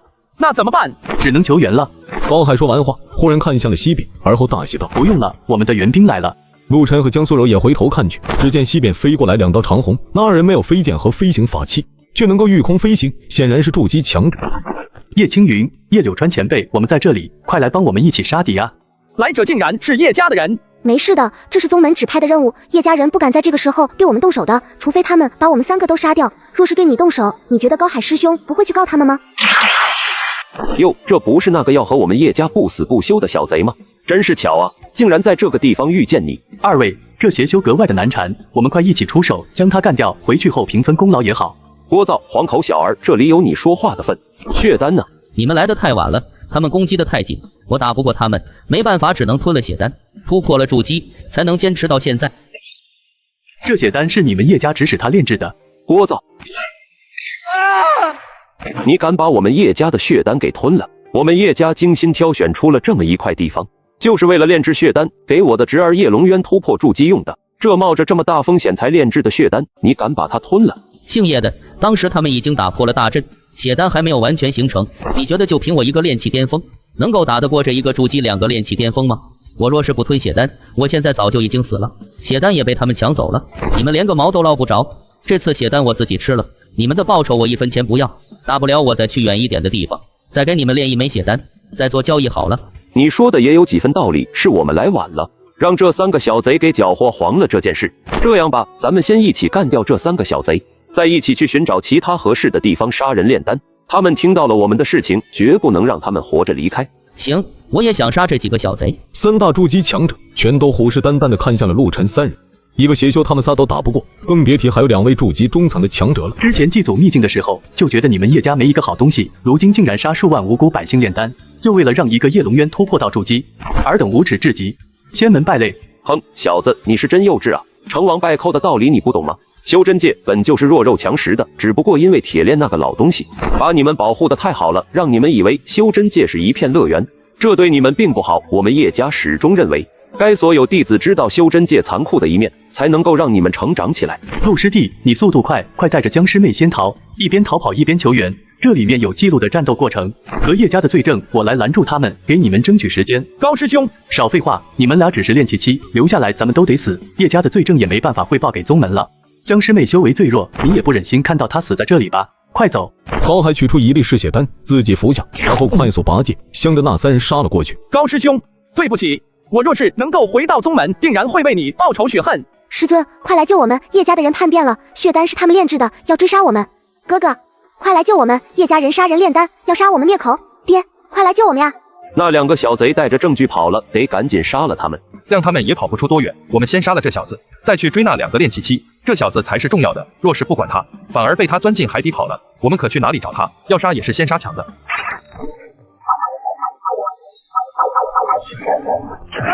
师门败类，老子跟你们同归于尽。不好，他要自爆，快闪！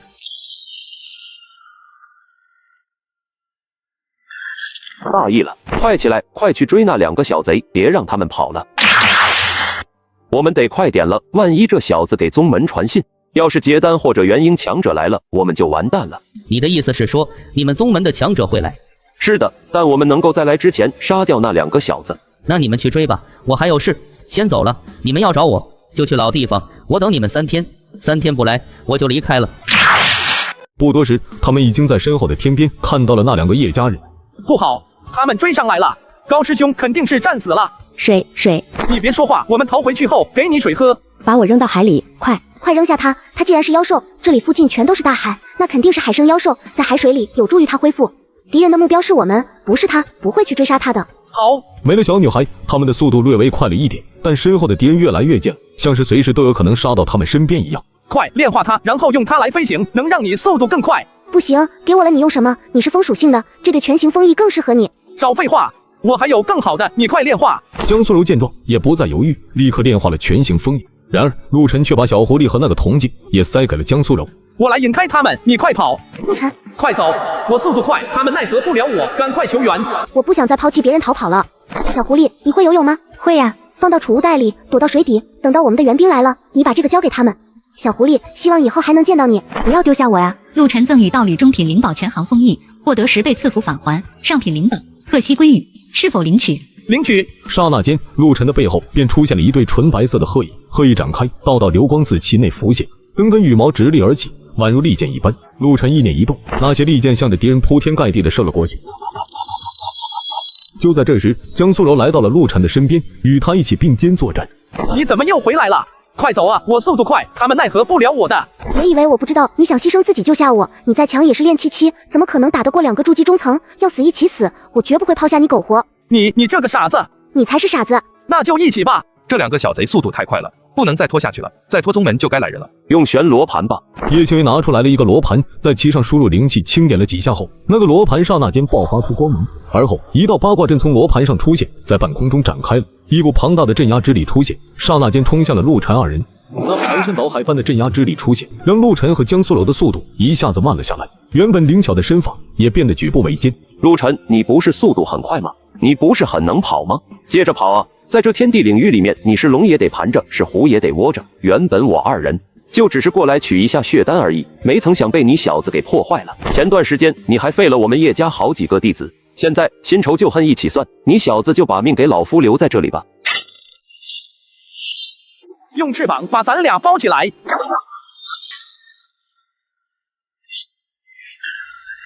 哟，竟然没死，看你能扛得住老夫几下。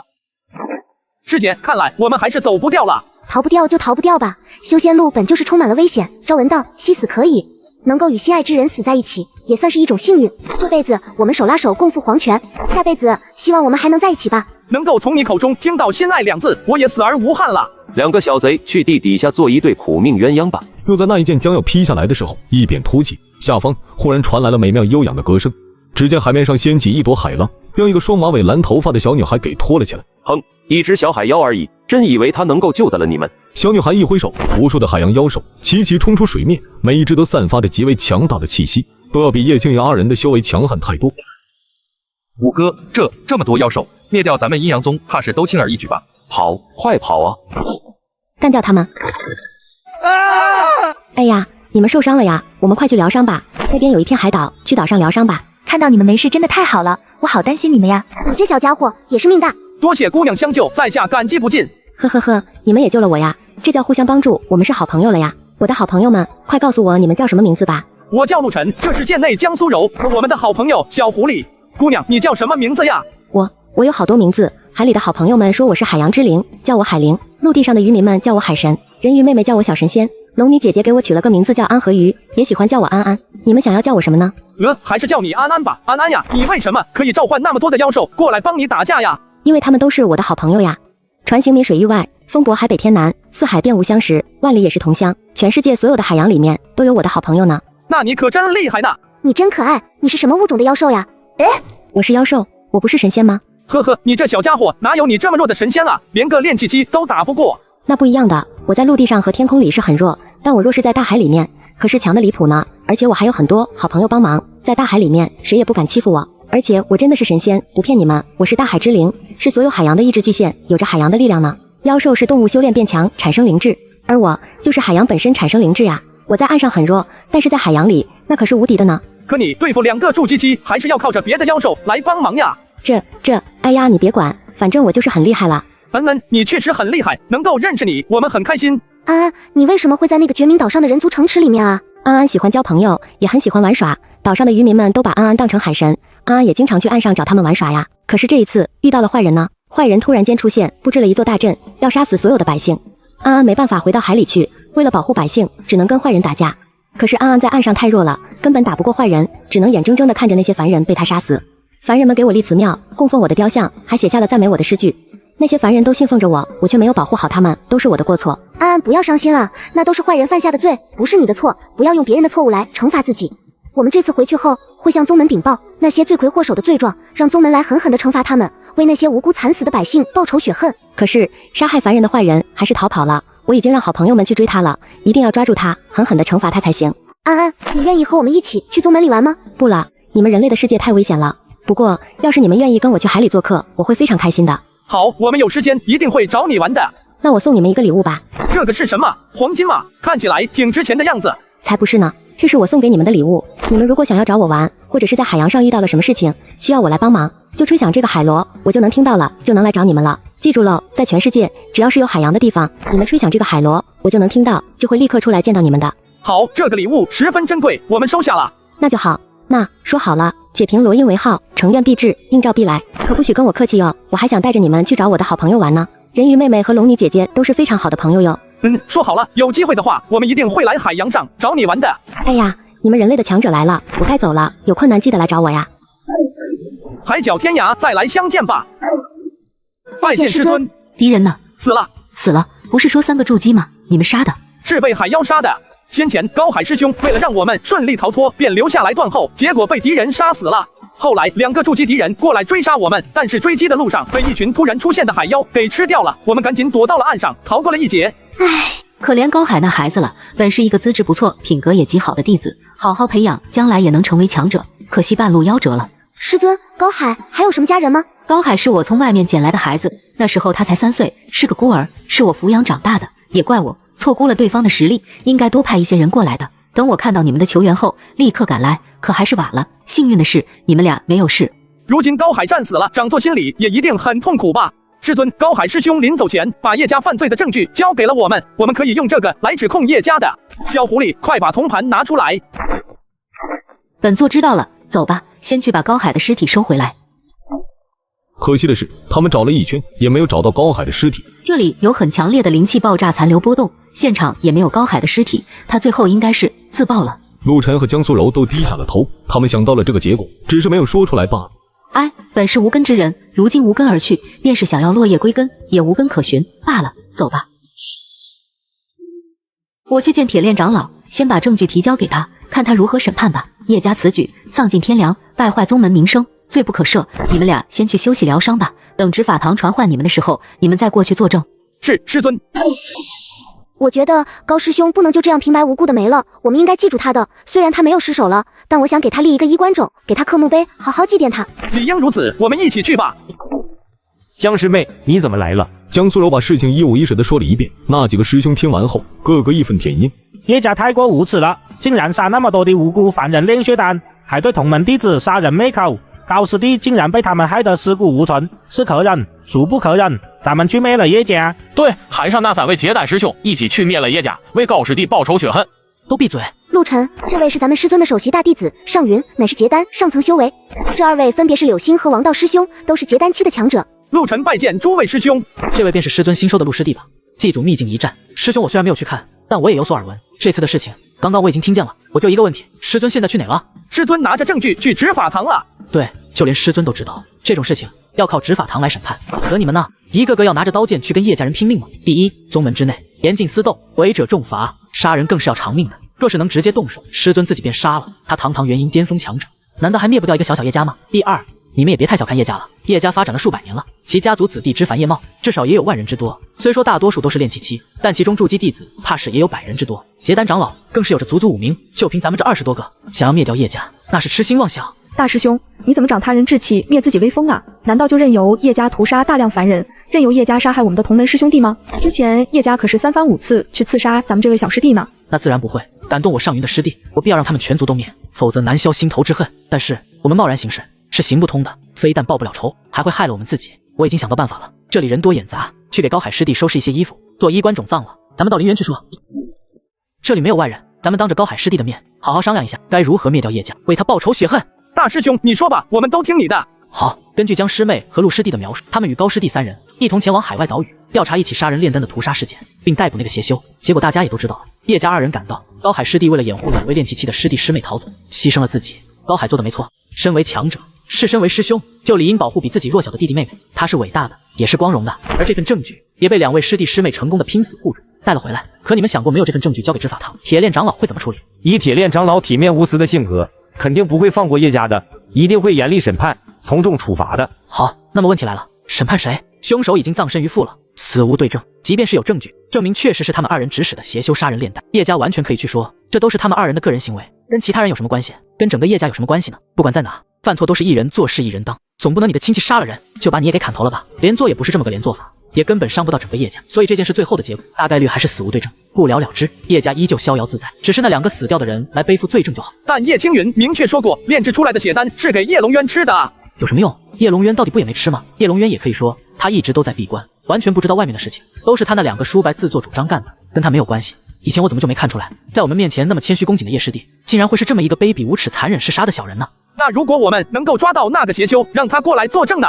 有什么用？跟那个邪修对接的是叶青云2人，他能知道多少？还是那句话，惩治1、2个人不是我们的目的，我们的目的是灭其全族，干掉叶家所有的人，让这个蛇鼠一窝的家族彻底从阴阳宗里除名。我们解决不了矛盾，那就让矛盾激化到让能够解决叶家的大人物不得不出面的地步。现在执法堂已经拿到了证据，但是事关重大，要商讨，要审判，需要好几天的时间，而这几天就是我们的机会。诸位师弟师妹，这几天我们要在宗门内外大肆宣扬叶家屠杀绝明岛几万人炼制血丹，要让叶龙渊突破修为的事情，不光是要让宗门里的弟子知道，外面的区域和势力以及其他宗门都要让他们知道，把事情闹大，闹到阴阳宗的名声受损，闹到所有人都知道叶家是一个屠城炼丹的邪恶家族，闹到让其他宗门都知道阴阳宗里有人杀人炼丹。这样一来，咱们宗门里的弟子长老们会气愤难当，要求宗门严惩叶家，其他的大家族们身居高位的长老们也会一起要求严惩叶家，将叶家全部赶出宗门去。毕竟少了一个叶家，他们这些家族能够得到的资源和位置就会更多了。大师兄好主意，这样一来，掌门迫于内外的压力以及宗门的名声和全宗上下所有的逼迫，就会同意将叶家人全部赶出宗门去。毕竟这个宗门不是掌门一个人的宗门，而是有着很多长老一起做主的，遇到大事都是要商议的，即便是掌门也不能独断专行。陆师弟还真是一点就透啊，那这几天就由我出头，组建一个讨叶联盟，纠集更多的人手来，再加上陆师弟你这块金字招牌，得益于你在秘境里的表现，现在全宗上下都看叶家不顺眼，都认为你是个饱受叶家迫害的苦主。有你这个招牌，凭着你对叶家那人尽皆知的深仇大恨，定然能够鼓动不少弟子来跟叶家开战。等到叶家全族离开宗门的那一天，等待叶家的必然会是一场灭顶之灾。陆师弟，这几天你不用做什么，一切都交给师兄我来组织安排。等到执法堂通知要你去作证审判的时候，你立刻告诉我，我通知所有弟子一起去围观，一起去闹事。师兄我认识的大家族也不少，可以提前给他们家主通通气，让他们做好瓜分叶家的准备，到时候审判时就能帮忙说话。这件事江师妹的江家也要多多出力才行啊。等我回去后，我就去找我爹和我爷爷，告诉他们这件事。好，陆师弟，我理解你的心情。高海师弟是为了救你们而死的，你心里一定很愧疚。但是只要我们能够消灭叶家，就等于为宗门、为人间除了一大块毒瘤，高师弟就没有白死。大师兄放心吧，这件事不光是为高师兄报仇，也是为我自己报仇，为那数万无辜惨死的百姓报仇。爹娘，我回来了。小妹，你爹、你娘和你哥、你嫂子他们全都出去救你去了。救我？我早就已经到家了，你们快回来吧，我在家里等你们。我都忘记了，之前求援的时候，不光向师尊求援了，还向父亲和哥哥求援了。他们一直找不到我，又不知道我的具体方位，肯定要一直找下去的，我却把这件事忘了。能有家人关心的感觉真好。对了，陆晨，相识这么久了，我还没问过你的身世呢。你的父母家人是仙逝了，还是去了别的地方？我也不知道，我家就在落霞峰西边没多远的小山村里，是农户。我13岁那年，他们掏空积蓄帮我买了个杂役弟子的名额，让我到落霞峰来修行了。过了1个月，我休假回家去看，却发现家里已经没有人了。我问邻居，邻居也不知道我爹娘去哪了。直到现在，我都再也没有见过他们，根本不知道他们去了哪里。应该还活着吧？应该吧。我理解你的心情，你失去了家人，独自生活在这个大宗门里，没有安全感也是正常的。明明资质那么好，却不敢显露出来，只想要保全自己，也是苦了你了。放心吧，以后我保护你。好，那以后你保护我啊。柔儿啊，你怎么样？有没有受伤？快让娘看看。我没事，娘，要不是高海师兄和陆晨拼死救我，我就回不来了。现在好好的，别担心了。柔儿啊，到底是发生了什么事情？快给我们说说。江苏柔先是把事情经过一五一十的说了一遍。江敬尊和江华阳听完后，纷纷破口大骂叶家无耻残暴，屠杀凡人，残害同门。这件事绝不能就这么算了。那2个叶家人就算是死无对证，我们江家也绝不能放过叶家。敢动我女儿女婿，还杀害同门，我江家与他们叶家不死不休。爹，我们已经有对付叶家的办法了，而且已经开始实施了，是我们大师兄上云想出来的办法。我们要制造舆论压力，给掌门和宗门施加压力。江苏柔把他们的计划说了一遍。不错，是个好计划，既避免了同门相残，被执法堂惩治，又能够消灭叶家，以绝后患。这个计划不错，咱们江家也要出一份力，而且要出最大的力。这样，明天一早我就到家族内堂去召集长老和长辈们，告诉他们应该怎么做，让所有江家弟子都去做这件事。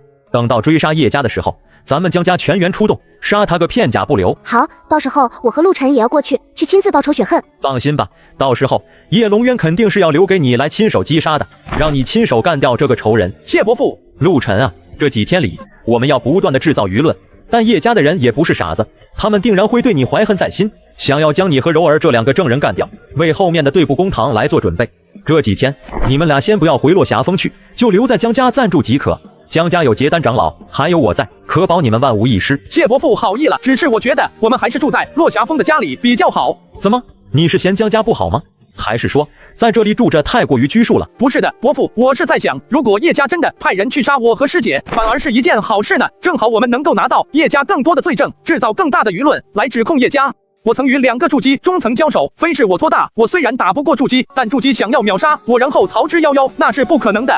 只要我能坚持片刻，山上的结丹长老和司域师尊立刻便能够感受到这战斗的灵气波动，然后过来救援，活捉刺客。我想叶家应该还舍不得牺牲一个结丹强者过来刺杀我们吧。实在不行，我们也想向伯父借个防护阵法什么的，只要能够挡住结丹一击就行。等到处理完了叶家之事，再还给伯父。你说的也有道理，以身为饵，去吸引叶家再次犯错也好。阵法我这就亲自去给你们俩布置，但是你不要说什么借不借的，走吧。这是你的院子？是啊，伯父，里面的药草都是我亲手种植的。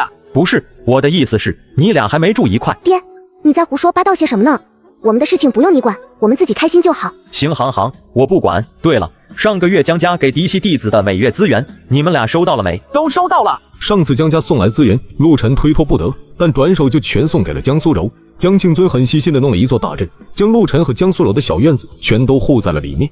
好，哥，我知道了。这几天我们不会出门的，一切等到3天后再说。刚刚我大舅哥说什么了？他说事情发展的比预想的要好很多，才1天1夜过去，消息都传遍全国了。现在宗门里弟子群情激愤，凡人百姓们上万民书，要求严惩叶家，就连其他3大宗和闽国皇室都要求掌门严厉惩治叶家，将这个败类家族踢出正派行列。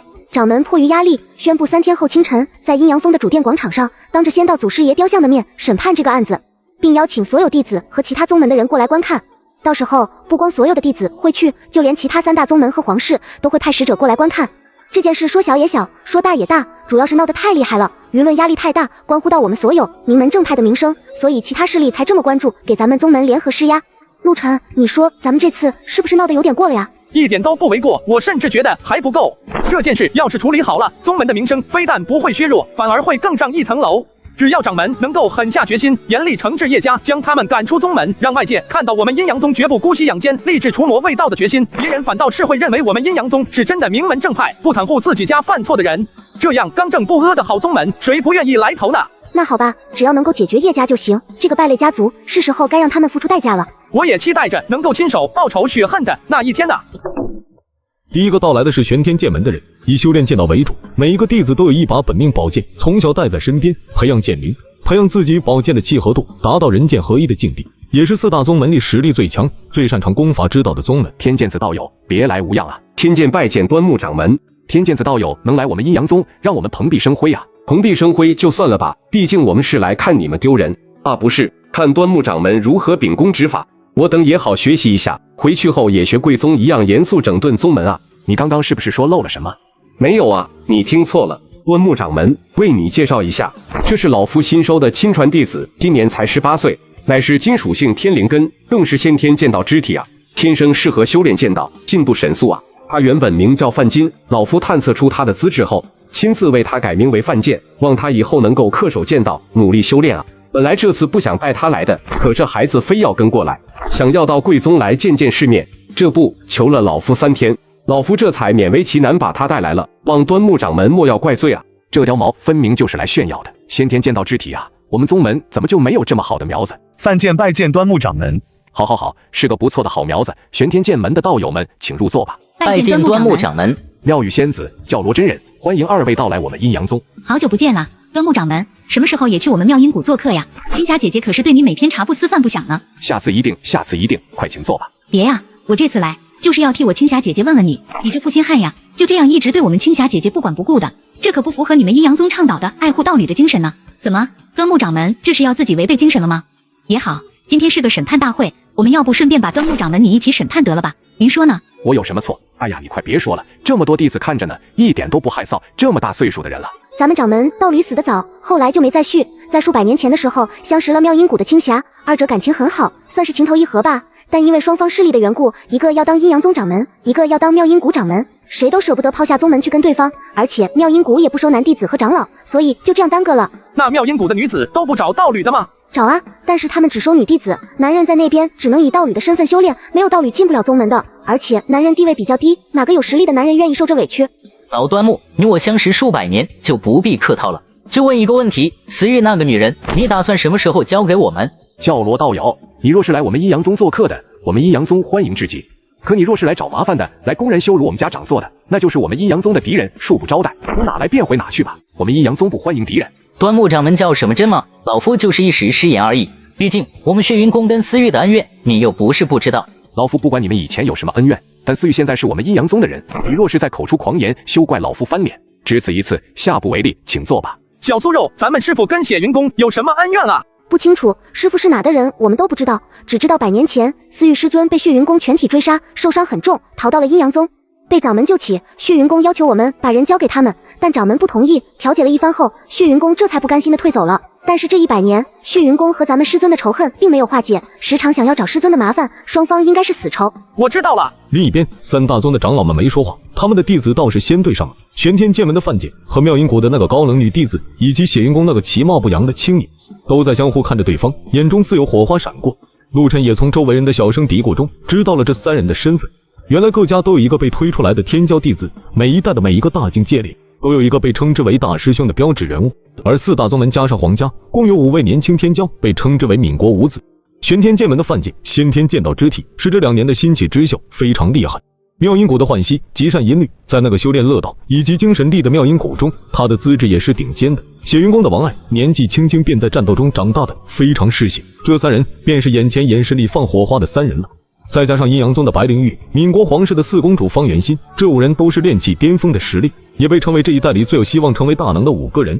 只是白灵玉今天没来，依旧是在闭关修炼。端木掌门，久违了。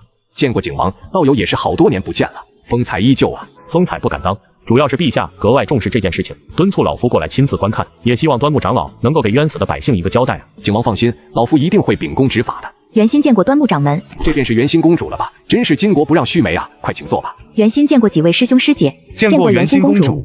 咱们几个人这还是第一次到齐吧？可惜啊，缺了白灵玉师兄，这我们都到了他的宗门，他也不说出来见一见。不如我们这次事情结束后，一起去拜访一下白师兄吧。这么大的事情，这么多的人，人家白灵玉都不说出来意见。身为阴阳宗的招牌弟子，外宾来访，理应长老接待长老，弟子接待弟子。闽国五子，我们4个都来了，人家不来，那摆明了就是看不起咱们，何必热脸贴人家冷屁股呢？王师兄别这么说，白师兄他也许在刻苦修炼闭关呢，人家勤奋修炼又没什么错。哼，无需替他辩解，他若是真有心，就该自己出来解释的。王师弟说的对，在下确实应该自己出来的。抱歉，诸位，在下刚刚闭关出来，才听说了此事，便立刻赶来了，万望恕罪。对于这种行为，王爱嗤之以鼻，范建不动声色，浣溪眨了眨眼睛，没有说话。只有那个小公主方元心，大眼睛眨呀眨的看着白灵玉，眼神中满是爱慕的神色。行了，别看了，阴阳宗18岁以上的基本都有道侣了。哼，该死的阴阳宗，为什么要强制弟子们相亲选道侣呀？就不能让弟子们按照自己的意愿来选择吗？我不信灵玉哥哥也有道侣了，等会儿我就去问问他。行，那你加油。争取把这个阴阳宗天骄给笼络到我们皇室来。不过可不能把你这个皇室天骄给搭进阴阳宗啊！呸呸呸！承蒙其他有宗来使和皇室的厚爱，前来我宗参会，关于叶青云二人屠杀凡人炼制血丹一案，受到了广泛的关注。本宗上承天意，下顺民心，决定公开审理此案，也请各界监督。我等必然秉公处理，还受害者一个公道。下面便请本宗执法堂堂主铁链长老来主持审理。这件事情的起因是我们的一个弟子接到一个绝明岛散修好友的传音，说那里疑似有邪修杀人炼丹，请我们宗门过去调查。长老在接到消息后便送到了任务堂，任务堂将任务交给了落霞峰。落霞峰长做私欲，命令其徒弟高海、陆晨、江苏柔火速前往绝明岛去调查支援。到达绝明岛后，高海开启了录影罗盘，开始记录接下来的发生的一切。现在外面谣言传言满天飞，但谁都没有见过这一份珍贵的证据。为了表示公正透明，这一份证据现在就播放给所有人。铁链拿出了那个罗盘，输入灵气激活后，操控其开始播放内容。一道巨大的投影出现在了半空中，最终高海将罗盘交给了陆晨，让他和江苏柔快点跑回去求援。画面也到这里戛然而止了。严惩叶家，把叶家灭掉，给高海师兄报仇。那些冤死的百姓太惨了，叶家蛇鼠一窝，败坏宗门名声，将叶家灭掉。这件事情主犯已死，但案件并没有结束，主谋、从犯和受益者都还要调查清楚。下面传唤叶家家主叶棠和这次证据中提出的受益人叶龙渊，你们二人立刻到中间过来。拜见铁长老。铁长老，这件事情我们叶家是无辜的。还没问你话呢，你不要开枪。这件事里总共3位亲历者，如今高海已死，证人只剩下了陆晨和江苏柔。下面请这2位弟子出来作证。陆晨，证据到了你们离开后便没有了，后面发生了什么事情，你给说说吧。遵命，长老。后面的事情还算简单，我用师尊送我的羽翼宝物，带着僵尸姐一路逃遁，向着西面宗门而逃，边逃边求援。那3个筑基强者在杀死高海师兄后，邪修不知所踪，叶青云2人开始来追杀我们2人。弟子毕竟只是炼气期，速度没有筑基中期的快，被其追上后，无奈之下与其缠斗了许久。我2人遍体鳞伤，危难之际，突然有海妖出现，将他们2人吞入腹中，我2人才得以脱险。过了没多久，师尊私欲掌座便到了。刚刚你说你们俩跟2个筑基中期缠斗许久，你一个小小炼气期，竟然没被筑基秒杀，吹牛都不打草稿的是吧？当然了，也可能没有打多久，毕竟那个时候儿很紧张，用一句度日如年来形容也不为过。但我肯定是打不过的，最后差点被敌人杀死。打不过就说打不过就行了，实力差没人会笑话你，可你偏偏要说缠斗许久，给自己脸上贴金，那就是你的不对了。是的，我的实力是很差，也就比你强了那么一点点而已。放在你们血云宫，你的实力能当大师兄；放在我们阴阳宗，我的实力也只能做一个普通的小弟子而已。陆晨本身就看血云宫不顺眼，这些人一过来就骂他的师傅私欲掌座，心里就憋着火气呢。现在还敢来找他的麻烦，真当他是泥捏的？小子，敢这么跟我说话，我倒是想看看你的拳头有没有你的嘴巴硬。我也很想看看你们血云宫来我们阴阳宗是做客的，还是来宣战的。我们阴阳宗热情好客，可不代表客人就不用遵循为客之道了。我们在审判案件、陈述事实，你王爱一而再、再而三的打断我们，怎么？你是想要拖延时间、拖延审判进程，替罪犯辩护吗？你跟叶家认识吗？叶家屠杀凡人炼丹，是不是跟你也有关系？胡说八道些什么？少在这里血口喷人！我王爱还不屑于做出这种事情来，跟与叶家毫无关系。那你为何一直在这里扰乱审判秩序？若不是为了给罪犯开脱，你是何居心？我是看不得你吹牛。我有没有吹牛，自然由我执法堂堂主分辨，与你何干？你有什么权利在这里质疑我？你王爱一时语之，竟不知道该如何反驳了。算了，别搭理这种人，还是审判叶家吧。宁得罪君子，莫得罪小人，小心他记恨你。没事，一个外宗的人能拿我怎么样？好了，都不要再扰乱秩序了。本座有问题要问陆晨。堂主，请问，你说有海妖出现，吃了叶家的人，那为何那海妖只吃叶家人，而不吃你们呢？对，这小子分明就是撒谎啊！为什么海妖不吃他，只吃我们叶家人呢？分明就是他害了我们叶家人。哦，难道在叶家主的眼里，我已经有了杀了2个筑基的实力了吗？至于海妖为什么只吃叶家人，刚刚大家也都看到了，叶家人殴打了海灵，而我在逃跑的途中救下了海灵，将海灵放入海中。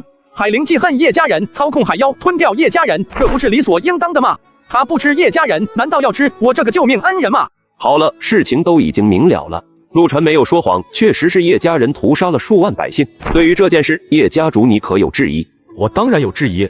铁长老，你不要动不动就说是叶家人屠杀百姓，是谁干的那就是谁干的。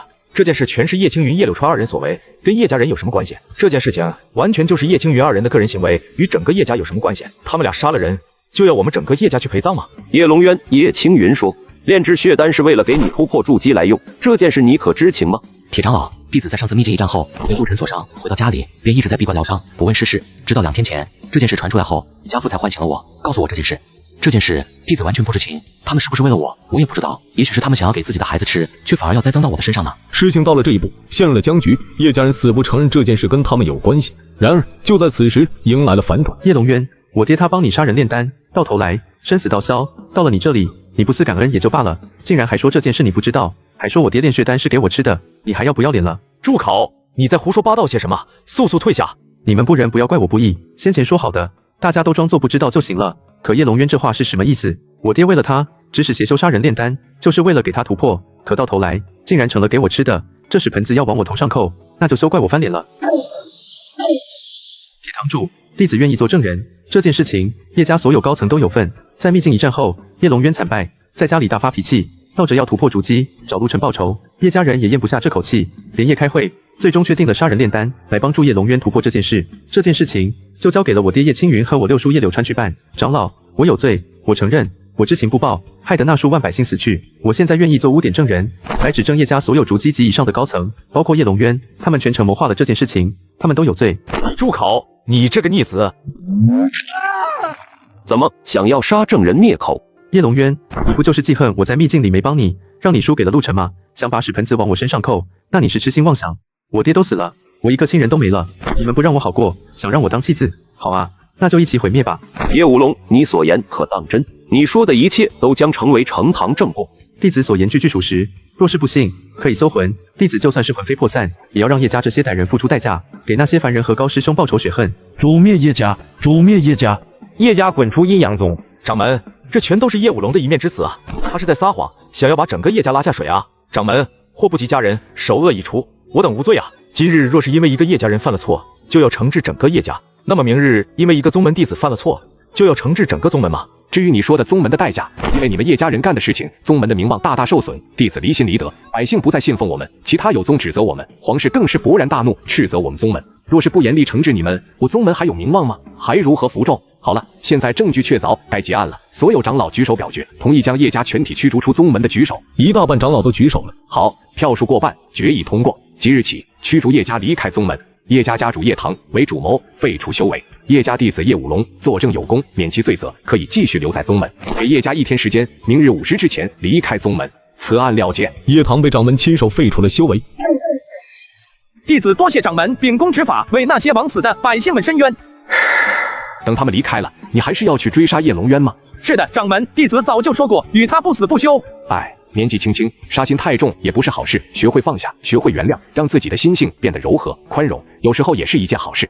现在先祖雕像就在这里，你也姓陆，也算是陆仙尊的后辈子孙了，就不能像先祖一样心怀天下，为人师表，慈悲为怀吗？先祖在上，原谅叶龙渊是先祖的事情，我的任务就是送他去见先祖。更何况弟子听说陆仙尊也是一位杀伐果断之人，弟子只是秉承先祖之志罢了。哎，算了，你自己决定就好。杀意过重，确实容易滋生心魔，可若是心念不通，心中积郁，倒也可能修炼不畅，走火入魔呢。叶家离开宗门后，便与我们宗门毫无关联了。你们想做什么就去吧。谢掌门。喂，那个姓陆的小子，之前你不是说比我强一点点吗？这个时间你们也审判完了，那你我作为2宗弟子，打一场友谊赛，切磋也是应该的吧？没空，我现在要去报仇。小子，你跑不了的，你这次不跟我打，1个月后的闽国百交赛，你肯定也要参加。以你的资质和战力，阴阳宗不可能不派你去，到时候你我再一决雌雄。那个闽国百交赛是干嘛的？闽国皇室每10年举行一次的比赛，会拿出许多丰厚的奖励来鼓舞年轻人们参赛，旨在筛选出整个国家里最优秀的年轻修道奇才。爹，这是什么？元儿，这一次咱们叶家在了，以后啊没办法保护你了，你一定要保护好自己啊！爹，我们可以联系一下其他的宗门，比如血云宫或者是玄天剑门，他们难道不愿意庇护我们吗？我们可是有着很强实力的家族，加入哪一方就能让他们实力大增啊！没用的，你太高看咱们叶家了，几个结丹修士在大宗门眼里并不算什么，更何况这一次咱们叶家的名声太臭了，其他几家都公开指责我们，还派人过来观看审判。阴阳宗壮士得万，把我们驱逐出去，保全名声。你觉得其他几家会愿意为了我们来损坏自己的名声吗？我们这边刚被赶出去，其他宗门就接纳了，那闽国所有人会比骂阴阳宗更厉害的骂那个宗门，谁也不愿意冒天下之大不韪来接纳我们的。我们和家主商量好了，今天晚上就离开宗门，往东南跑。东南方向虽然再无大陆，却有着广袤的海洋和岛屿。我们地处天星大陆东南角，往其他几个方向跑，都会被其他宗门拦截，路太远，跑不掉。往海上跑，分散开来，也许还能有一部分人能够逃出升天呢。对不起，父亲，都怪我。孩子，爹不怪你，输了就是输了，输了就要付出代价。记住，你在成长起来之前，不要想着报仇，能跑多远跑多远，能躲多久就躲多久。这颗珠子是咱们家唯一一颗碧水明珠，能够让你在水下长时间生存，速度更快。记住，一旦我们逃到了海上，立刻便钻进海里，往下游，往前游。记住，活着才有一切，来日再让仇人付出代价。到了晚上半夜的时候，叶家人终于收拾好了东西，而他们家的周围也围聚了数万人。叶家的修士们一个个飞起来，向着东南方向飞了过去。他们一动，阴阳宗的修士们也跟着动了起来。出宗门了，杀！诸位前辈，诸位师兄，罪魁祸首是叶龙渊，叶家人要护着他逃跑，我们快去杀了他。陆师弟别着急，大师兄来了。放心，叶龙渊是留给你的，他身边的臭虫我帮你解决。叶龙渊，你跑不了的。陆晨，我一定会回来的，会将你千刀万剐，剥皮抽筋。陆晨和江苏柔也跟着一头扎进了海里，在海中漫无目的的寻找了1刻钟的时间，也没有找到叶龙渊去哪了。怎么办？又让他跑了。这种人阴魂不散，还对我们恨之入骨。若是不杀他，日后怕是后患无穷。看来只能请他来帮忙了。请谁啊？我知道了，你要请海玲帮忙是不是？海玲不是说了吗？有任何事情都可以找他帮助。这次请他帮咱们以后再想办法还人情好了。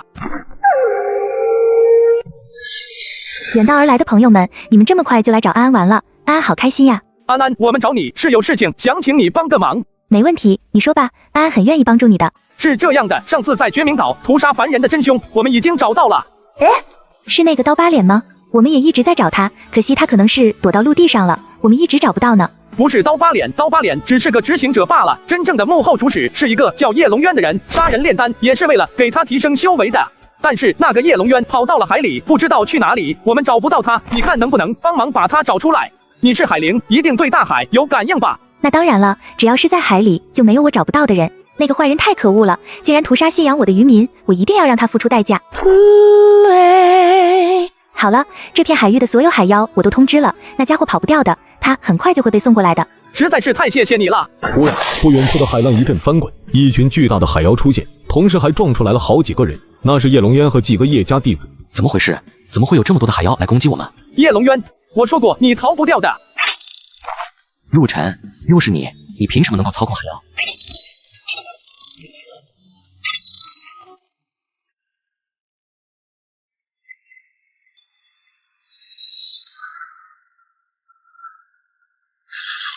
怎么可能？你怎么可能在1个月内突然间变得这么强？你以前就是炼气7 9层了，现在还是炼气7，你怎么可能像是跨越了大境界一样强？这一剑是替王冕赐的，你废了他的丹田，现在我亲手为他报仇，也废了你的丹田。陆晨，我做鬼都不会放过你。在想什么呢？没想什么，就是忽然感觉有点别扭，一件折磨我很久的事情突然间解决了，突然间不知道该干什么了，那种没有目标的感觉吧。我虽然报仇雪恨了，却没有什么还报仇的喜悦，反而感觉心里空落落的。没有敌人了你还不开心？以后可以过安稳日子了呀，不用再每天提心吊胆了，也不用再思考着怎么对付敌人了，心里都一块大石头放了下来，后面就该安稳的享受人生了。你是不知道，这2个多月啊，叶家就像是一块大石头一样压在我的心头上，让我有些喘不过气来。那可是叶家啊，对于我这个小弟子来说，简直就是庞然大物啊。那时候我跟王冕2个人都不敢怎么碰面，我一再对王冕说，离我远点，离我远点，别让叶家人盯上你。那时候他去了张秀那边，我一个人在山下住，除了小狐狸每天陪我聊聊天说说话，那段时间啊，真的是孤独。江苏柔已经想象到了，在祭祖大典前的那1个月里，陆晨一个人住在山下的杂役小院里，没有朋友，没有亲人，每天惶恐不安，身边只有一只小狐狸。对不起啊。你对不起我什么啊？没事。好了，现在一切事情都解决了，以后啊，我们可以在家里安心的享受生活了，享受和你在一起的日子，每天晒晒太阳，种种花，养养草，无忧无虑，美滋滋。你们要回去了吗？那你们什么时候再来找安安玩呀？可爱的安安，我想我们以后会有很多机会见面的，我保证以后只要我每次来海上，都一定来找你玩，好不好？好呀，一言为定哟。人鱼妹妹也快闭关出来了，我带着她一起找你们玩呀。安安，我们得回家去了，以后再来找你玩。好呀，随时欢迎，好朋友，记住我的名字，我叫安和鱼。回家吧。那片主战场上，战斗也已经结束了，几千修士在面对几万人的围攻下，难以支撑太久，便被全部消灭了。这几天，陆晨每天养养花，种种草，其他时间都是抱着小狐狸晒太阳，偶尔去陪陪潜心修炼的小苏肉。陆晨，师尊召见我们，有事情，快过来。知道了。弟子拜见师尊。既然人都到齐了，那本座便直说了。想必下个月的百交赛，你们也都听说了。掌门的意思是，这次咱们阴阳宗因为叶家的事件，名声受损很大，所以这次的百交赛中，我们必须要拿一个好名次，最好是拿第1名，来弥补这一次的名声。以往我们阴阳宗都是淡泊名利的性格，对于名次不怎么在乎，但是这次不同，非常时期，所以掌门格外的重视。掌门让我们各封，每封挑出来几名炼气期9层的弟子来参赛。现如今，咱们落霞峰上天灵根的炼气期弟子有陆晨和江苏柔2人，另外就是你们这4位地灵根的炼气期巅峰。本座决定由你们6人代表我们落霞峰出战，和我们阴阳宗的其他优秀弟子一起为宗门争夺一个好的名次，如何？你们可愿意去吗？弟子愿意。江苏柔正要表态的时候，陆晨忽然拉了拉他的手，让他又把话咽下去。你是怎么回事？师傅，弟子前几日与贼人一战，在海中又在众多海妖的围攻下逃出升天，我伤势太重了，实在是没办法参与下个月的百交赛了。哦，伤势很重吗？可本座看你身上连半点伤势都没有啊。都是内伤，内伤很重，伤到丹田了。可这次江苏柔也会去，你忍心让他一个人置身于险境吗？他不去就好了呀，打打杀杀最没意思了，安心修炼才是王道。血云宫的人几天前羞辱本座，那个弟子还当众挑衅你，你不打算打回去，帮你师尊和你自己出这口恶气吗？掌门说了，这次只要是我们阴阳宗中的弟子能够进入前10名，不管进入几个人，都赏赐1枚筑基丹，大师级的。筑基丹，师尊，弟子是在宗门的庇佑下修炼成长的，如今宗门有需要，弟子又岂能置身事外？苟利宗门生死以，岂因祸福必趋之？弟子愿与诸位同门一起为宗门出力，提高声望，斩获名次。现在伤势好了，区区小伤，不足挂齿，岂能影响宗门大事？是吗？这会儿不想在家里晒太阳种花草了？耽误几天没事的，弟子出发前会先浇上水，区药草，岂能和宗门的声望相比？弟子必然竭尽全力斩获名次，报答血云宫，为师尊报仇雪恨，出一口气。真不要脸啊！您说这话，鬼才信啊！你分明就是为了筑基丹去的。无利不起早的家伙，这次你要是进不了前10，本座亲自卸你一条腿。这次咱们阴阳宗是由白灵玉来带队，今天是6月初10，下个月初10早上，你们到阴阳峰去集合。在此之前，皇家会提前公布比试的地点和规则，你们在家里安心修炼等待即可。有受伤的，尽快把伤势恢复了。修行上有不懂的地方，多来问问我这个师尊，别整天就知道自己晒太阳，不思进取。这家伙拜师以后，从来没有去找师尊请教过修行上的问题，简直就是把师尊当摆设了。你给我说说，历代的百交赛都是啥规则呗？我也不知道这次的规则会是什么，但是历代的百交赛里也会有死人的情况。尽管大多数时候对决都是对方认输就停手了，但偶尔也有双方有仇的人不死不罢休，主办方只能尽力避免死亡的情况出现。这样啊，我明白了，那咱去买一些护身法器吧，这样比赛的时候也能更好的保全自己。你不是拿了叶龙渊的储物袋吗？那家伙逃命的时候肯定拿了不少的护身灵气，还不够你用。哦，对了，你不说我都忘了这茬了。不得不说，这家伙啊真的肥，那琳琅满目的灵气、灵宝、丹药、灵石，甚至还有功法神通，一大堆，数不胜数。把这些宝物分类好的东西全部挑出来给了江苏柔，总共有200多件宝物。你把好东西都给我了，那你自己用什么呀？没事，我还有，我多着呢。你这傻子，有什么好东西总是第一个想到我，把好的都给我。你是我道侣，我不疼你疼谁啊？难不成去疼小狐狸吗？这次的比赛规则已经出来了，场地呢就在咱们北边的海上，位置大概在我们的北边和玄天剑门的南边靠东的位置。各种长老和皇家已经去修筑大阵了，那是一座传送大阵，功能很全。你们进入大阵后会被随机的分配到赛场的各个位置，也就是说，即便是你们在外面组好队了，进去后能不能遇见还不一定呢。当然，为了避免大势力弟子人多势众，仗势欺人，影响比赛公平性，比赛规定每组的成员不得超过4人。2队战斗的时候，其他非队伍成员不得参与进攻，只能等那2队打完决出胜负后再去进攻。当然了，这个比赛是看最终个人名次的，与队伍无关，所以即便是同队之间，也不禁止互相攻击。这个比赛的排名是倒序的，分别会有2个榜单，一个是击败榜，一个是名次榜。击败榜就是你这个人击败了多少人，排名前100的会出现在榜单上，但最终决定名次的是另一个榜单。比方说，参与比赛的有1万个人，你是第1个被淘汰的，那就是第1万名；你是第2个被淘汰的，那你就是第9999名。打到最后，场上还剩余的10人，便是前10名了。如果最后只剩下了你和你的对手2个人，你的对手被击败了，那他就是第2名，你就是第1名。第1名的奖励非常丰厚，这就是比赛规则了。你们都明白了吗？不明白。有什么不懂的，赶紧说。长座，请问那个击败榜的作用是什么？与名次有关吗？没有关系，但是你击败的人越多，你就越能够获得注意和青睐。这次战斗是有很多大小势力围观的，如果你表现得非常好，会被某个大势力看中，收为弟子也说不定呢。击败数只能证明你的能力是否优秀，与最终排名没有关系。弟子明白了。弟子有疑问，那你就说。如何判定被击败呢？就跟在祭祖秘境里一样，高喊退出可以传送出去，但是这里是每人给一个令牌，捏碎令牌自动传送出去。通常情况下，一方要捏碎令牌了，另一方就不会再攻击了。而捏碎令牌的人，他的对手是哪一个人，或者是谁最后攻击的他，那么击败数就算在谁的头上。弟子都明白了，没有疑问了。好了，都退下吧，半个月后去阴阳峰集结。不行了，这10天实在是太努力了，远远超过了我以往的工作量，不能再这样下去了。今天说什么也得给基尔，不对，给自己放个假。陆晨道侣将苏柔修为提升至炼气7巅峰，获得10倍修为返还。陆晨目前修为炼气7 13层。这次是掌门亲自带队，掌座也去了好几个，毕竟是给宗门挑选弟子的。而参赛者则是白灵玉领队，但有一个蛮夷蒙面戴斗笠的家伙引起了陆晨的注意。好奇怪呀，大家都是宗门弟子，都是一家的，为何不敢以真面目示人呢？难道是哪个闭关的强大弟子？都把胸牌带好，咱们宗门里的弟子都代表着阴阳宗，不要到时候互相不认识，该帮忙就帮忙，要团结一致。记住，你们代表着宗门的脸面，本次比赛本座非常重视，希望你们能够取得一个好成绩。登船出发。陆晨，那里有卖好吃的，我们去买好吃的来吃吧，不吃饱怎么有力气打架呀？好啊，我们去看看。两人一起来到了一艘大船上，逛游起来。陆晨和江苏柔继续往前走着，忽然一个奇怪的东西引起了陆晨的注意。道友，这个是什么啊？机关造物，下品灵宝，象乙机关匣，可以用来飞行，也可以用来攻击敌人，售价5000灵石。啥？5000灵石？一个下品灵宝，你卖5000，怎么不去抢啊？有人不识货，还阴阳宗弟子呢，连机关造物都不认识，滚滚滚，别妨碍我做生意。是那种不需要灵气，能够自己功能来操控的机关造物吗？这小姑娘还算识货，没错。这个穿上后，即便是体内没有灵气，也能飞行，对吧？不止呢，它不光能够飞行，还能够释放飞针，飞针上有强力的麻醉药，能够大幅度延缓敌人的速度和削弱力量，也可以换成毒药。王冕练武不会飞，面对修仙者实在是太吃亏了。要是把这个买来送给他，岂不是可以让他自由飞行了吗？可这玩意儿对修士没什么用啊，但凡是个修仙的都会御剑飞行，意念一动，想去哪去哪。这玩意儿太鸡肋了。自己御剑飞行不要消耗灵气的吗？对敌之时，每多消耗1分灵气，就少1分胜算。假如你和敌人修为相当，都在半空中战斗，他御剑飞行消耗灵气，你有我这个宝物就不用消耗灵气。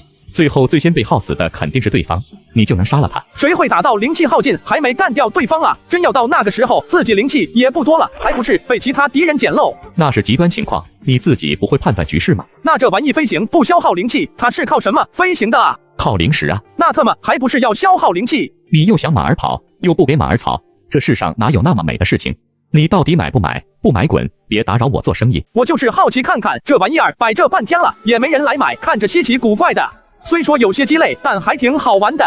这样吧，2500灵石我买走怎么样？还兴这么砍价，直接拦腰砍？啥玩意儿2500你就想买走？痴心妄想，这玩意儿造价都不止这么多。你甭管它造价多少，你就是不是卖不出去吧？卖不出去的东西在手里就没用，倒不如把它换成灵石，能买点别的有用的东西呢。2500行不行？我也不是非得要，就是看着稀罕而已。这里面的机关都是很精妙的，还有法阵来提供风力帮助飞行，还有能量转换的阵法，还有保护外壳的法阵，就连这木头都是1000年黑铁木打造的，坚不可摧，能抗筑基修士的攻击。就这些物品就很贵，加上人家机关师的手艺精巧得很，还能把灵石能量最大化运用。一块灵石正常飞行能飞1天1夜，急速飞行也能飞大半天。而且你看这几根控制的线头，只要将其贴在后脖颈上，就能跟你的脑子连在一起，你意念一动就能控制它前后左右上下飞行，比御剑术都要好。这么好的东西，你想2500灵石买走？你说的还挺玄乎的，3000我最多给你3000，我买一把下品灵宝的飞剑才1500，3000能买2个了。那你再看看别的吧。行了，省点钱吧，咱们去买点有用的东西，马上该开始比赛了。那好吧，他这尽是些没用的东西，难怪卖不出去，咱们走吧。3000就3000，拿走拿走。哟，这时候想通了，可我又不是太想要了。要不这样，3000灵石把那个7彩珠子也送给我，我拿回去斗灵宠玩，行不行？行行行，白送你了，成交成交。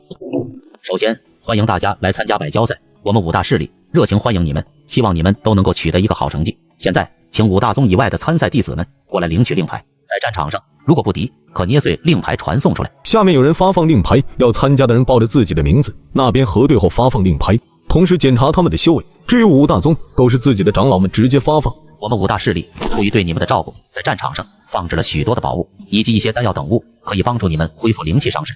这些灵气宝物都要你们自己去发现、去寻找、去抢夺了。能不能拿到宝物，拿到的是好是坏，全凭运气。在这座阵法的外面会有2个榜单以及诸多的投影，投影会实时的播放一些优秀弟子的精彩画面。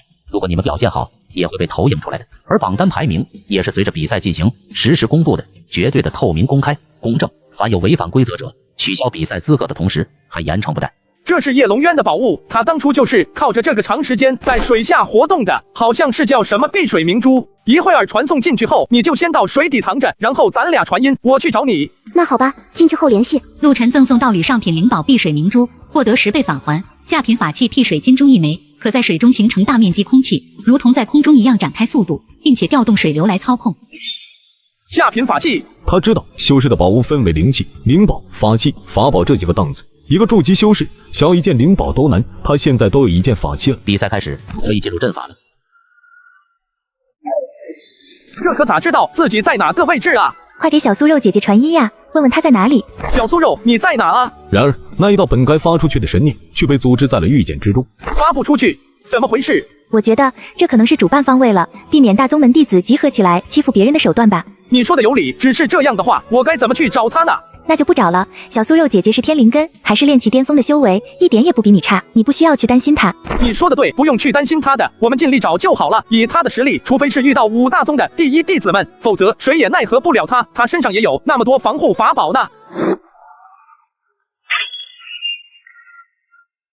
自己捏碎令牌退出吧。散修秦海第27852名，阴阳宗陆晨1。陆晨，你快来看，我捡到了小口哨，真可爱。这种荒无人烟的地方怎么会有口哨啊？有恶意。朋友，这个口哨灵气是我们先发现的，先到先得，是不是该还给我们啊？你们确实是比我更早发现这个宝物，但你们想用它来吸引落单的人，然后击败，对吧？刚刚我的灵宠要拿着它过来找我，你们见距离再远就偷袭不成了，便立刻出手想要夺我的灵宠。现在看到我是阴阳宗弟子，又不想直接动手，便想恐吓我，让我把宝物给你。我说的对不对啊？一点没错。既然阁下这么识时务，我们也不想得罪阴阳宗，把宝物交给我们，咱们各奔东西，互相安好，如何？这个东西我的灵宠很喜欢，趁我现在心情好，之前你们偷袭他的事情我就不计较了，滚吧！真不愧是大宗门的弟子啊，这说话就是硬气，还不跟我们计较了。小子，你知道你在跟谁说话吗？告诉你，我们人称桃园三姐，在整个桃园街，我们哥仨都是横着走的。来，哥几个给这小子露一手，让他看看咱哥们的威风。大哥，这小子是大宗门的弟子，一会儿打败他后，不要让他捏碎令牌，让他把储物袋取消印记后交给我们，再把他淘汰。好主意。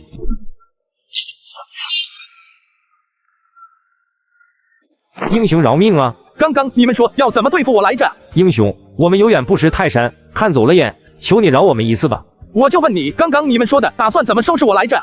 你是想让我问第3遍吗？我们说要打败你，然后逼你把储物袋的神识印记抹除，再把你淘汰。那还等什么？开始吧。有恶意。哪里？东边2里外有恶意，但不是冲着我们的，可能是有人在打架，我们快去劝架吧。走，看看去。是咱们宗门的弟子，我们快去帮助他吧。不着急，再看一会儿，我想看看这个人的真实实力，搞得这么神秘兮兮的，肯定很强吧？他要是真的打不过，我再出手。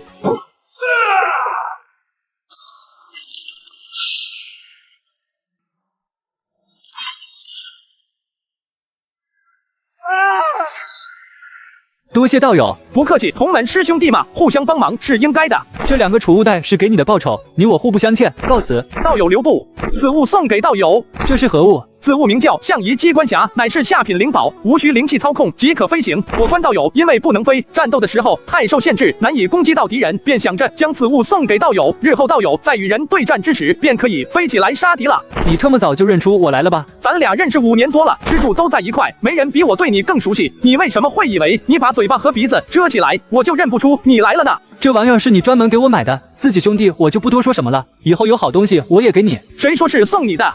这里面总共有2000多灵石，还有一些灵气丹药什么的，总价值也有3000多灵石了。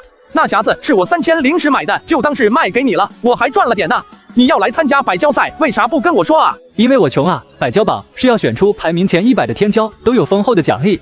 我想要混进来试试，要是能苟个好名次，去拿个前100名试试。搞不好还能混点奖励，拿着这些奖励去换点炼体的天才地宝呢。拉倒吧你，我还不了解你吗？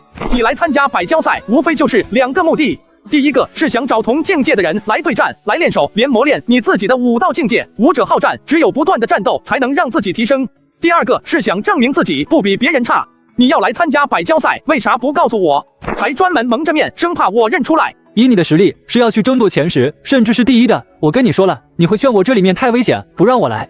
即便是我执意来了，你也会一直保护我。我留下来也是拖你的后腿，我也起不到磨练自己的作用，索性不如不说。不过现在我已经来了，还是遇见你了，自然不可能再放任你一个人去乱闯了。这里面是允许组队的，正好我这边也是就我一个人，咱俩组个队一起去闯，也能更安全一点。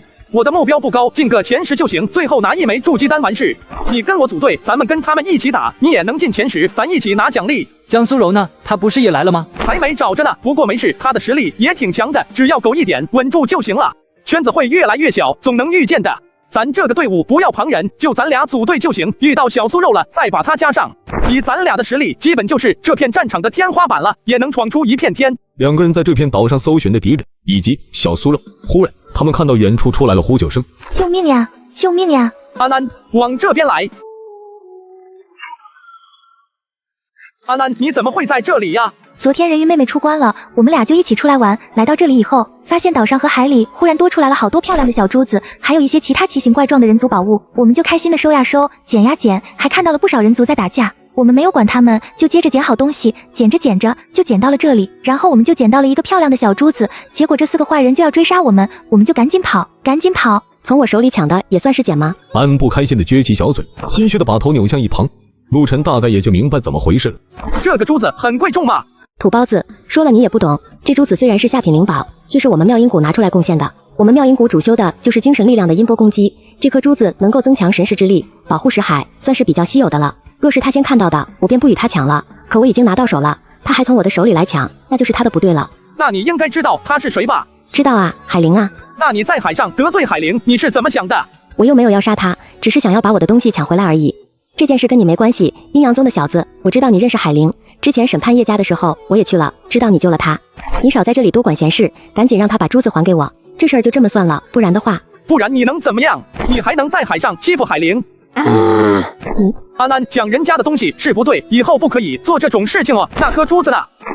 这颗珠子真丑，一点都不好看。安安，我拿这颗珠子跟你换好不好呀？哇，好漂亮呀！安安好喜欢，安安愿意跟你换。一旁的浣溪看到陆晨帮他把珠子要了回来，脸色这才缓和一点。还算你识趣明事理，知道什么人该得罪，什么人不该得罪。珠子给我，饶你们一命，滚吧！我为什么要把珠子给你？你把那颗珠子要过来，不是给我的。我为什么要给你？我认识你吗？我欠你的。可这颗珠子是海灵从我手里抢走的呀。那你去找海灵啊，找我干什么？可是这颗珠子现在不是在你手里吗？那是我拿宝物跟海灵换的，跟你有什么关系？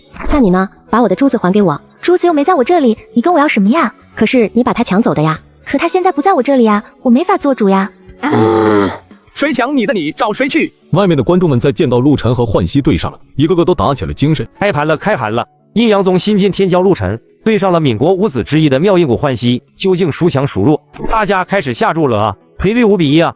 赶快下注，赶快下注啊！众人纷纷下注，但大多数压的都是浣溪赢，敢压陆晨的很少很少，都是抱着侥幸心理的。陆晨的赔率变得越来越高了。小子，你敢耍我，我奈何不得海灵，还收拾不了你吗？今天就先把你淘汰了，你到外面看比赛去吧。海灵和人鱼也对我们妙音谷的人出手了，陆晨这算是请外援吧，是违规的。你在规定也没有说不许请外援啊，法无禁止即可为，有本事其他弟子也可以请外援啊。好你个端木老贼，这可是你说的请外援不违规是吧？那我妙音谷全体强者出动，去帮我们家浣溪参战如何？反正我们也不是参赛的弟子，我们也可以是外援。那我们阴阳宗也不是吃素的。好了好了，陆晨这样做肯定是不对的。这次比赛的宗旨是在给弟子们一个公平的平台，来选拔出优秀的弟子来，看的是个人的战斗力。现在陆晨这边4个人，妙音谷也是4个人，还算公平。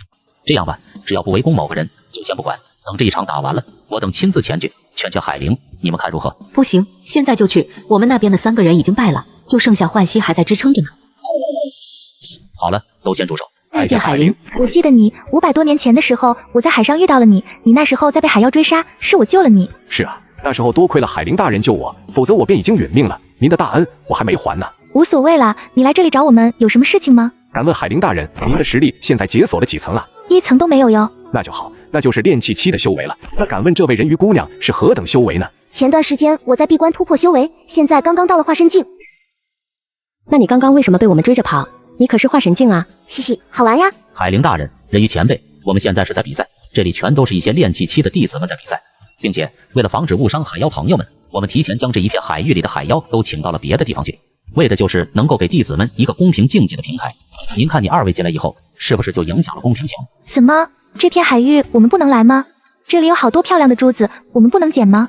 海洋是我们的海洋，不是你们的海洋呀，难道我们不可以来吗？海灵呀，你们当然可以来玩，我们也随时欢迎你的。但这次百交赛上是要选取出做优秀的弟子的，既然是比赛，那就要保证公平才可以。可是现在你和这位人鱼前辈都在帮助陆晨，以你们的实力能够碾压整个赛场，这样对其他人是不公平的。这样就算是陆晨赢了，那也不是凭本事赢的，他是个好孩子，也很优秀，他应该靠着自己的本领来击败敌人，获得胜利，不是吗？你们的意思是说，我们两个不可以帮助陆晨比赛？不对，是不可以帮助任何人比赛，让你们人族的小孩子们自己来打，看谁最厉害是吧？你真聪明，就是这个意思。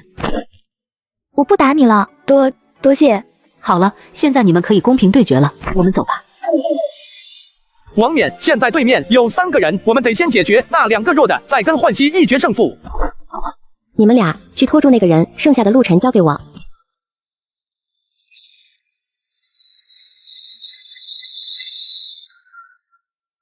自己带着你同伴退出，别逼我下出手。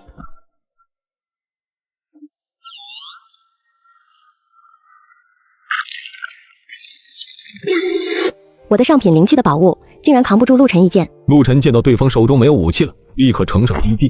欢喜面不改色，手中突然间出现了一根玉笛，他拿着玉笛当近战武器，向前往后一挥，与陆晨手中的剑相碰。你竟然会这么强！诺，送给你。你真厉害，正好把这个送给小酥肉。你先去找安安满，等我解决了这个敌人。你们是强盗吗？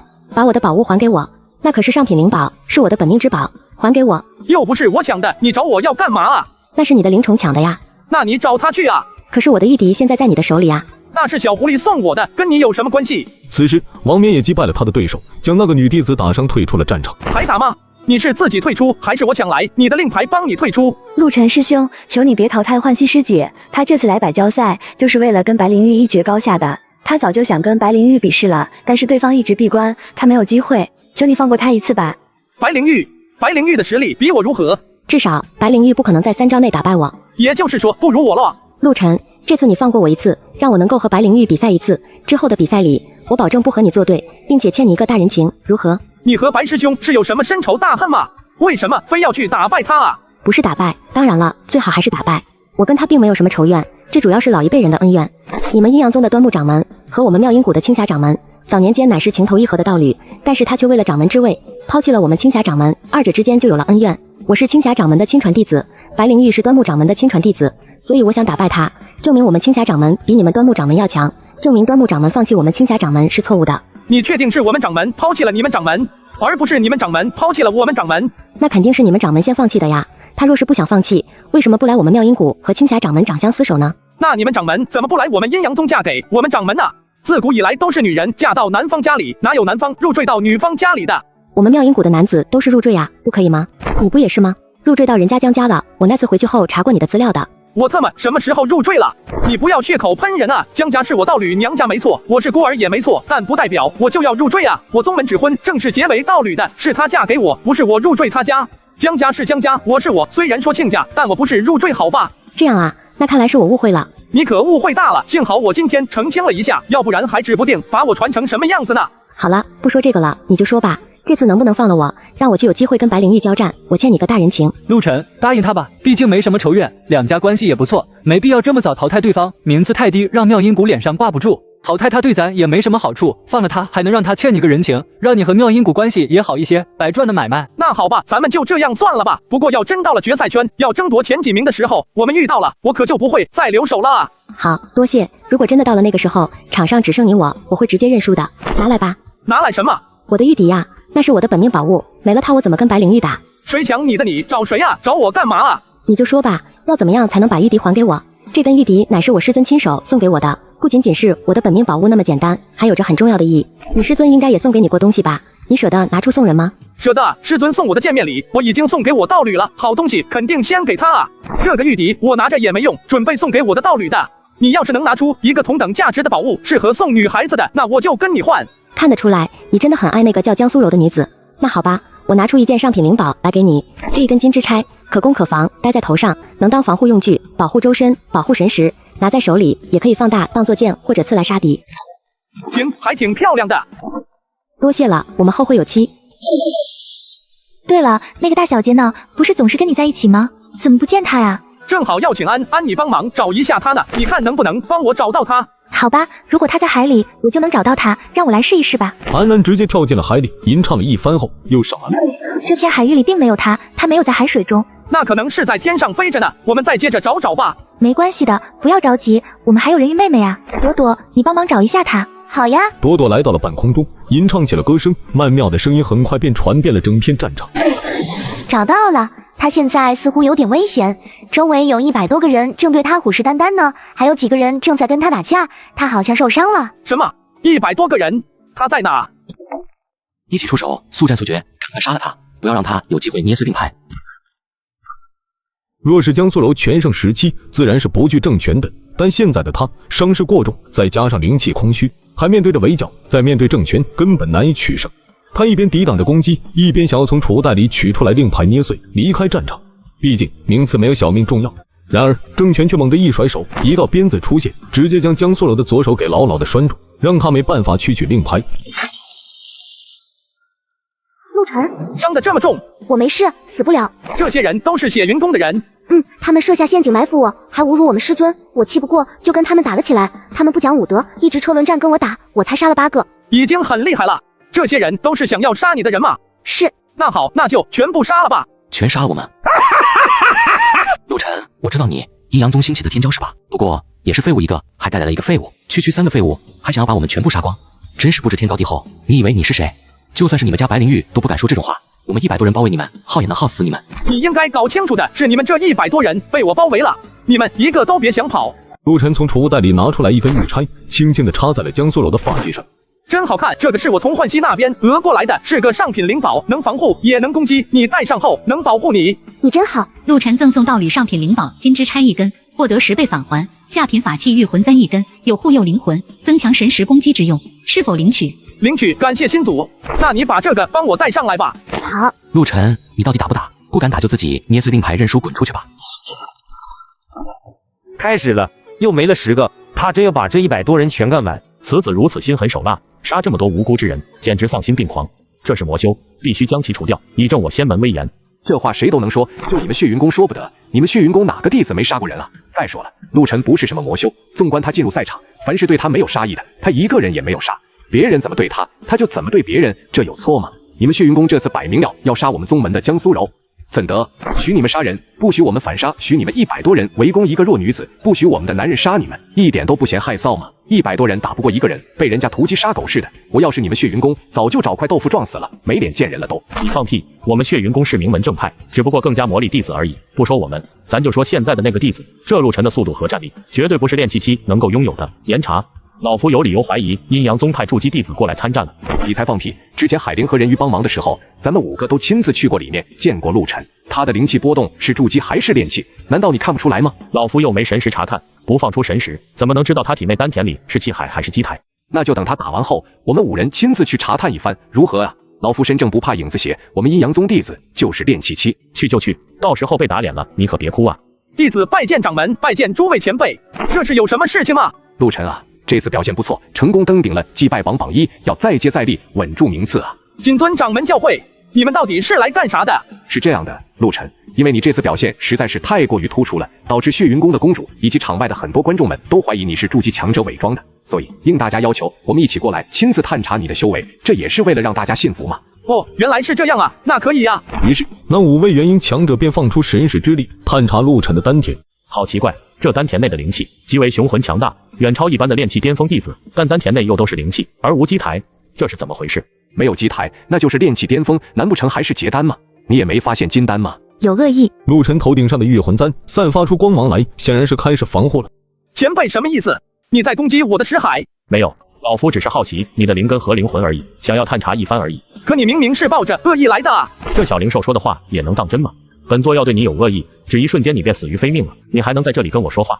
本座对你是没有任何恶意的，反而对你十分欣赏，想要让你转投我血云宫而已，故而想要查探你的灵根和灵魂。你年纪轻轻就有远胜同龄强者的修为和战力，乃是难得一遇的天之骄子，留在阴阳宗实在是屈才了。你若是来我们血云宫，本座可亲自收你为弟子，甚至可以让你做我血云宫下一任圣子，倾尽所有资源培养你，如何啊？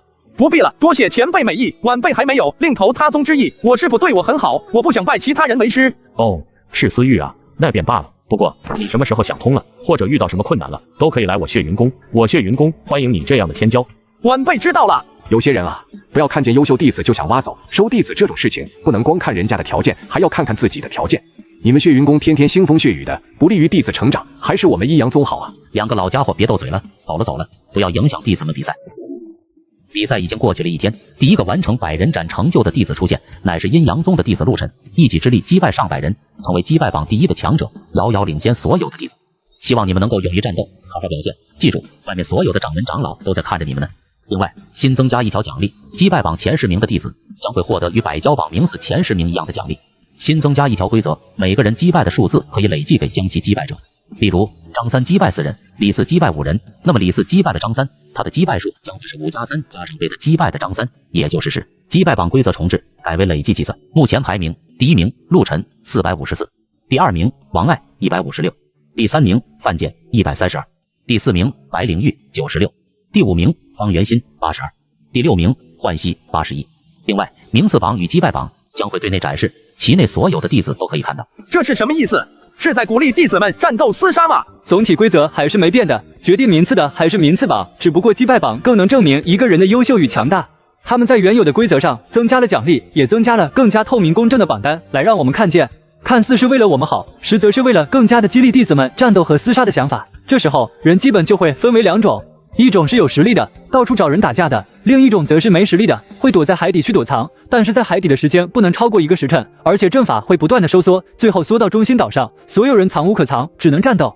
看着吧，过不了多久，一场大混战就要开始了。多大点事啊，跟咱们没关系，咱们的任务就是前10就行，别的不管。那你觉得别人会让你安安稳稳的进前10吗？随着时间的推移，百交榜前10已尘埃落定，接下来就是要争夺前10的排选。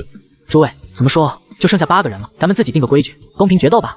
还能怎么办？最公平的方法肯定是2-2对决喽，8个人4进2， 2进1，选出来冠军不就可以了吗？别忘了，现在这里阴阳宗可是还有4个人呢，这4个人要是联合起来抓我们的单，我们可是招架不住的。那就先合力把阴阳宗的淘汰了吧。王师兄，我们不可以这么做。阴阳宗的陆晨和灵玉师兄对我们有大恩，帮了我们的忙，我们不能忘恩负义呀。那你说怎么办？石头剪刀布来定胜负吗？我能到现在还没被淘汰，全是仰仗着陆晨的，要不是他当初手下留情，我早就被淘汰了。我欠他一个人情，而且保证了决赛的时候不会对他出手。我的目标一直是白灵玉，其他的目标你们自己选吧。我要跟陆晨打，这是1个多月前就说好的事情，别人不得插手。那我和元心公主的对手就是江师妹和这位王师弟了呗，大家点到为止，击败就好，谁都不可伤人性命。掌门，看这边，能听到弟子说话吗？能听到，怎么了？上次答应的，只要进前10就每人1粒筑基丹，是这样的吗？对呀，陆晨，你要干什么？在众目睽睽下，陆晨拿出了自己的令牌，便准备捏碎。住手！你要干什么？我要出去啊！场中还有敌人呢，你还没打完呢，现在出去算怎么回事？可我的任务已经完成了啊，我就是要进前10拿个筑基丹就行了呀。本座命令你去击败对手，拿个第1名回来。哦，这样啊，那你给我什么好处啊？我看着那个无力不起早的陆晨，他真的很想一巴掌拍死他。为宗门争光是每一个弟子义不容辞的责任，宗门培养了你，你为宗门争个第1回来，不是理所应当的吗？怎么还跟老夫要好处呢？说你抠门，你还不服气呢？要让马儿跑，还不给马儿草，真是丢脸。陆晨，你若是能够拿第1，并且愿意加入我玄天剑门，本座收你为亲传弟子，并送你3枚筑基丹，外加下品法器1件，足够你在仙人之下使用的宝物，你看如何啊？老贼，你要脸不要，当着我的面挖我们宗门的人？哼！你自己抠门不舍得给好东西，怪得了谁呢？这么好的苗子，不舍得给资源，在你们阴阳宗也是被埋没的，不如给我们玄天剑门。我看陆晨也是用剑的，可以做剑修，我血云宫也愿意拿出来同样的好处，还愿意给一次血祖秘境修炼的机会，只要陆晨能够拿第1，并且加入我血云宫。当然了，陆晨你要是想带着你的道侣和兄弟一起来，我们血云宫也都照单全收，也给他们亲传弟子的身份。我皇室也是很爱惜人才的。够了，你们闭嘴！本座答应你，你若是可以拿第一，本座给你3枚筑基丹，外加下品法气风属性的神剑一把，外加藏经阁任意挑选功法神通的机会，你看如何呀？陆晨想了想后，觉得3枚筑基丹确实很稳妥，自己筑基就能成功了。这样一来，他们俩都能100%进阶了。我觉得可以去争取一下，反正现在咱们已经前10了，保底也能获得不少宝物、丹药、灵宝什么的。要是真拿了个第一，那我们就有更多筑基丹了。王冕，你拿了筑基丹没用，可以放到拍卖行去拍卖，卖个10几万灵石去换一些淬体的宝物和丹药，也是极好的。也行，前3的奖励好像更多一点，要不咱们仨冲个前3吧？如果单挑的话，我们俩怕不是范建和方圆心的对手啊。那没事，有我呢，谁要跟他们单挑啊？这样，浣溪是一直想跟白灵玉打，那我就先解决了其他3个，等白灵玉和浣溪决出胜负后，我再把剩下的那个淘汰了，咱们不就是前3了吗？陆晨，这最后一战了，还是让我和王冕自己来吧。前10和前3的奖励并没有相差太多，我们来参加百交赛，不就是想要一个跟其他宗门天骄弟子公平切磋的机会吗？最后哪怕是会输，但至少也不留遗憾吧。否则以后每想起这件事来，我都会觉得我是个废物，是个懦夫，连跟别人公平一战都不敢。再说了，大家都是闽国大势力的弟子，都是有宗。我想范建师兄和方圆心师姐，即便是击败了我们，也不可能对我们痛下杀手吧？那是自然，大家都是朋友，只是切磋比赛而已，有没有什么深仇大恨的，对吧？范建师兄，我会手下留情的。我来这里就是为了锻炼自己的，能够跟玄天剑门的大师兄来比试，已经是荣幸之至了。哦，那阁下师承何人？是何属性啊？在下王冕，师承盘山长老。盘山前辈啊，我知道，他是练武的是吧？100年前4大门派灭云霄宗的时候，盘山前辈以武夫之身，硬生生打爆了几个元婴强者。你既是他的徒弟，想来也是练武的，也好，我也想看看昔日天下名扬的盘山前辈的徒弟学到了他几分本事。在下范建，请赐教。江师妹，他们都有了对手，那就剩下我们2个女孩子了，不如我们就切磋一番吧。好，元心公主请。陆晨，这下没有旁人了，你和我可以打了吧？上次找你挑战，你顾左右而言他，一直找理由不打，现在看你还跑得掉吗？你总说1个多月前挑战过我见过你吗？上次在阴阳宗审判大会上，我就说了要挑战你，你忘了吗？哦，对，那时候好像是有个血云宫的人不开眼的一直挑衅我，我懒得搭理，事后也就忘了这件事了。原来就是你啊！陆晨，你辱我太甚，我岂能留你？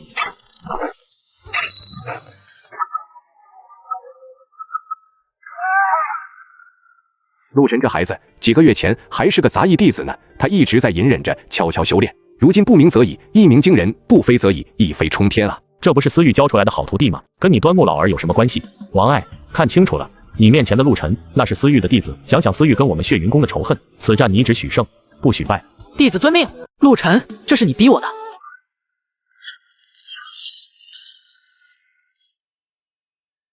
白灵玉，你也不过如此吗？浣溪师妹，输的好像是你吧？对呀，但我觉得你还是不厉害，因为啊，你足足用了50多招才击败我，而陆晨击败我仅仅用了3招哦。此时的场上只剩下陆晨、白灵玉2人。陆师弟，这场中实力最强的便是你我，我想要和你争夺冠军之位，你我1对1如何？好啊，那就请大师兄多多指教了。今日决战，望师弟拿出全力来，与师兄我酣畅淋漓的一战，我也会拿出全力来，看看你和我孰强孰弱。俺也一样。师弟请。师兄请。陆师弟真是痛快啊！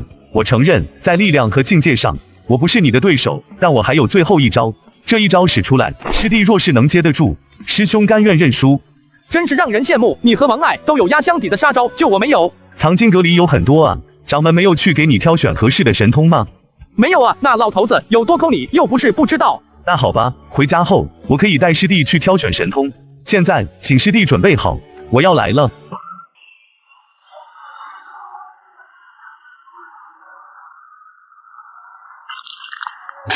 白灵玉见到陆晨受伤，却并没有失去战力，也明白是自己输了。陆师弟技高一筹，师兄愿赌服输。来日筑基之后，再与师弟一决雌雄。本座宣布，本次炼气期百交赛正式圆满结束，冠军为一头巨大的蛟龙自海面下破口而出，张开血盆大口，一口便将陆晨给吞进了肚子里。快救人啊！这是朵朵送我的那个手链在保护我，他不是说只是一个普通的小手链吗？那么多人他不吞我干什么？我比那些元婴大佬还好吃，这下必死无疑了。这可是大妖啊，看着就很厉害，我可怎么逃出去啊？我早就提醒过你，你的血脉对于一些大能和大妖来说是极致的诱惑，你的血肉对他们而言比世间任何灵丹妙药都要强太多。你是陆仙尊的后人，你觉醒了陆仙尊的血脉，这对你而言是非常巨大的好处。否则，你凭什么要比同阶修士强那么多？但坏处是，那些大能和大妖，每一个都想将你生吞活剥，他们会看着你，不会放过任何一个啖你血肉的机会。新祖，我想问您，陆仙尊这么厉害的存在，为什么他的血脉传人会沦落到成为别人血食的地步啊？山中无老虎，猴子称大王。您是说陆仙尊已经不在了是吗？是不在，不是不在了。陆晨不再多言，他展开翅膀，想要从喉咙那边飞出去。也许他还能活着离开您。你得杀了他，否则他会一直追杀你。即便是不追杀，他回家后也会把你血肉的事情告诉落蛟族的其他蛟龙。到时候你将面临整个东南落蛟族的追杀，甚至会出现仙境大妖。到时候你整个宗门都得覆灭。前辈，敢问这条蛟龙是什么修为？化神境。敢问我是什么修为？炼气期13层。那你倒是说说，我一个小小炼气期怎么能够干掉一条化神境的蛟龙？在你的脚下，蛟龙的胃里深处有一颗绿色的珠子，找到它，那是击杀这条蛟龙的关键。前辈，这是什么东西啊？你还记得陆仙尊雕像的手中拿着8颗珠子吗？记得啊，据说那是陆仙尊的本命神器，先天至宝，宇宙中独一无二的本源之灵。难道这一颗？没错，那8颗珠子名叫8奇珠，无尽宇宙最本源的至宝，没有比它更高级的东西了。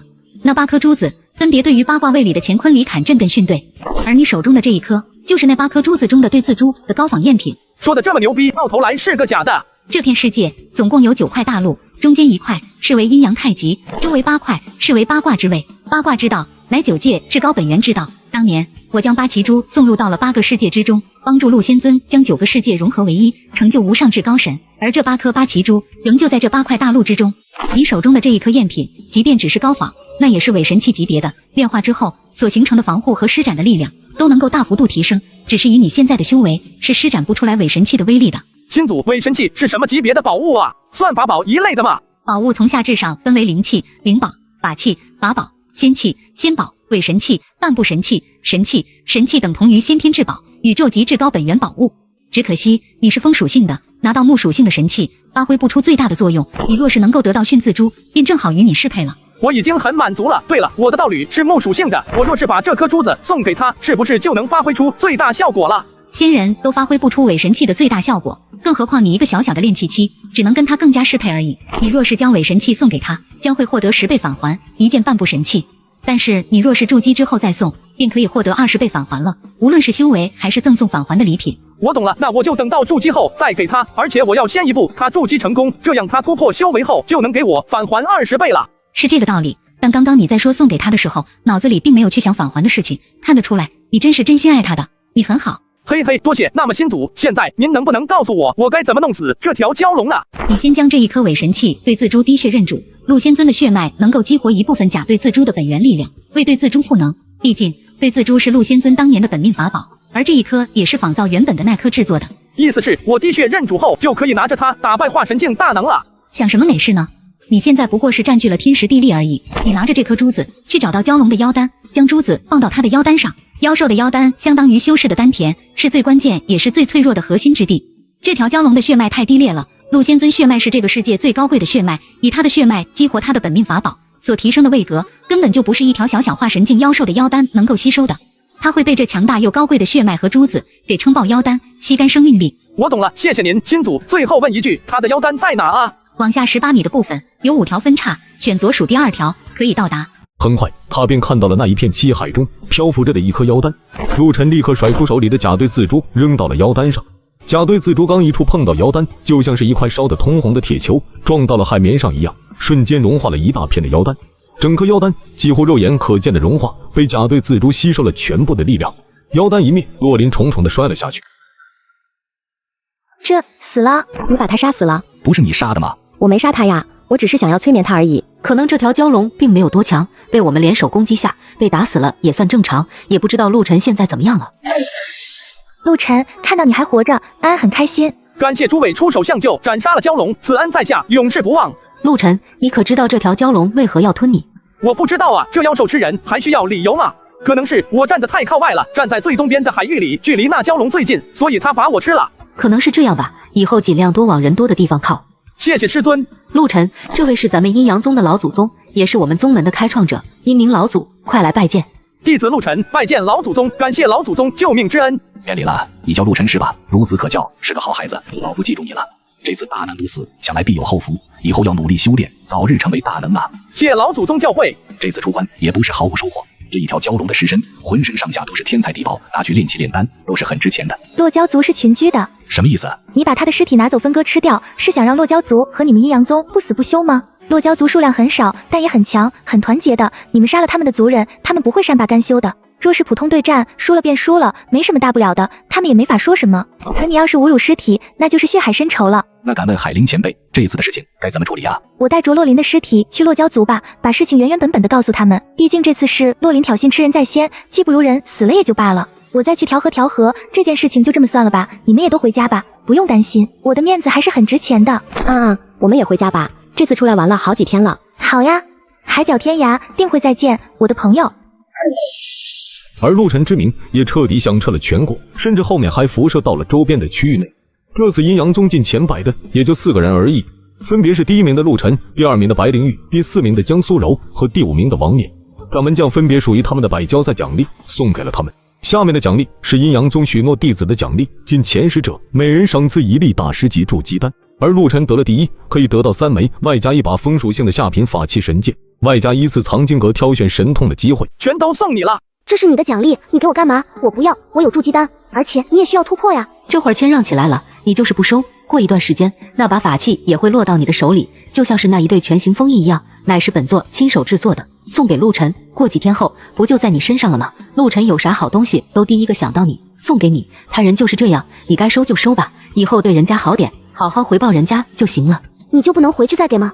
你看他们都笑话我。怕啥？就是气死他们，我自己对老婆好，让他们羡慕去。这样吧，你给我1颗就好了，咱俩1人2颗，都增加60%的成功率，你看怎么样？咱俩互换礼物吧，我把我的奖赏给你，你把你的给我，夫妻之间要互送礼物，这样感情才能情比金坚啊！以我的实力，1颗就够了，你吃3颗更稳妥一些。那你直接给我2颗不就行了？干嘛要跟我互换呢？仪式感，你还小，一点都不懂浪漫。好，这把剑我不要，丹药我收起来了。陆晨赠与道侣江苏柔大师级筑基丹3颗，获得10倍返还，宗师级筑基丹3颗。你现在身上有伤势，要不要先疗伤，再去突破筑基啊？有伤势修为不稳，突破筑基有风险。那你呢？你是先疗伤再突破吗？肯定啊，我打算用2天时间来疗伤，再用3天来突破，这次要闭关5天的时间了。那好吧，那你先去闭关吧，不用管我。陆晨盘膝坐在床上，手里是3颗筑基丹，陆晨一股脑的全部吞了下去，那无与伦比的灵气直接充斥丹田，险些将陆晨的丹田给撑爆了。陆晨立刻屏气凝神，在3枚筑基丹的帮助下，陆晨丹田内的基台渐渐凝聚了起来，一座天青色宛如古玉一般的基台缓缓的成型。恭喜陆晨突破筑基期，炼气期多余修为折算到筑基，多余4层炼气修为折算到筑基，目前修为筑基中层初期。之前返还的炼气修为，按照正常修为进阶，理应是筑基，故而是按照筑基等级修为返还。筑基分为上中下3层，每层分为初中后3期，与炼气期一样，分为9个等级。4层修为返还筑基，故而是筑基中层初期。筑基有一个标志，那就神识离体外放，方圆数里内的情况都能一目了然，甚至别人是什么修为都能探查出来。何人如此放肆？原来是陆师弟啊，看来你突破筑基了呀。大师兄，你能跟我说话？隔这么远啊！神识之力妙用无穷，不仅可以保护灵魂，还可以攻击敌人的神识，也有许多辅助手段，比如神识探查、神识传音等等。现在你我不就是在神识传音吗？师弟刚刚突破筑基，还有很多事情不懂，师兄正好给你普及一下。首先就是你现在这个行为是非常冒犯的，也是非常危险的，不经过别人允许放出神识来探查别人，可以被视作挑衅。毕竟每个人都有隐私，但不是每个人都有能够隔绝神识的阵法和保护。你这样堂而皇之的探查别人，对于别人而言是何等的冒犯啊！别忘了，每个人都有神识之力，在你探查到别人的时候，别人也能够知道自己被探查了。大师兄说的是，我第一次不懂，确实是冒犯了。知错能改就好。好在这次是咱们自己师兄弟神识外放探查，我所在之地距离你的地方足有15里，你的神识都能蔓延到我这边来，想来也是资质非凡，神识之力格外强大的原因。师兄这里有一个神识神通秘籍赠与师弟。此神通名叫十天诀，可以让你自由控制神识之力，凝聚神识之力，专攻一个方向，让距离更远，也能够取神识攻击敌人的神识。可惜是个残本，师兄只有结丹以下的修炼方法。好了，师兄已经传入到你的识海了。感谢师兄赐道之恩，师兄帮我甚多，师弟铭记于心。来日师兄但凡有用得着师弟的地方，师弟在所不辞。那倒不必，都是同门师兄弟嘛，这是应该的。你的资质比我好很多，还拿了百交赛第1，将来的成就肯定要比我强。你好好修炼，莫要给师尊丢脸就好。对了，你现在也是筑基期了，将来僵尸妹也快突破了。等你二人突破后，便是师尊亲传弟子。按照宗门规定，你们不可以再住在外门弟子区域了，需要搬到山顶来。过几天来了，师兄帮你选个好院子，你和僵尸妹住到一起来吧。好，知道了，多谢师兄。这不是陆晨吗？咱们的大冠军来了，快过来！拜见掌门，拜见诸位掌座。呵呵，多好的孩子啊！本座观你气息，可是突破筑基了。是的，多亏有掌门给的筑基丹，弟子才幸运的突破了。不错，这次你夺得了冠军，和白灵玉一起包揽了前2，甚至前5中，也有4个是咱们宗门的，可谓是让咱们宗门的威望和荣誉大大提高啊！我等正在商议3个月的百交榜筑基赛场要派谁去呢？你如今正好也突破了，想不想再去给宗门争光，去夺个第1回来啊？掌门，弟子才刚刚突破筑基而已，实力低微，怕是难以给宗门争光啊。那没关系，不是还有3个月的时间吗？不着急，慢慢来，名单还没有定下来呢。你这次来是有什么事情吗？上次掌门说弟子有一次进入藏经阁，随意挑选神通的机会，弟子刚刚突破完成，闲来无事便想去看看。只是弟子才疏学浅，见识浅薄，不知道什么好坏，便想请师尊帮忙挑选一下。走吧，本座带你挑选一个合适的神通去。掌门说了是随意挑选，那咱们也就不用客气了，正好去把那些他留着喂老鼠也不舍得给弟子修炼的神通翻出来看看。师尊，我们不是要挑选神通吗？这是要去哪啊？挑选什么挑选？不选对的，只选贵的，要选肯定选最好的。哦，难道是地级的神通啊？在咱们这个世界，虽说有对功法神通的分级，但再好的神通也要有实力施展出来才有威力。不过我这次要带你选的这个神通，乃是上古之术，更是阴阳宗的立宗之本，威力绝伦，且适合任何修士来修行。你之前不是抱怨人家白灵玉、王爱都有绝招吗？今天也送你一个绝招，这神通乃是地级极品，天级你就别想了，整个阴阳宗都没有。这一道神通名叫阴阳混沌斩，避邪恶，调阴阳，破虚妄，斩混沌。一剑之下，天地开，阴阳生，万物复苏，世间万物皆有阴阳，皆可一剑破之。这么厉害，那我就要它了。拿回去后好好修炼吧。这一招很强，端木那条老狗可是连我都舍不得给呢。你趁着他还没反悔，赶紧拿着记在脑子里，然后再放下。遵命。多谢师尊。对了，这一道神通我可以送给我的道侣吗？你还真是个宠妻狂魔啊！什么事情都先想着他，自己都还没学会神通呢。按照宗门规定，谁领了谁才能用，但神通在你脑子里，给谁还不是你自己说了算吗？弟子明白。那就好，走吧。而陆晨也直接与司域神使对接，将阴阳混沌斩的神通传输给了他。师尊，以你的实力和地位，掌门都不给您这个神通吗？我若是要，他也会给，但这是地级巅峰神通，我要了就得欠他一个大人情。之前阴阳宗救了我，我欠阴阳宗一个大人情。后来元宵宗来攻打山门的时候，我斩杀元宵宗5名元婴强者，以一己之力抵挡住对方数万人，那时候算功劳说得很清楚了。我还完了阴阳宗的人情，现在的我一身轻松，想走就走，想去哪就去哪，所以不想再欠人情了。弟子明白了。陆晨道侣江苏柔突破筑基下层初期，赐福返还20倍修为，陆晨开始突破。师傅和大师兄都说咱们俩突破筑基后要去顶层报道，搬到山顶上去住。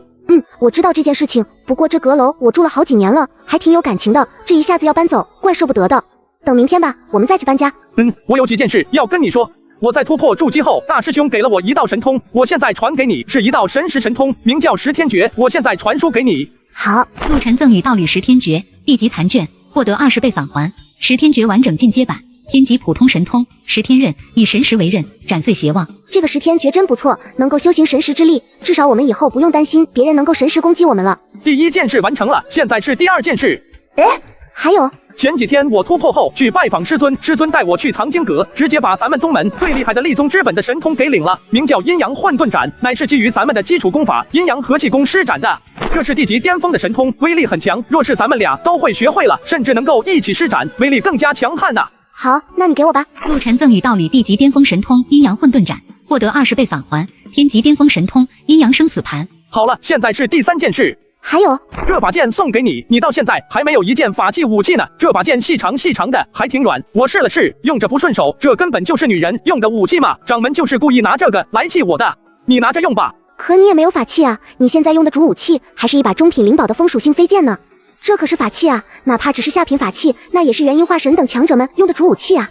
你若是送给我，那你自己就没了，我不能要。我不喜欢它，你要是不要，就扔给小狐狸吃了吧。你先告诉我，你送给我了，你自己用什么？我还有更好的。那行吧，这把剑归我。陆晨赠与道侣江苏柔下品法器醉柳剑，获得20倍返还。上品法器无风雀。送了一把剑，返还一把扇子。那么接下来就是第4件事。还有，那么你是木属性的灵根，如果有木属性的宝物，则能够发挥出更好的威力来，对吧？是啊，你要送我木属性的宝物吗？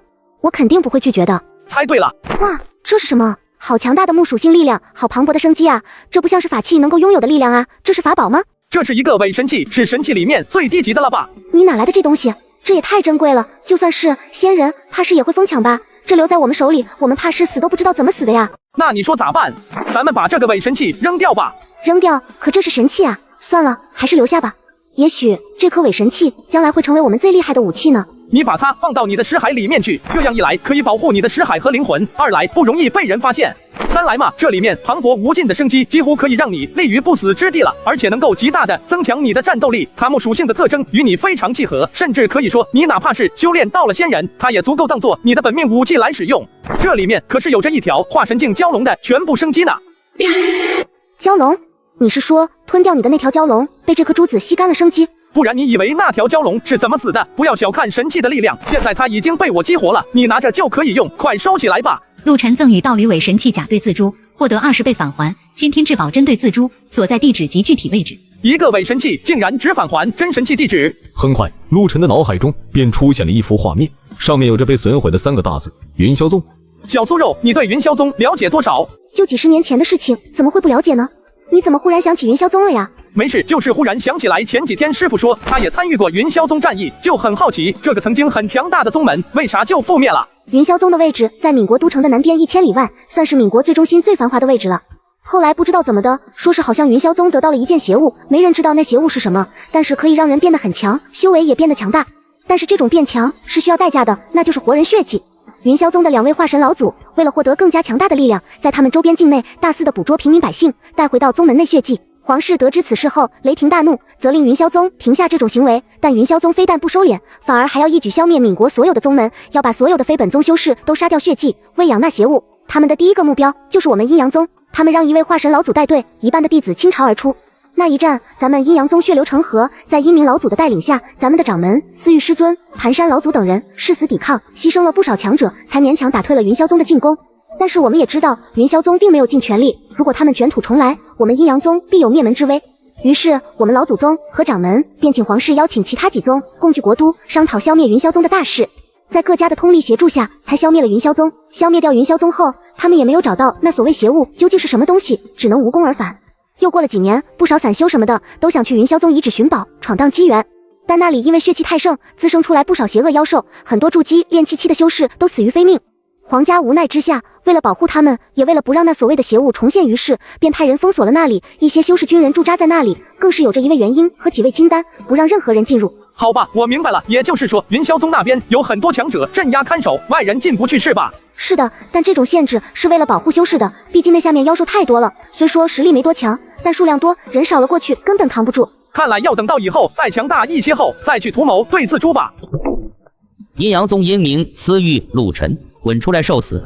怎么回事？杀了小的，来了老的，是洛骄族过来讨账了。安安不是说他会摆平这件事情吗？显然他并没能处理好这件事情，洛骄族还是来了。小酥肉，你带着小狐狸往北边飞，飞得低一点，去海边追响这个海螺。我们现在只能靠安安来帮忙了。那你呢？敌人就是冲着我来的，我要是跟你一起去，那会害了你的。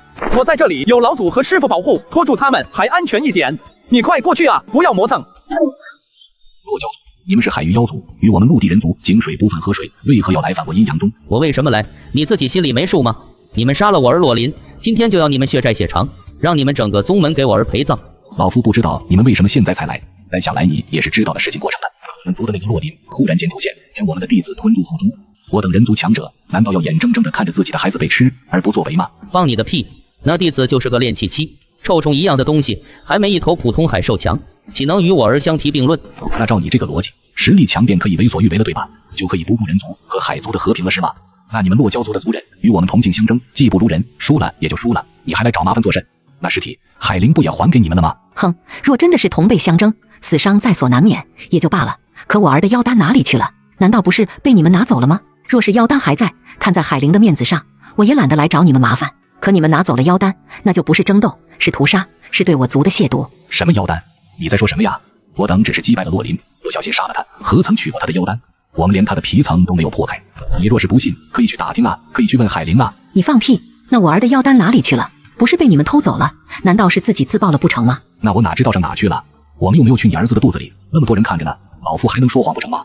你就是想要借机侵犯我们陆地，向我们陆地人族宣战。你没进我儿子肚子里，那个陆晨可是进了，让那个叫陆晨的出来。阴阳宗弟子陆晨拜见洛骄族前辈，不知前辈有何疑惑，弟子愿意解答。当初我儿就是把你吞到肚子里的。是的。你一个小小的炼气期，被化神大妖吞下，怕是瞬间就要化作一滩烂泥。为何你能够活那么久而不死？因为晚辈有人于前辈赠送的一件护身宝物，那宝物让晚辈侥幸活了那么久。好，那我再问你，我儿的妖丹哪里去了？是不是被你拿走了？前辈，化神境大妖的妖丹是我一个小小炼气期弟子能够靠近收走的吗？别的不说，哪怕是死亡后的化神境大妖妖丹，也能把我一个小小炼气期给活活压死吧？可你明明是筑基上层的修为了，炼气期扛不住，难道筑基也扛不住吗？前辈，我现在确实是筑基上层，但当时我确实是炼气期啊！那场比赛是炼气期的百交赛，我若是筑基，人家也不可能让我参赛啊！当时是有5位不同势力的元婴强者亲自探测的，绝不会有假。我突破筑基是那件事情结束之后的事了，当时我得了第1名，掌门赏赐我3枚筑基丹，我回来才突破的。那你说我儿的妖丹哪里去了？敢问前辈，令郎的尸身被海灵和人鱼送到洛骄族后，您是立马查看了吗？当然不是，我之前在闭关修炼，今日出关才知道这件事情，不然我直接就过来找你们了，何须等到今日？也就是说，他将尸体送到洛骄族的时候，尸体还是完好的。1个月后，您闭关出来了，妖丹就没了，这件事情难道不值得深思吗？你的意思是说，是我的族人将妖丹给拿走了？这我就不得而知了，毕竟我没有亲眼看见，我说的事情却是很多人都亲眼看见的。那我儿的死也是你们造成的，当时他吞了你，若是你直接死了，他也就走了，也不会留下来跟人族战斗，更不会落得身死的下场。一切的起因都是因为你，我不欲与人族开战，你自己跟我们走吧，到我儿面前自裁谢罪。哎呦，你这话未免也太霸道了吧，真是岂有此理！这件事本就是你儿子的错误，他先要杀我们人族的，我等自然要反抗，如今怎么变成我们这位受害的弟子有罪了？阴阳宗，我已经做出很大的让步了，把陆晨交出来，让他以死谢罪，否则就别怪我们洛骄族血洗你们阴阳宗。我倒要看看你们阴阳宗里区区一个化神境，是否能够抵挡得住我们洛骄族的攻击。欺人太甚！洛骄族，你们若是存心要战，那就一战吧，我们阴阳宗绝不会向任何敌人屈服。你们灭了我们阴阳宗，还有其他的人族给我们报仇，只要还有一个阴阳宗弟子在世，我们阴阳宗就会延续下去。我等宁愿站着死，也绝不将自己的弟子送出去保平安。人族无懦夫。阴明，给你台阶你不下，你这是敬酒不吃吃罚酒是吧？阴阳宗全体听令，准备作战，保卫宗门。遵命。好好好，你好样的，阴明，正好把你们全杀了，给我儿报仇。拜见上仙龙族降临。西南洛骄族，我刚刚查了一下，你们好像是青龙族的旁支青蛟族的旁支洛骄族，属于是最低劣的蛟龙血脉了，对吧？回上仙龙族，我等正是最卑劣驳杂的蛟族，侥幸沾了一点龙族血脉。区一个世界角落里的杂种蛟族，都敢跑到人族的地盘上耀武扬威了，你们还真是欺人族无强者呀！忘了以前做人族做起的日子了。下族不敢，只是下族我的儿子被这些人族杀掉了，心中悲愤，故而来讨个公道罢了。哦，讨个公道？你有什么公道要讨的？你们的事情我都听安安说了，安安不是已经给你们调解了吗？你们洛骄族不是已经答应不再追究此事了吗？怎么趁着安安去妖皇大陆找我玩的时候，你们觉得海灵不在就可以阳奉阴违，不遵他的号令了吗？你们怎么欺负人族的我不管，但同为海洋妖族，你们敢不听海灵的，那你们这个种族还有存在的必要吗？上仙饶命，我等再也不敢了，我等以后定然对海灵大人马首是瞻，再也不敢阳奉阴违了。那好吧，你们这些偏远地区的杂种妖兽不知道海灵的意义究竟是什么，那我就告诉你，若是没有这一位善良的海洋之灵，海妖界早就是一片征伐不休的腥风血雨了。像你们这种低劣弱小的种族，早已经沦为强大种族的奴隶和血食了，甚至王族都有可能。可你们现在觉得自己强了，可以不听他的话了，去欺负更弱的弱者了是吧？要去把一个蝼蚁一般的人族逼得牺牲自己来保护族群了是吧？你们能耐呀？你说该怎么惩罚他们呀？罚他们回家吧。你那是惩罚吗？你这次不惩罚他们，以后就有更多的海妖敢不听你的话。哎呀，龙女姐姐，你就饶恕他们吧，他们已经知道错了。那你也是海妖呀，你也要听安安的话呀，那就把他们全都放了吧。哎，你呀你，既然海灵已经饶恕了你们，那你们就走吧，记住了，以后不要再犯错了，否则我不介意让你们看看什么叫龙族之威。下族不敢，下族这就滚。龙女姐姐，她就是陆晨，我经常给你提起的好朋友。陆晨，这位是龙女敖晨，是晨晨姐，她可是龙族白龙族嫡系的公主哟，可厉害了。拜见龙女前辈。有意思。难道龙女看出来小狐狸的血脉不凡？没想到这里也有一个阴阳宗，你们可是仙灵大陆阴阳宗的分支。回上闲话，晚辈只是侥幸得了一道阴阳和气功罢了，岂敢攀仙灵大陆阴阳上宗的高枝？是啦，没听说阴阳宗有开过分支，你也取这个名字，倒是有点想碰瓷了。不过阴阳宗向来大度，怕是也懒得理你。只是你的身上为何有一股若有若无的域外诡异的气息？域外诡异？不会吧？晚辈可从来没有接触过那些存在呀，难道是什么时候无意中见过却不知道吗？也许是我看错了吧，域外诡异那种东西，即便是我也难以分辨出来。不过你记住，那是我们9界所有生灵的大敌，一旦遇到或者是遇见了任何反常，都要立刻上报，将其消灭，明白了吗？晚辈明白。罢了，此番事情已了，我也该回去了。安安，你要去妖皇大陆吗？安安不去了，安安要去找朵朵妹妹玩。那你现在就回海里去，我岂能让你独自留在陆地上？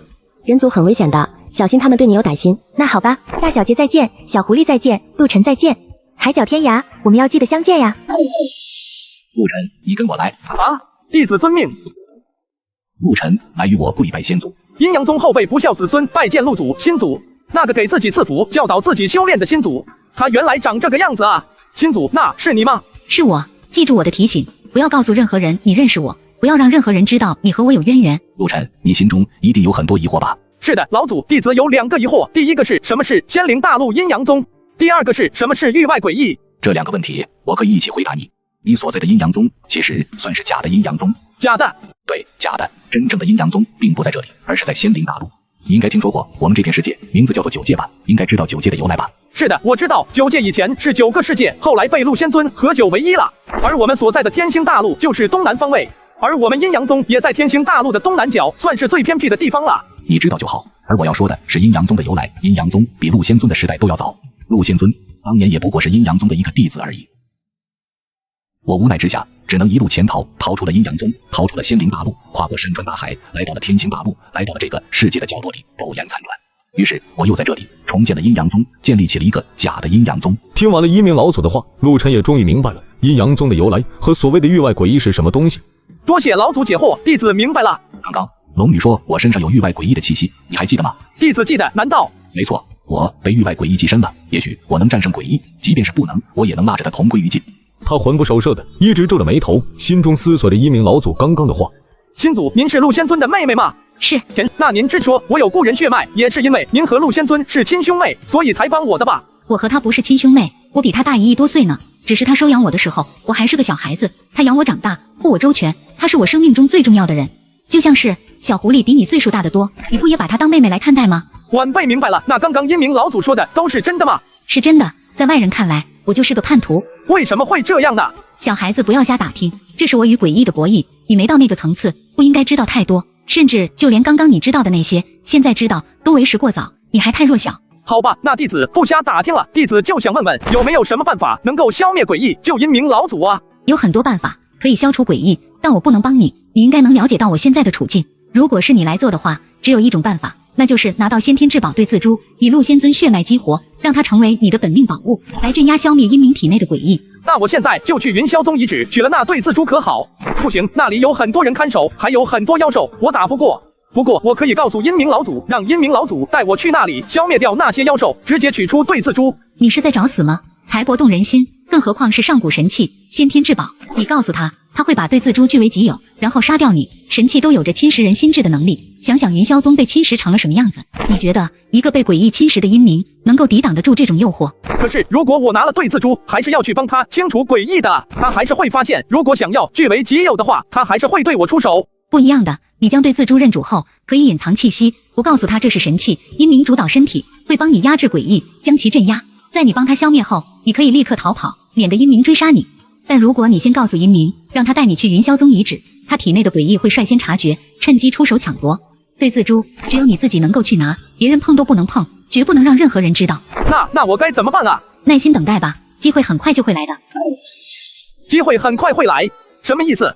你在开心什么啊？你没有死掉，我就很开心呀。你们俩过来前面主殿，本座有事情要交代你们。是师父在叫我们。这次叫你们来，是有一件事情要宣布，依旧是百交榜的事情，而再过1个多月就是筑基期的百交榜了。本座的弟子们就属你们几个，在筑基期里修为最高，所以我们落霞峰准备让你们几人去参加百交榜，你们可有什么异议？弟子无异议。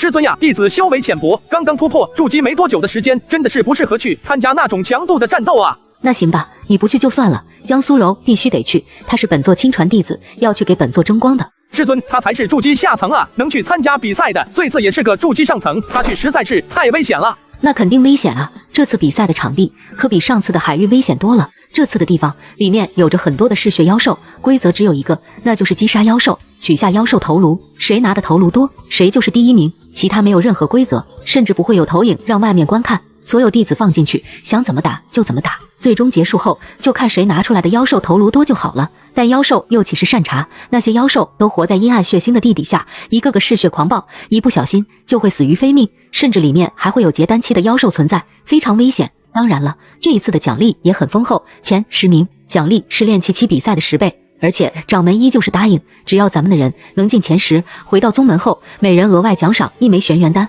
玄元丹，他们被卡在筑基期多年，一心想突破结丹，却不可得。如果能够拿到1枚能够增加结丹几率的玄元丹，那就可以平白提升2成的成功率啊！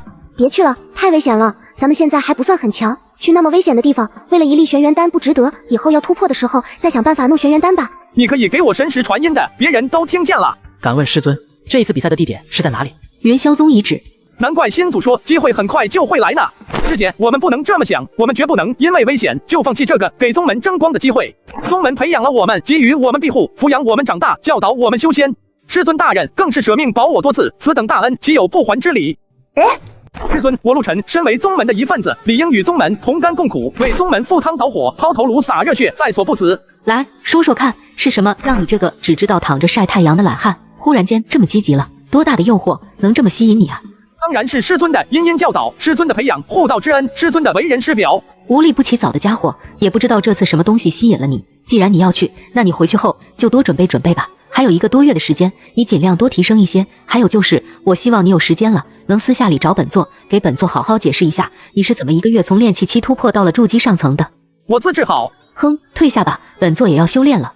你当真要去那云霄宗？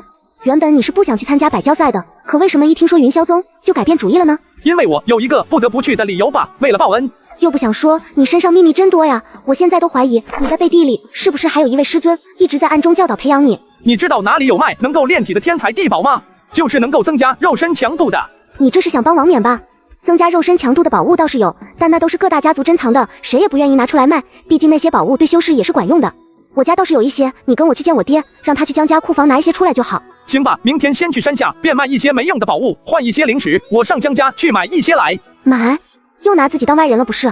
你觉得我爹会收你钱吗？我不能白占太多便宜啊，换做别人家都不一定卖给我呢。行了，说的什么客套话，就当是我要的了。王冕挺努力的，练武资质也不差，也是你的好兄弟，将来成就也许不可限量呢。我们江家就算是提前教好一个未来的大能者了，也算是提前投资。你也别胡思乱想了，真是的，找了个背景雄厚的道侣，偶尔吃点软饭又怎样？不说这个了，这次百交赛还是挺危险的，你跟我一起去嘛？当然了，有福同享，有难同当。好，那就一起去。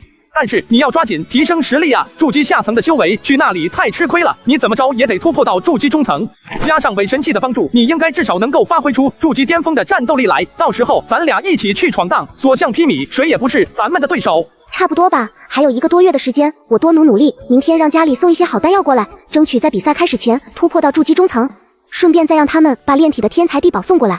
不过呀，我想跟你说，人都是一样的，你拿我家的东西觉得不好意思，王冕他同样也不愿意接受你的施舍，你给他送东西的时候也要多顾及他的感受才行。算了，不想那些了，大不了我明天拿着宝物去卖给他，这家伙现在有钱，只是想买没地方买而已。我们的时间不多了，得抓紧时间修炼，尽最大努力来提升修为。努力这2个字能从你嘴里说出来呀？陆晨把宝物给了王冕，经过一番讨价还价，最终以2000灵石的价格成交。王冕不知道的是，陆晨买这些拿了2万灵石。陆师弟又见面了，白师兄，这次你也要去参加吗？是啊，本来是想在家里闭关的，好好修炼，来日好再与陆师弟一决胜负。可是上次听说陆师弟已经突破到了筑基上层，我便知道了与你之间的差距，要超过你，此生再无指望了。这次比赛算是个机会，进去磨练一番也好。只是陆师弟，这次你要小心了，你上次拿了冠军，已经成为了其他宗门眼中的目标，所以这次比赛你要小心注意，没有投影，而且全都是无规则大乱斗。在小心妖兽袭击的同时，你也要小心其他宗门的敌人。好，多谢白师兄关心，我会注意到。你也要小心啊，毕竟你可是我们阴阳宗的大师兄呢。很快，人便到齐了。这一次带队的是司狱长座，不像上次那么劳师动众的，每家只派出1名元婴强者和几名结丹修士来预防突发情况就好了。司狱直接带着他们向着西边飞了过去。诸位，闽国云霄宗，想必诸位都是耳熟能详的。这个宗门曾经在闽国犯下多大的罪过，你们也都清楚。但其地下也因为血气过重，滋生了不少的妖兽，故而我等不允许外人进入，实则是为了保护你们。这次百交赛，我等商议后，决定开放云霄宗，让众多同道前来。一来可以让那些新生代的年轻弟子们，没有经历过当年那一战的人们，看看当年的战场，了解当年的战争残酷，知晓和平的可贵；二来是清除里面的妖兽，让那些妖兽不至于出去害人，保护修真界和百姓的安全；三来则是借着这一次的机会，来磨练和选拔年轻弟子们，举行筑基期的百交赛。这一次的比赛没有规则，没有投影，只在磨砺弟子们，望你们放下成见，共同消灭妖兽，减少彼此厮杀。最后带出来妖兽头颅多的人，可获得更高的名次。好了，老夫宣布比赛开始。景王没有多说什么，只说了妖兽在地下世界里面，至于前往地下世界的入口，就需要弟子们来自己寻找。诸位师弟师妹，前段时间我打听了云霄宗地下入口的位置，我带你们进去。多谢师兄。快看，那是什么？众人看去，只见地面上有着一个巨大的坑洞，坑洞里面是无数的累累白骨。姚郎直接放出神识，查看向那些尸骨，陡然间脸色大变，不好，这下面有大量的妖兽。这明明是好事吧？别忘了，这次的规则只有猎杀妖兽数量这么一条，自然是来的越多越好。大家快出手，把这些妖兽全部杀光。诸位同门师兄，这些妖兽都是我们大家合力杀死的，具体谁杀了多少只，不如我们大家平分吧。陆晨一直跟着大部队走，这么下去也不是办法，他的目标可不是那些妖兽啊。诸位师兄，咱们一直这么抱团走下去也不是办法，遇到的都是一些小股妖兽，而且也不是所有的万人坑里都有妖兽，碰运气的成分实在是太大了，偶尔遇到一些妖兽也根本不够我们分的。我们聚在一起，安全是安全了，但也拿不到成绩，也没办法磨练自己，更无法获得高名次来给宗门争光。不如我们组队的分开吧，分成一些小的队伍，能够搜寻更多的区域，彼此也能照应。而且这里面也能传音，谁遇到了危险，可以传音向就近的同门求援，你们看如何？最终，近100名阴阳宗队伍按照各自的关系好坏，分成了10几支队伍，分开去探索了。陆晨谁也没带，只带着江苏柔和王冕，向着深处一路进发。一路上走过了10几个万人坑，也斩杀了一些妖兽，但陆晨步履匆匆，丝毫没有停留下来的意思。陆晨，我们不是来杀妖兽的吗？现在已经很深入中心地带了，遇到大妖的可能性会越来越高。我们不能再往里边走了。刚刚那个万人坑里边，我看有不少炼气期妖兽，我们去把他们杀光，这样名次才能更高。不行，我们得赶紧过去，不能再浪费时间了。过去？去哪儿啊？这一路走来，我总感觉你目的性好像很强的样子。你来云霄宗，怕不是只有参加百交赛那么简单吧？上次你忽然间问我，让我告诉你关于云霄宗的情报。前段时间师尊让我们参加百交赛，你百般推脱，可一说地点是云霄宗，你的态度大转弯，立马就答应了下来。这次来到了这里，你又直接带着我们精准的寻找路线，毫不犹豫的往某个方向去走。陆晨啊，这个云霄宗到底有什么东西吸引你，让你几个月前就开始感兴趣了？我得去拿个东西，至于是啥东西，你就别问了，反正很重要就是了。等我拿完东西，我们再去杀妖兽也来得及。切，身上秘密真多，连我都不告诉。怎么了？前面有人，是血云宫的人，正在跟一些妖兽战斗，我们等会儿再过去，等到他们打完了再去。陆晨神识一直探查着那边，看到了万人坑里不断的有妖兽出来，可在那大坑深处却有一道看不透的黑影，这让陆晨心里有点警惕了下来。大师兄，这里妖兽太多了，我们杀不完啊，怎么办？怕什么？我已经向周围的同门传音了，很快他们就会过来的，咱们先顶住，不要气馁。我告诉你个隐藏规则呀，主办方没有说的，一头筑基期的妖兽顶10个炼气期的，一头结丹期妖兽顶100头筑基期的。主办方是担心我们冒险去找大妖的麻烦，没吞吃掉死伤过重，所以才没有告诉我们。这里筑基妖兽这么多，都是我们的，把他们全部杀掉，我们这次就稳了。难怪呀，我之前还想着，凭什么杀炼气期和杀筑基期的都只能算一个？原来还有这规矩啊！前面那个先别杀，留给我来练手。很快，一些其他甬道内也陆陆续续的出现了血云宫弟子，也有一些玄天剑门和妙音谷的人，最后甚至还来了7、8个阴阳宗的。他们看到这里妖兽那么多，立刻便向着大坑旁边冲了过去，帮血云宫的人分担压力。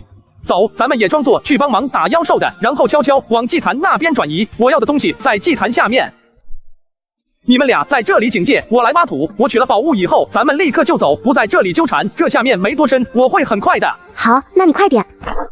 陆晨抬起双手，在身前以数道锋刃凝聚出一道龙卷风，那龙卷风像是钻头一样，在地上钻出一个大洞来，突然和石块被风吹出来。陆晨一路往下寻找着那一颗对子珠，终于是来到了地下深处，找到了那一颗散发着淡淡绿色光芒的珠子。陆晨看着地上的那一颗对字珠，上古神器啊，要被我得到了。这要是送给小酥肉，获得20倍返还，会不会给我返还一颗适合我的训字珠呢？他便伸手要去拿那一颗对字珠。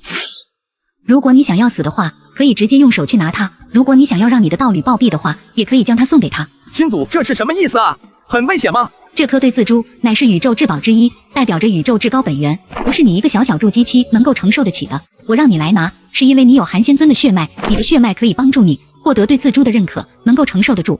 至于外人拿到了对字珠会是什么后果，你可以参考一下云霄宗的下场。江苏柔没有韩仙尊血脉，即便是你以你的血脉炼化了对字珠交给他，他也会无法使用和炼化，一旦融入体内，将会暴毙而亡，或者发生比死亡更恐怖的事情。韩仙尊的8奇珠，只有韩仙尊的后人配得上拥有，其他人不行。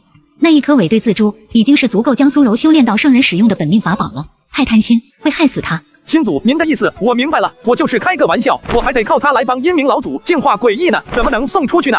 我这就用着血脉来炼化它，是把我的血滴到这颗珠子上就可以了吧？陆晨咬破手指，挤出2滴鲜血，滴在了对字珠上。忽然间，面前的对字珠光芒大作，下一秒，陆晨的脑袋便变得有些昏沉了下来，一阵困意袭来，想要睡过去。记住，你要做他的主人，而非是做他的奴隶。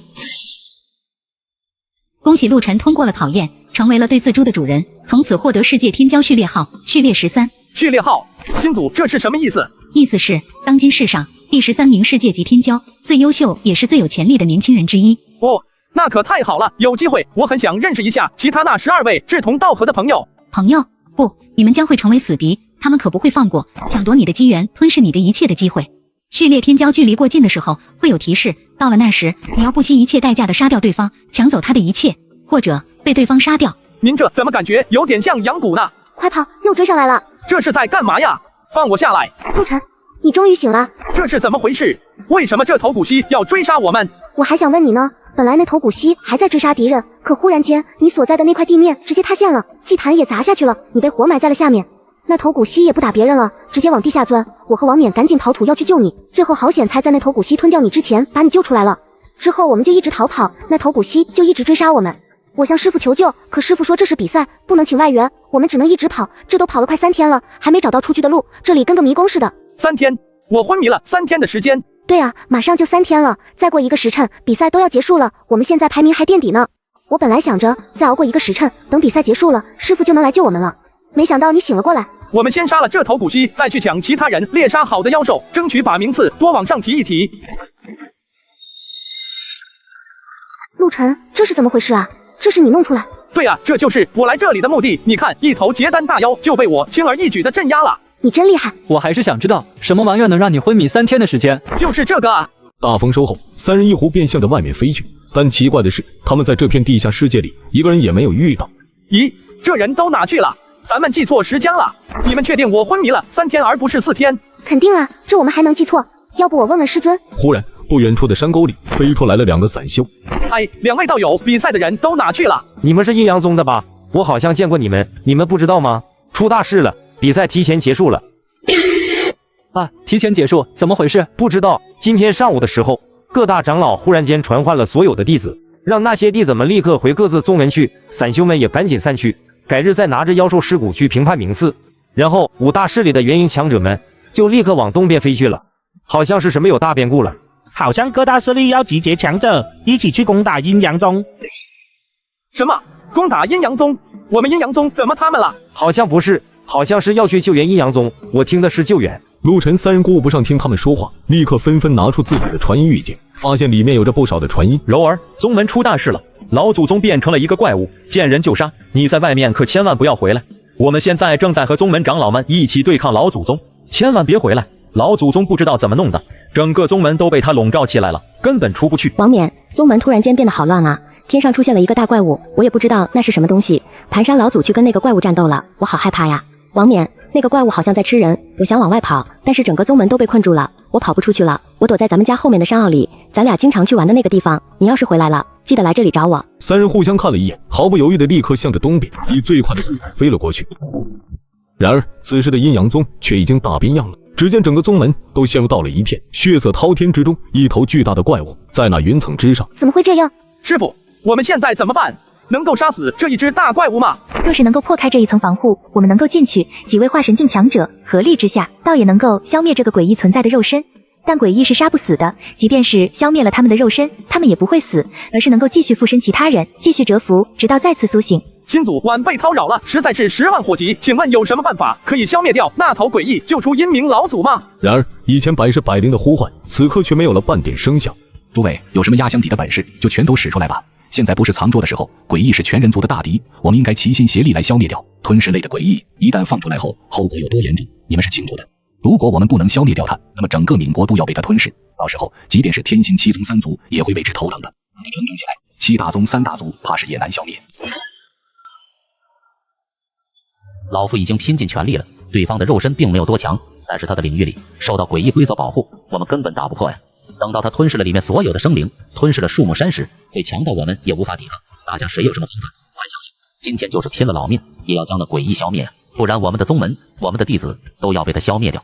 我妙音谷擅长音波攻击，我可以使出那一道大杀招，但我的修为不足以破掉这个防护，需要你们把修为传输给我，助我一臂之力。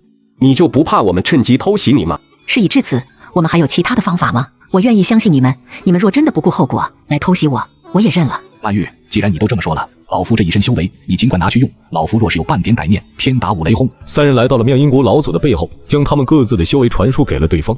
陆晨看了看自己的手掌，陷入了沉思。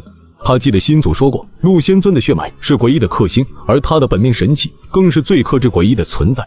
也许陆晨能够破开这个防护，但是他一旦这么做了，别人就会知道他的不凡，事后他将会面临着灭顶之灾。曼玉，快，立刻施展神通，否则这修为会把你撑爆的。立刻拿起手中那一根竹笛，轻轻吹响，一道悠扬的笛声传来，肉眼可见的音波向着前方吹去。妙音谷老祖控制着音波去攻击前面的那头不可名状的巨兽。杀死了诡异，若是能够这么轻易的被杀死，那也就不配称之为9阶大敌了。是啊，哪有那么容易杀死啊？我拼尽全力也没能杀掉他，甚至都没能打破那个屏障，只是让这尊诡异沉睡了而已。但具体能够让他沉睡多久，我也说不准。但当他醒来，他肯定是已经消化完了吞噬的一切，到时候他会更加愤怒，也会更加渴望吞噬更多的生灵。哎，老身我实在是没办法了呀，实在不行，派人去向天星大陆中心区域去求援吧，向那些大宗族大势力求援吧。也许只有更高境界的强者才能消灭他了。来不及的，更何况那7宗3族也非是铁板一块，也是勾心斗角，彼此争斗不休。谁家愿意派出来强者来帮助我们这边啊？万一自家强者有个闪失，他们不也要承担损失吗？思玉姑娘，老身看你好像对诡异了解挺多的，你可有办法来消灭这诡异吗？她一个元婴修为的女人，她能懂个屁！你嘴巴给我放干净点！哼，以前阴阳宗在，有阴冥保你，有阴阳宗护着你，我血云宫尚且还忌惮3分，现在阴阳宗都没了，你还敢跟我们嚣张？老夫现在就能灭了你！哼，你们阴阳宗也不是什么好鸟，这次的诡异就是你们老祖弄出来的，害死整个宗门不说，还要殃及我们整个闽国。够了，闭上你的鸟嘴！别以为阴阳宗没了，我们就是丧家之犬了，我们就会叛你，大不了以后我们这些人就埋伏到你们血云宫周围打游击，你们血云宫的弟子赶出来一个我就敢杀一个，你们想抓我也抓不住，看看最后是谁损失大。好了，看看你说的是什么话，有一点大宗掌门的气度和风范吗？你和思雨之间的恩怨，你们自己去解决，莫要牵连到整个宗门。阴阳宗也是受害者，他们的老祖死了，宗门被灭了，他们难道就愿意吗？你们的事情以后再说，现在先消灭了这个诡异，这才是重点。谨遵老祖教诲。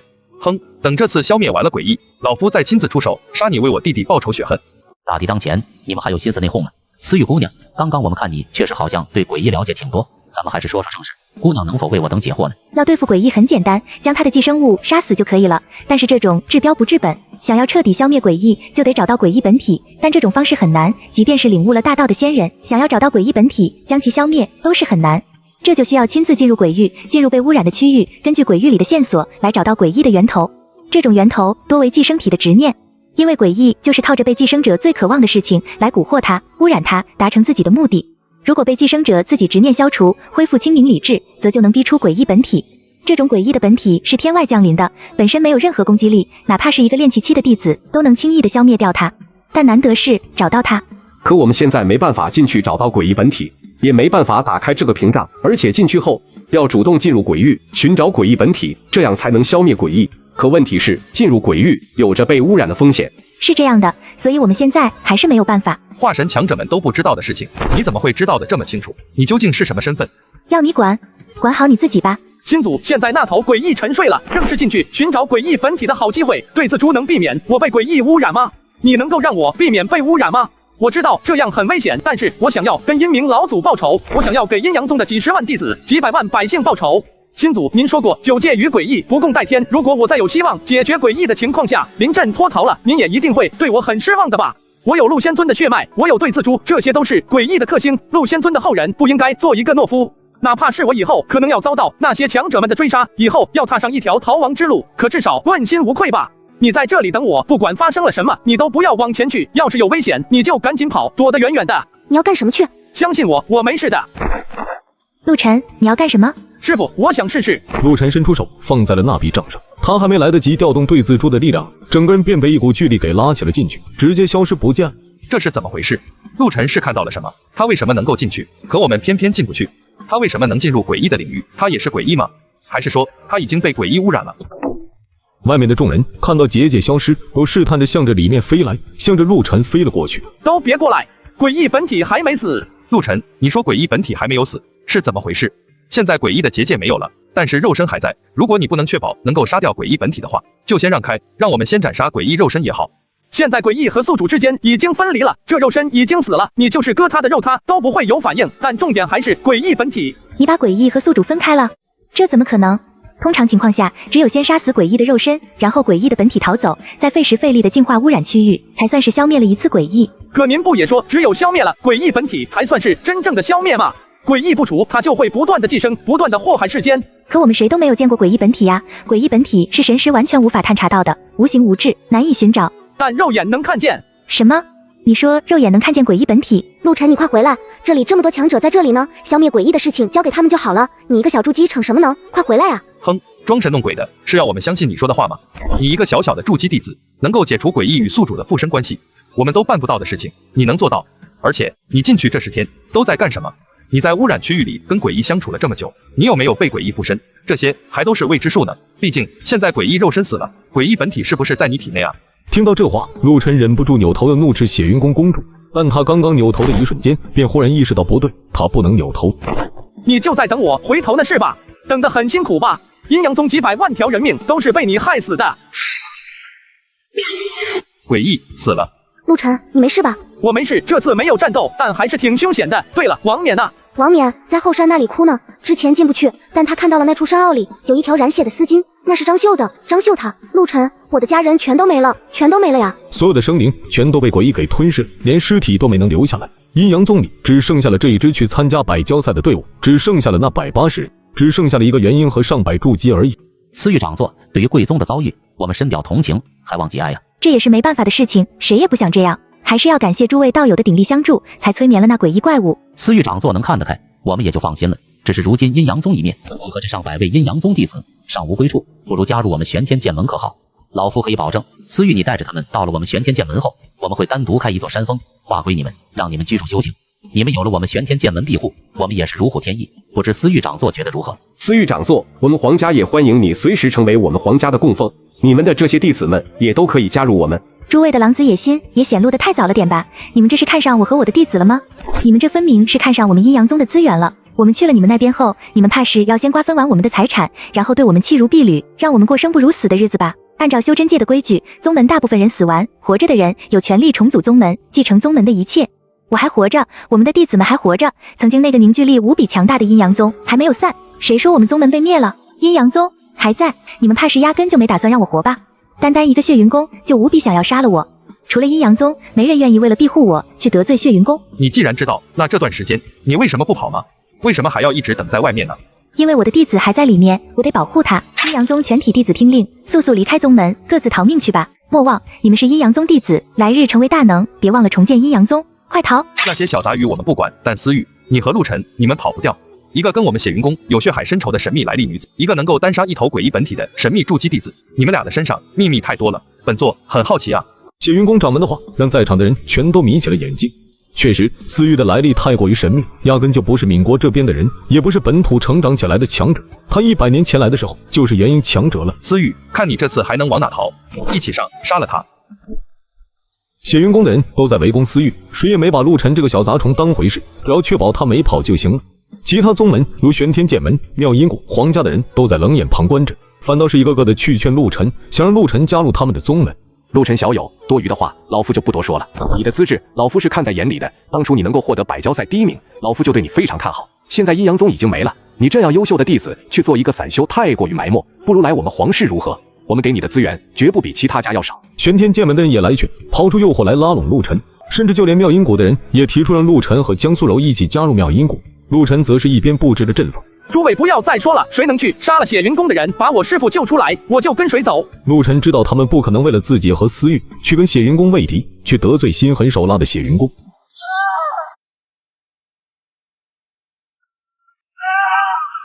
先撤出来！这是什么神通？竟然能够一招击伤10几位元婴修士？他一个人对战10几个人，还能不落下风，甚至是反击，让敌人受到比他还要严重的伤势。这种神通不是我们闽国可以拥有的神通。陆晨一边布置着阵法，一边以神识观察着那片战场。哼，他已经是强弩之末，一起上，杀了他！陆晨，快走，往海上逃！思域，你给我死！思域，你敢杀我血云宫元婴，我血云宫与你不死不休！你们血云宫都想要杀我了，还不许我来杀你们吗？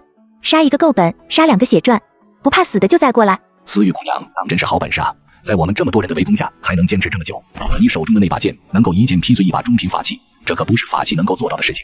你手里的剑是法宝吧？此言一出，周围的其他人也全都目露金光。法宝啊，那可是能够沟通天地之力，借用元素气息攻击，妙用无穷，无坚不摧的法宝啊！整个闽国也没有一件法宝，就连化神镜都没有，他手里竟然会有一件。怎么，小的打不过，老的要上了吗？正好，本座也想瞧瞧这化神镜修士究竟有多强。既然思域姑娘都这么说了，那老夫不出手就有些说不过去了。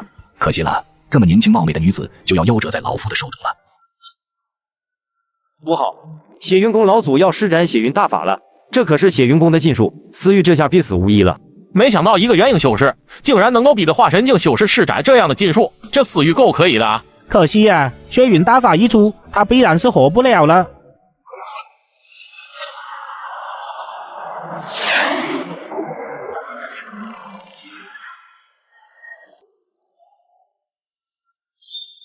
这一招威力竟然这么强悍，可惜化神强者太强了，还是没能杀掉对方啊。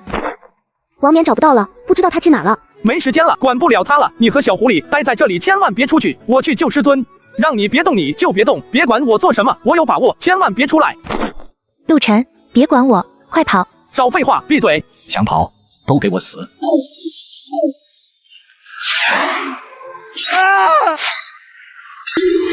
那道金光是甘瑶赐给他的3道护体金光之一，遇到致命危险时，念动咒语便能够处方，先敌挡住攻击，再反击敌人。只要是仙人之下，都是一招秒掉。别让他跑了，杀了我们家老祖，此等血海深仇不可不报。他这护体金光肯定不多，此等保命神器哪会有那么多？一起上，杀了他！谁来谁死！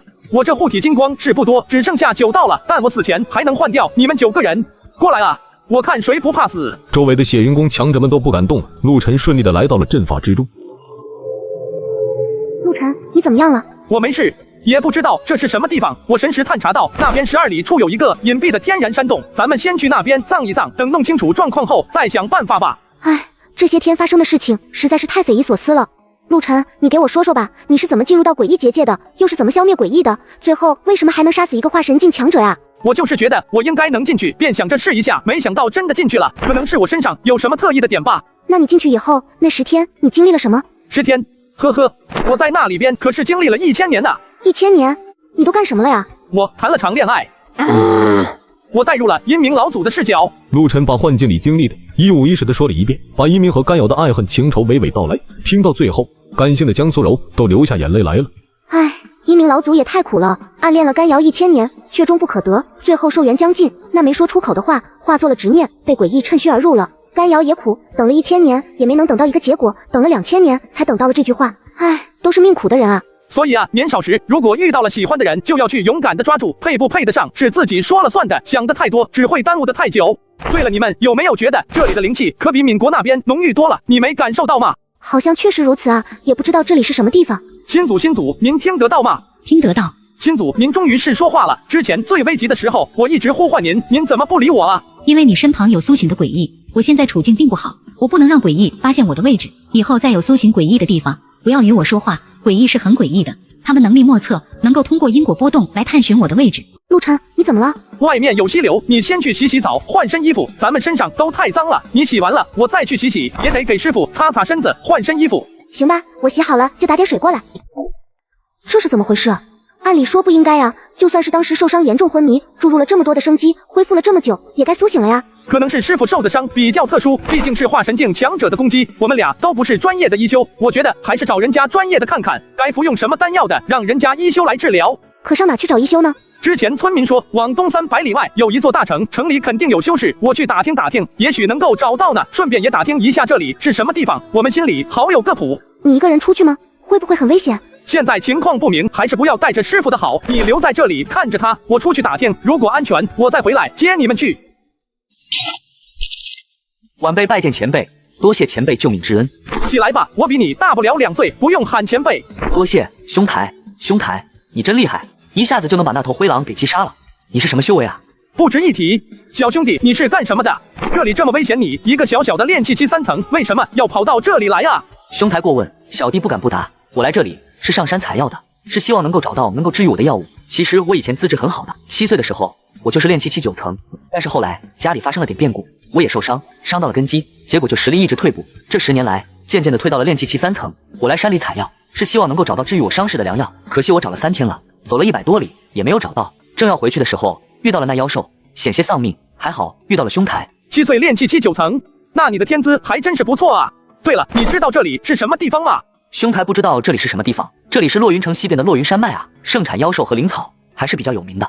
你说的洛云城是东边100多里外的那座大城吗？当然，这附近1000里只有那一座大城。那好吧，你家在哪里？我把你送回去，再去那洛云城。那不是巧了吗？顺路，我家就在洛云城南边的君家庄园里面。君家？是啊，兄台，你不知道君家吗？我们家可是出了名的医修药道世家。这么巧，你叫什么名字？我叫君灿，你的前辈。没事，我们走吧。兄台，一会儿到了我家，去我家坐坐吧，我让我爹给你拿一些谢礼。不必了，举手之劳而已。那前辈身上有没有伤？我家是医药世家，我爹医术高超，乃是元婴修士，他可以给你疗伤。你爹医术那么好，怎么就没治好你的伤，让你重新修炼啊？爹，你这几天上哪玩去了？是不是我不闭关出来，你就不回来了？爹，我去洛云山脉找药草去了。那地方那么危险，你一个小小的炼气期去那里，那不是找死吗？若是遇到危险怎么办？您别说，我还真遇到危险了。我挖药草的时候被一头灰狼妖兽偷袭了，是这位兄台救了我。多谢道友出手相救犬子，君还感激不尽，还请到府中饮上一杯热茶，让在下聊表谢意。不必了，顺手而为罢了。晚辈现在还有事，改日再来叨扰吧。好，道友请便，君家随时欢迎道友。掌柜的，跟你问个事，这城里有没有对修真界事情比较了解的人？我想打听点事情。上仙，你要打听事，就去城中心的老王面馆，到那要1碗面。结账的时候就说自己要打听事情，那掌柜的就会带你去里屋，里面有个包打听，啥都知道，就是收费有点贵，听说要5块零食起步呢，一般的小修士可负担不起。多谢。客官吃面吗？我下面给你吃啊。面多少零食1碗？不要零食，10文钱就够了。那行吧，来1碗吧。我吃饱了，带我去见那个包打听。老规矩，5块零食先放下，然后我根据情报的珍贵程度来估价，超过5块零食的补上，不超过的不退。这里是什么地方？什么？你连这里是什么地方都不知道？那你是怎么来的？这里是洛云城啊。我是说这里是哪块大陆，什么区域？这里是天星大陆中部区域，也是天星大陆最繁华最强大的地方。洛云城在中域靠西的地方，往西就是洛云山脉，穿过10万里的洛云山脉就是天星大陆西部区域里，这里算是比较偏僻的地方吧。你这个问题答案人尽皆知，连1块零食都不值，我不坑外地人，你问点值钱的。那你知道城南那个君家怎么样吗？医术怎么样？人品怎么样？又是些不值钱的问题。这样吧，看你是外来的，又是第一次做你的生意，交个朋友，我送你一张中域地图，再把中域的7宗3族给你说说。你听说过7宗3族吗？听说过。道友，这君家可是大有来头啊！以前中域可是7宗4族的，而不是3族。7宗分别是大梵寺都是和尚，天罡道宗都是道士，寒雨殿生活在雪山之上，修炼的都是些玉树蛊虫之类的神通。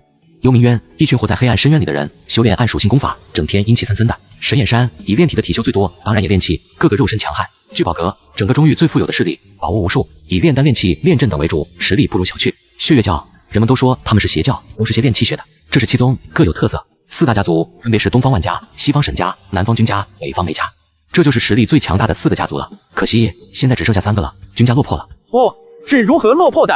也不是太久的事情，就是10年前，那时候君家还是很强大的。只可惜10年前突逢变故，家里10几个老祖全部都诡异渗透侵袭了，整个君家都被污染成了鬼域。其他10家势力联合出动，才消灭了诡异。而君家只剩下了一些那一天正好没在家里的人和少数侥幸逃出来的人，迁徙到了洛云城这偏僻的地方。那这个君家他们的医术人品怎么样？医治人心，这是君家的祖训。再说了，你要看病，人家给你治病，你就老老实实的交钱看病得了呗，管人家人品呢？他们君家要是坑人宰人的，那岂不是名声早就臭了？君家算是天星顶尖势力里名声最好的了，君家没了，人人惋惜啊。现在君家最强的人就是一个区区元婴修士了，名叫君环，也是君家当代的家主，算是医术最高超的吧。好吧，我明白了，多谢道友解惑。慢走不送，以后有什么需要还可以过来。回来了，打听的怎么样了？陆晨把他的经历和见闻一五一十的说了一遍。太好了，这里距离闽国很远，我们不用担心血云宫的报复了。来，把师傅背起来，咱们去给他看病。兄弟，劳烦去通禀君家家主，就说在下有事求见。你不是上午救了君昌少爷的那个人吗？没错，是我。我一个朋友受伤了，想要找君家主来看看怎么治疗。既然是恩人，又是病人，那就直接进来吧，我带你们去见家主。君家主，我又来了。原来是道友，没想到这么快又见面了。君家主，我听说您的医术非常高超，我的这位朋友受伤了，至今昏迷不醒，还是要劳烦君家主帮忙看一下。不麻烦，救死扶伤本就是我的职责，更何况你还救过我儿的命，我一定竭尽全力来救助你的朋友。来，把他放到这张床上，你先把他怎么受的伤告诉我，我来判断伤势。他是元婴巅峰修为，先是跟10几个元婴修士打，受了些伤，然后又跟一个化神修士打，被对方的阴雷劈中身体，阴邪血气入体，污染了身体。最后那个化神境修士用强大的阴雷之力损伤了他的身体。我们这几天一直在给他注入生机，也给他吃疗伤的丹药，但是没有作用，他的伤势还是不见好，人也昏迷着。体内确实是有着很多阴死之力，对于这种属性的污染，单靠生机来恢复作用不大，需要用至刚至阳的药物和能量来驱散中和体内的阴死之力。我可以给他布置一个八卦阵来阴阳调和，再配合药物治疗，他身体的伤势要不了几天就能痊愈。那就有劳前辈了，不管花多少灵石，我们都愿意，还请前辈帮忙救助。你是灿儿的恩人，这次帮你，我分文不收，算是偿还恩情了。但我怀疑，即便是他身体的伤势恢复了，他依旧无法苏醒啊！这是为什么？我怀疑他的神识之力也受损了。最后一击的时候，敌人是不是也掺杂了很强的神识之力攻击？这个我不太清楚，但敌人显然是奔着要命来的。那我可以用神识来探查一下他的识海吗？虽说这样有点冒昧，但为了救人，现在也别无他法了。会不必依，尽管查看吧，只要能救活他就好。君环放出神识，探查思域的识海。片刻后，确实是神识受损了，而且还很严重。化神境有了元神后，释放出来的神识之力可远远超过元婴期，根本就不是元婴能够承受得住的，这么就难办了。前辈，那怎么办？哎，先把他带到客房里去，我去布置阵法，先把肉身的伤势疗养好吧。具体治疗神识的方法，哎，你们和他是什么关系？他是我们的师傅。师傅？没想到思域他也当师傅了。前辈认识我师傅？当然认识，他与我算是同辈故友吧。思域这些年过得还好吗？他去哪了？罢了，不想说便不说了，这毕竟是思域他的秘密，我不会告诉别人的。在这里，他就是我的病人，我会尽全力来治疗他。前辈，敢问我师傅他是中域的人吗？肯定是啊，而且还赫赫有名呢，不然我怎么会认识他？那他是哪家的人？又为什么会被追杀，跑到我们那边去呢？思域不给你们说他的身份，肯定是有他的苦衷，你们可以凭借自己的本事去探索，去揭开面纱，但我不能说出来，不能出卖朋友。你们俩既然是他的徒弟，不知为何又流落回了中域，又恰好遇到了我，那便是缘分。关于治疗思域神识之力的话，我想告诉你们的是，很难。前辈尽管说，再难不也还是有希望吗？我们都愿意去试试。好，那我就说了，能够恢复神识之力的只有一种，名叫彼岸花。传说中，彼岸花是生长在亡灵国度的花，花香能够让人忘却生前的烦恼，快乐无忧地生活在亡灵国度之中。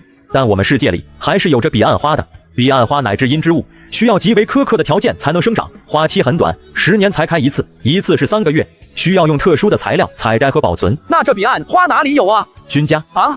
您家就有？不是我们这里这个君家，而是南部的君家遗址，那个被诡异污染的区域。君家是医药世家，你们能够知道的药草，君家全部都有，而彼岸花也只有君家南部的至阴之地才有生长。彼岸花非常珍贵，每次成熟后都被其他各大势力的人瓜分而空，高价购买。因为彼岸花不仅能够修复灵魂，更能够增强神识之力，每一朵都能够卖出高达1000万灵石的天价。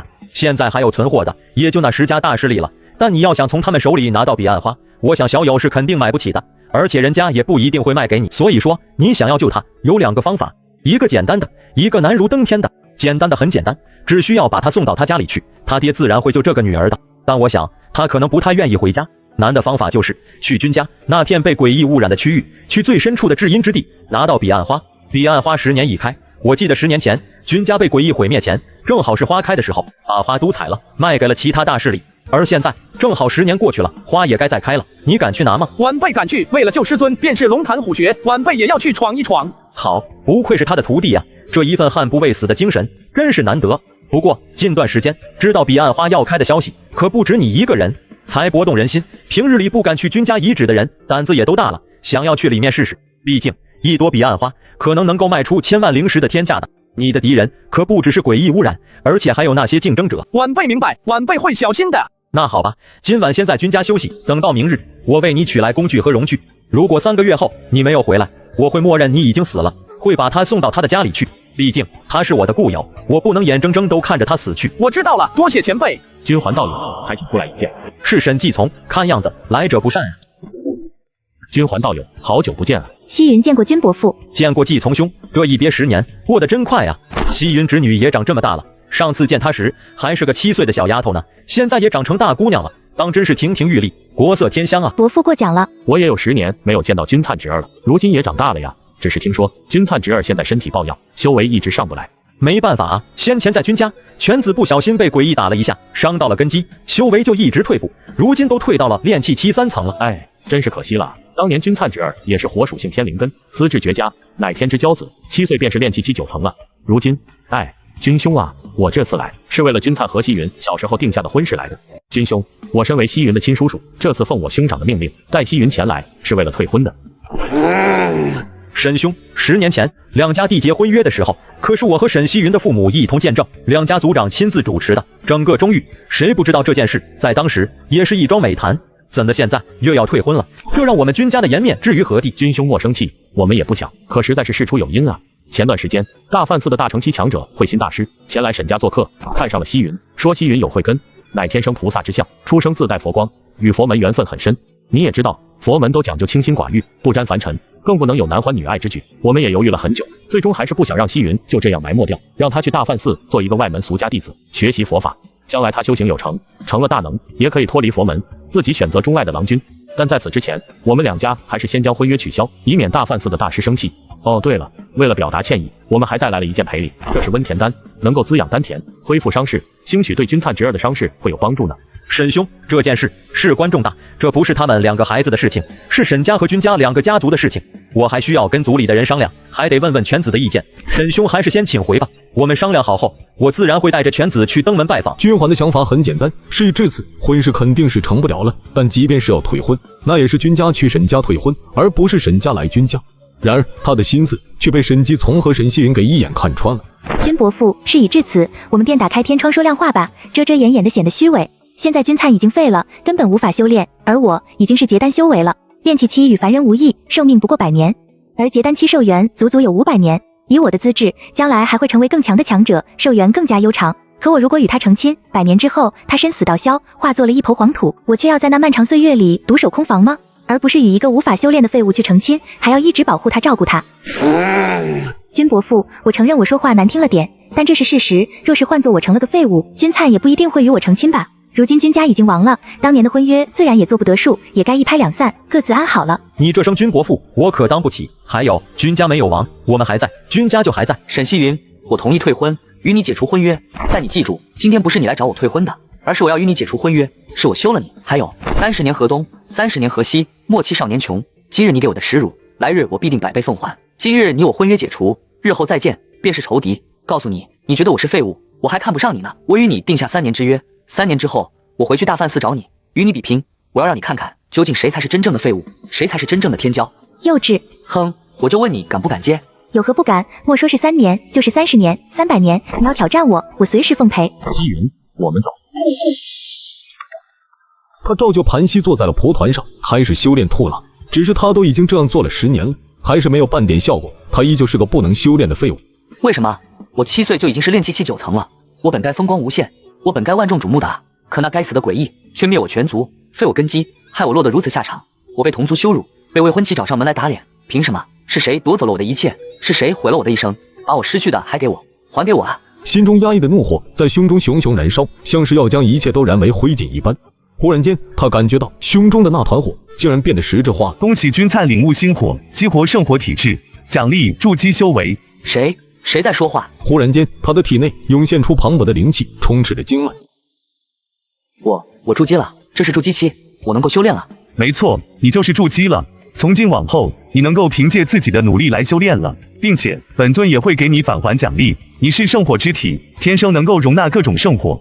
本尊承诺你，只要你寻找到一种圣火，将其容纳到体内吸收，为你所用，本尊便帮你将修为提升一个大境界。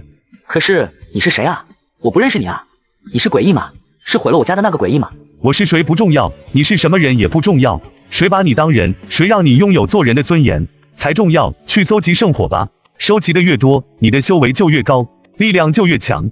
可是圣火强悍无比，又被强者把持着，我又去哪里能找到圣火呢？圣火你自己不知道哪里有吗？身为君家人，你不知道君家的圣火？我当然知道，可是玄虚丹火在君家祖地啊，我们这边根本没有。君家祖地已经被诡异污染了，那地方很危险的，玄虚丹火的火苗也在最深处的地方，实在是太危险了。所谓富贵险中求，你连冒险的勇气都没有，还想要成为强者？你不想要那些看不起你的族人对你刮目相看吗？你不想要那个羞辱你的未婚妻对你跪地求饶吗？你不想要成为仙人，重现当年君家的辉煌吗？我想，我比谁都想，这是我最渴望的事情了。带我来日成长为强者，我必要让所有羞辱我的人付出血的代价。好，既然想通了，那就勇敢的去做吧。那道玄虚丹火，本尊就让你突破到结丹。